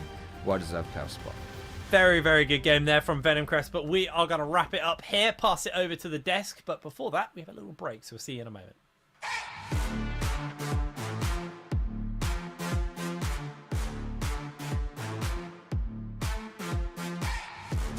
At SteelSeries, we make the headsets, mice and keyboards that the world's best gamers win the most with.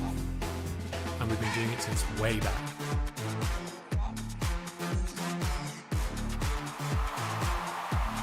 It's up to you how far you go, but whatever you do, go for glory.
Sempe, you got it. Oi.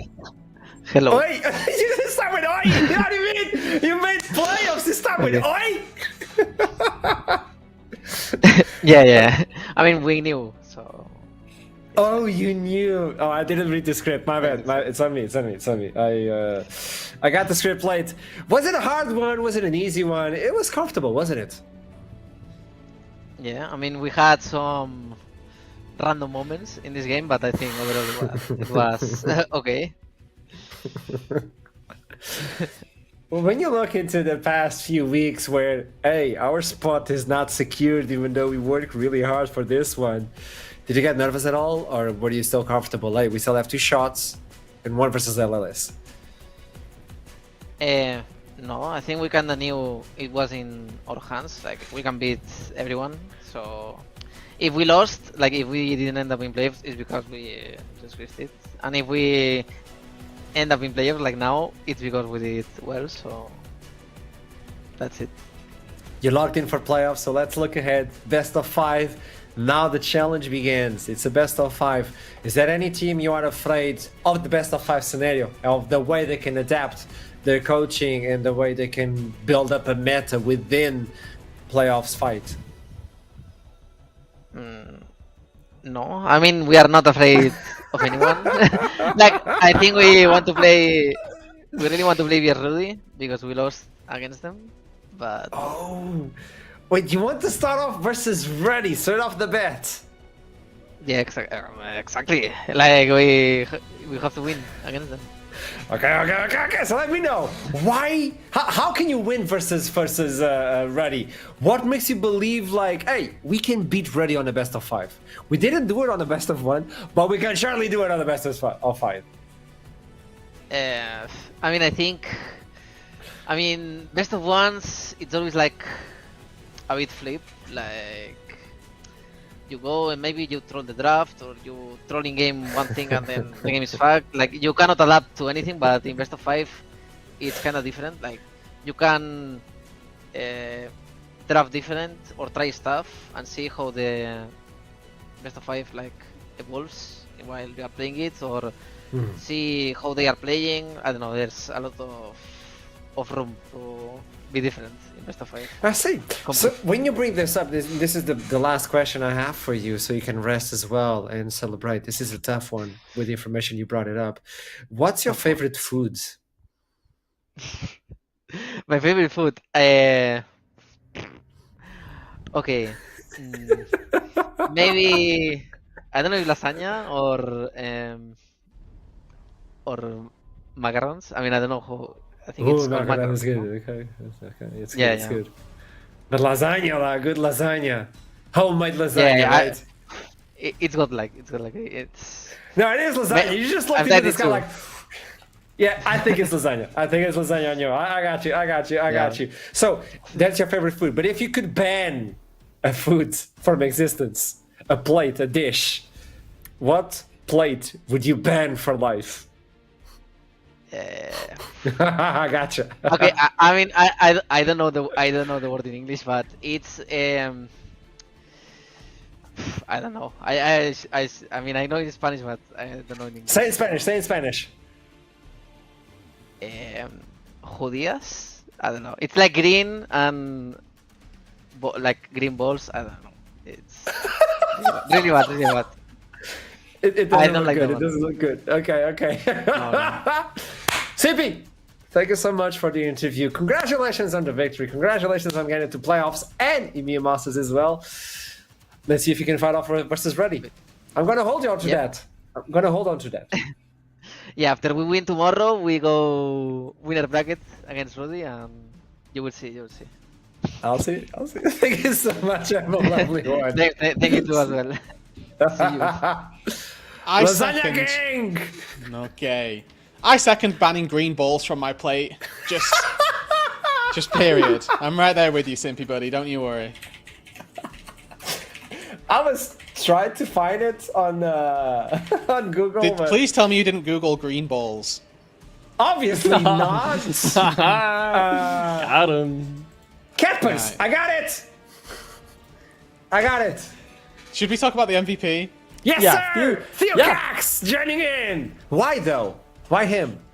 Honestly, I was a fan of the, let's say, annoyance versus expected output the parameters that I saw from Theo this game. He was constantly just stealing Raptors or trying to, and just being a nuisance in the enemy jungle, and then actually pumping out DPS as well. Seemed like he was, you know, just generally a good pick for the game, and I think that this game all round, Venom Crest as a unit were very strong. For me, picking an individual MVP was quite tricky, so it was a personal vote. It was Theo being a humour pick this time round that gave him my vote.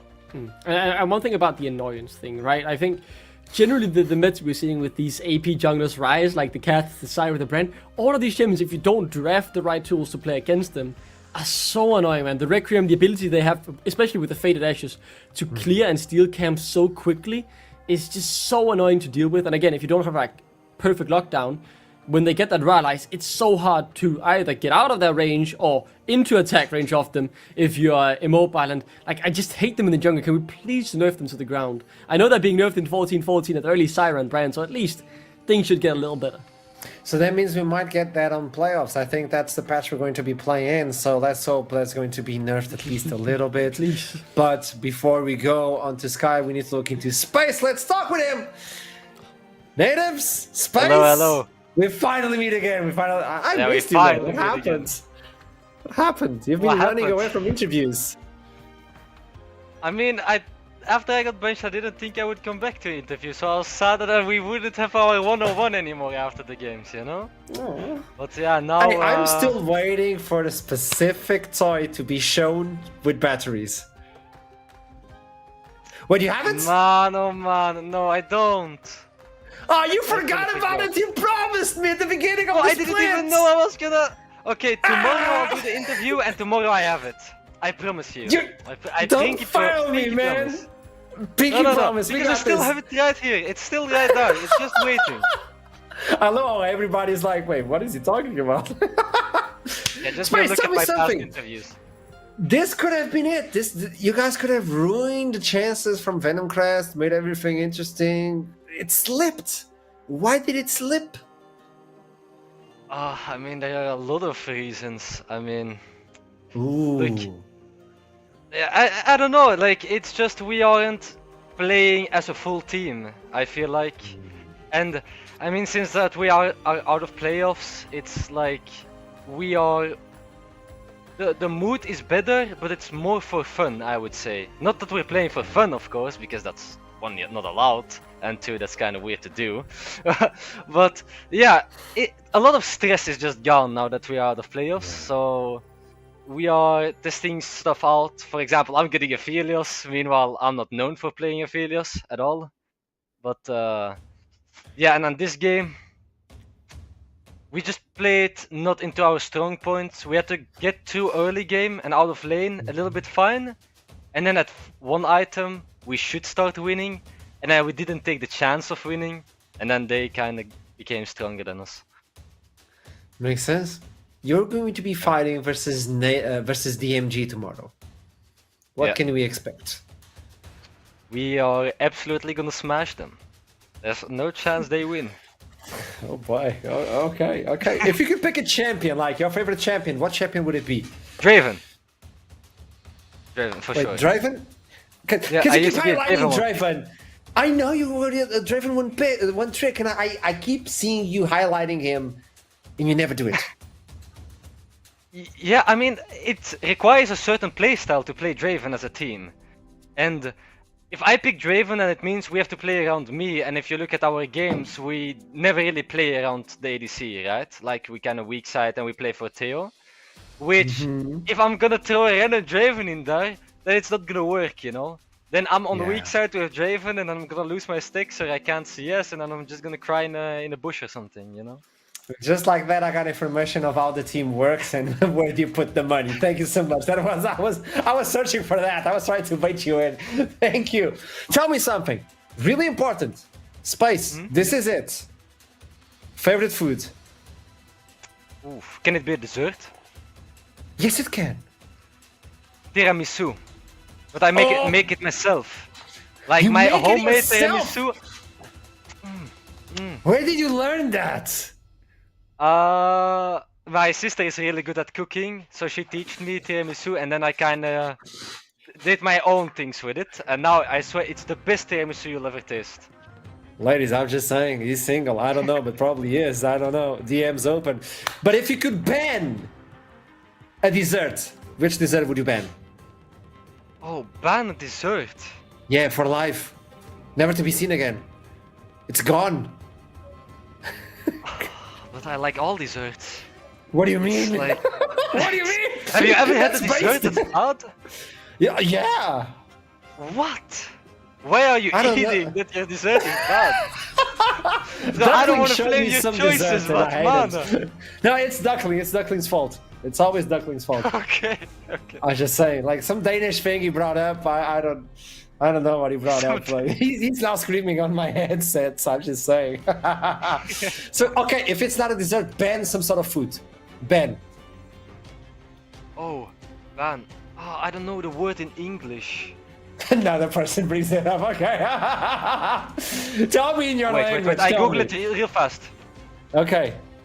He's googling. Chicory. What? Is that a thing? I'm listening, Shakira. Yeah, chicory. It's Chicory? like a thing. Like it's not my thing. thing? Yeah, it's bro. Google translated it, not me. Yo, blame Google. I will Google it. Thank you so. I'm glad people are bringing weird thing. Oh wait. I think I found it. Oh, okay. I totally understand. Okay. Hey, understandable. Oh gosh, I need to clear my browser. Thank you so much for the interview. I'm waiting for you tomorrow. I'm waiting for you. Yeah. I'll be here tomorrow with the batteries in the elephant. Thank you so much for the interview. I'll see you tomorrow. man. Okay, I love see you. man. Till next time.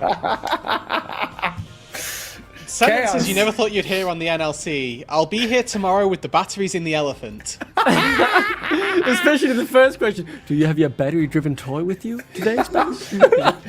It's I mean, a this is like- storyline. It's a storyline. It's a storyline. All good. All good. You know, NLC was so good, and then you brought in the host. That's all I'm saying. Hey, Should've never let brought me in the host. see- Never. Let me see the standings. I want to understand how we finished because DMG are locked in 4th place, Brady locked in 1st, and then Nord and Venom Crest are still fighting, either 2nd or 3rd one. Does it mean anything? A lot. Blue Whites are now in last place. They're going to be fighting for relegations, but as we said at the beginning of the day, they now have the experience. They went on a boot camp called Summer Split, and that is a lot of information. That is a lot of experience. The summer split boot camp. It's a big remote, boot camp remote as well. boot camp though, but yeah, very good boot camp. I think I want to say, like, obviously we were talking a bit about Blue Whites and their time here, but I do think, like, if what they showed on the first game day was what has been able to win the NLC Division 2, then they should be pretty safe with all the improvements they've had throughout the split to staying up, in my opinion. Obviously, they shouldn't rest on their laurels. What is the saying? Laurels. That's the thing. I knew it sounded wrong when I was saying it, but I couldn't remember the correct phrasing. So they shouldn't rest on their laurels because obviously, right? Like if they do that and just take a month off because we'll be able to compete in Division 1, we can do this, we'll be fine. Then they might go down, but I think if they take it seriously and prepare well enough, they should be able to stay up. I like that point of view. Makes sense. Let's see if they're able to do it. But before they jump into that one, we still have tomorrow. It's the last day, 17. I see a lot of excitement because Northern Red will be fighting off and Venom Crest will take on LLS. So LLS can at least take revenge and saying, hey, you take the playoffs space, but you're not getting the best seed. Now Blue Whites fighting versus Verdant, and to finish off the day, just as we stated before, DMG versus Natives, and I'm expecting a hell of an interview to wrap up the entire split. To wrap up, we need to wrap up the day because Rudur believes he has the perfect day. I don't know, predictions-wise, he did! Well, a lot of people have. A lot of us did today. Damn.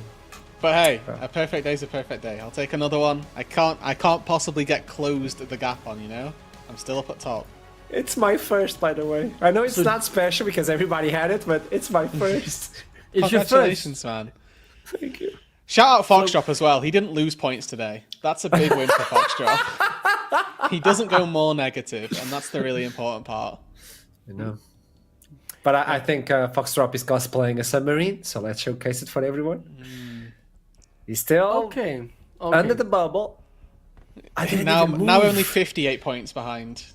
Set 8th place. It was 48 at the start of the day. You're going for 3 digits. He really is. No, you're I going am for as well. 3 digits. I mean, I'm getting 3 digits. Like you I have nasty tomorrow. little salamander. You're so cocky, bro. Get a grip. Wow. Sorry, I buddy. praise you, and he instantly attacks you. See the difference? I know. You Nah, know, man, straight glazing. That is not Scooby. All right, Okay, you can end the show. Just get this man off my screen. It's straight glazing, no cap. I'm just gonna say it. I was a teacher for 7 years, and I thought like, hey, nah, this generation can't be worse. It can. That Yeah, the thing generation exists. is cooked. It's cooked. It's We're cooked. You're the getting world really is cooked. red. Have you seen the situation we live in? Like, dude, I know. we I are have to cooked. work with Whoa. you. I have to Let's work keep with it you. lean. That's a tough situation. Now, to wrap up the day, I would like to give you last words of the day. So, Rudude, if possible. It is possible, yes. Sorry, I didn't know if you were going to say more or not. The second place matches tomorrow are going to be really entertaining because Nord, you might think, 6 out of the 8 teams, they probably have a decent chance against. Well, the one team that they don't is Ruddy. That's who they play. They have to earn their spot in the top half or in the first round bye. Obviously, Venom Crest have got themselves a little bit of an easier game tomorrow, so expectations are that they're going to win that, and it's eyes on Nord to see if they can find the win versus Ruddy to keep themselves in the top 2.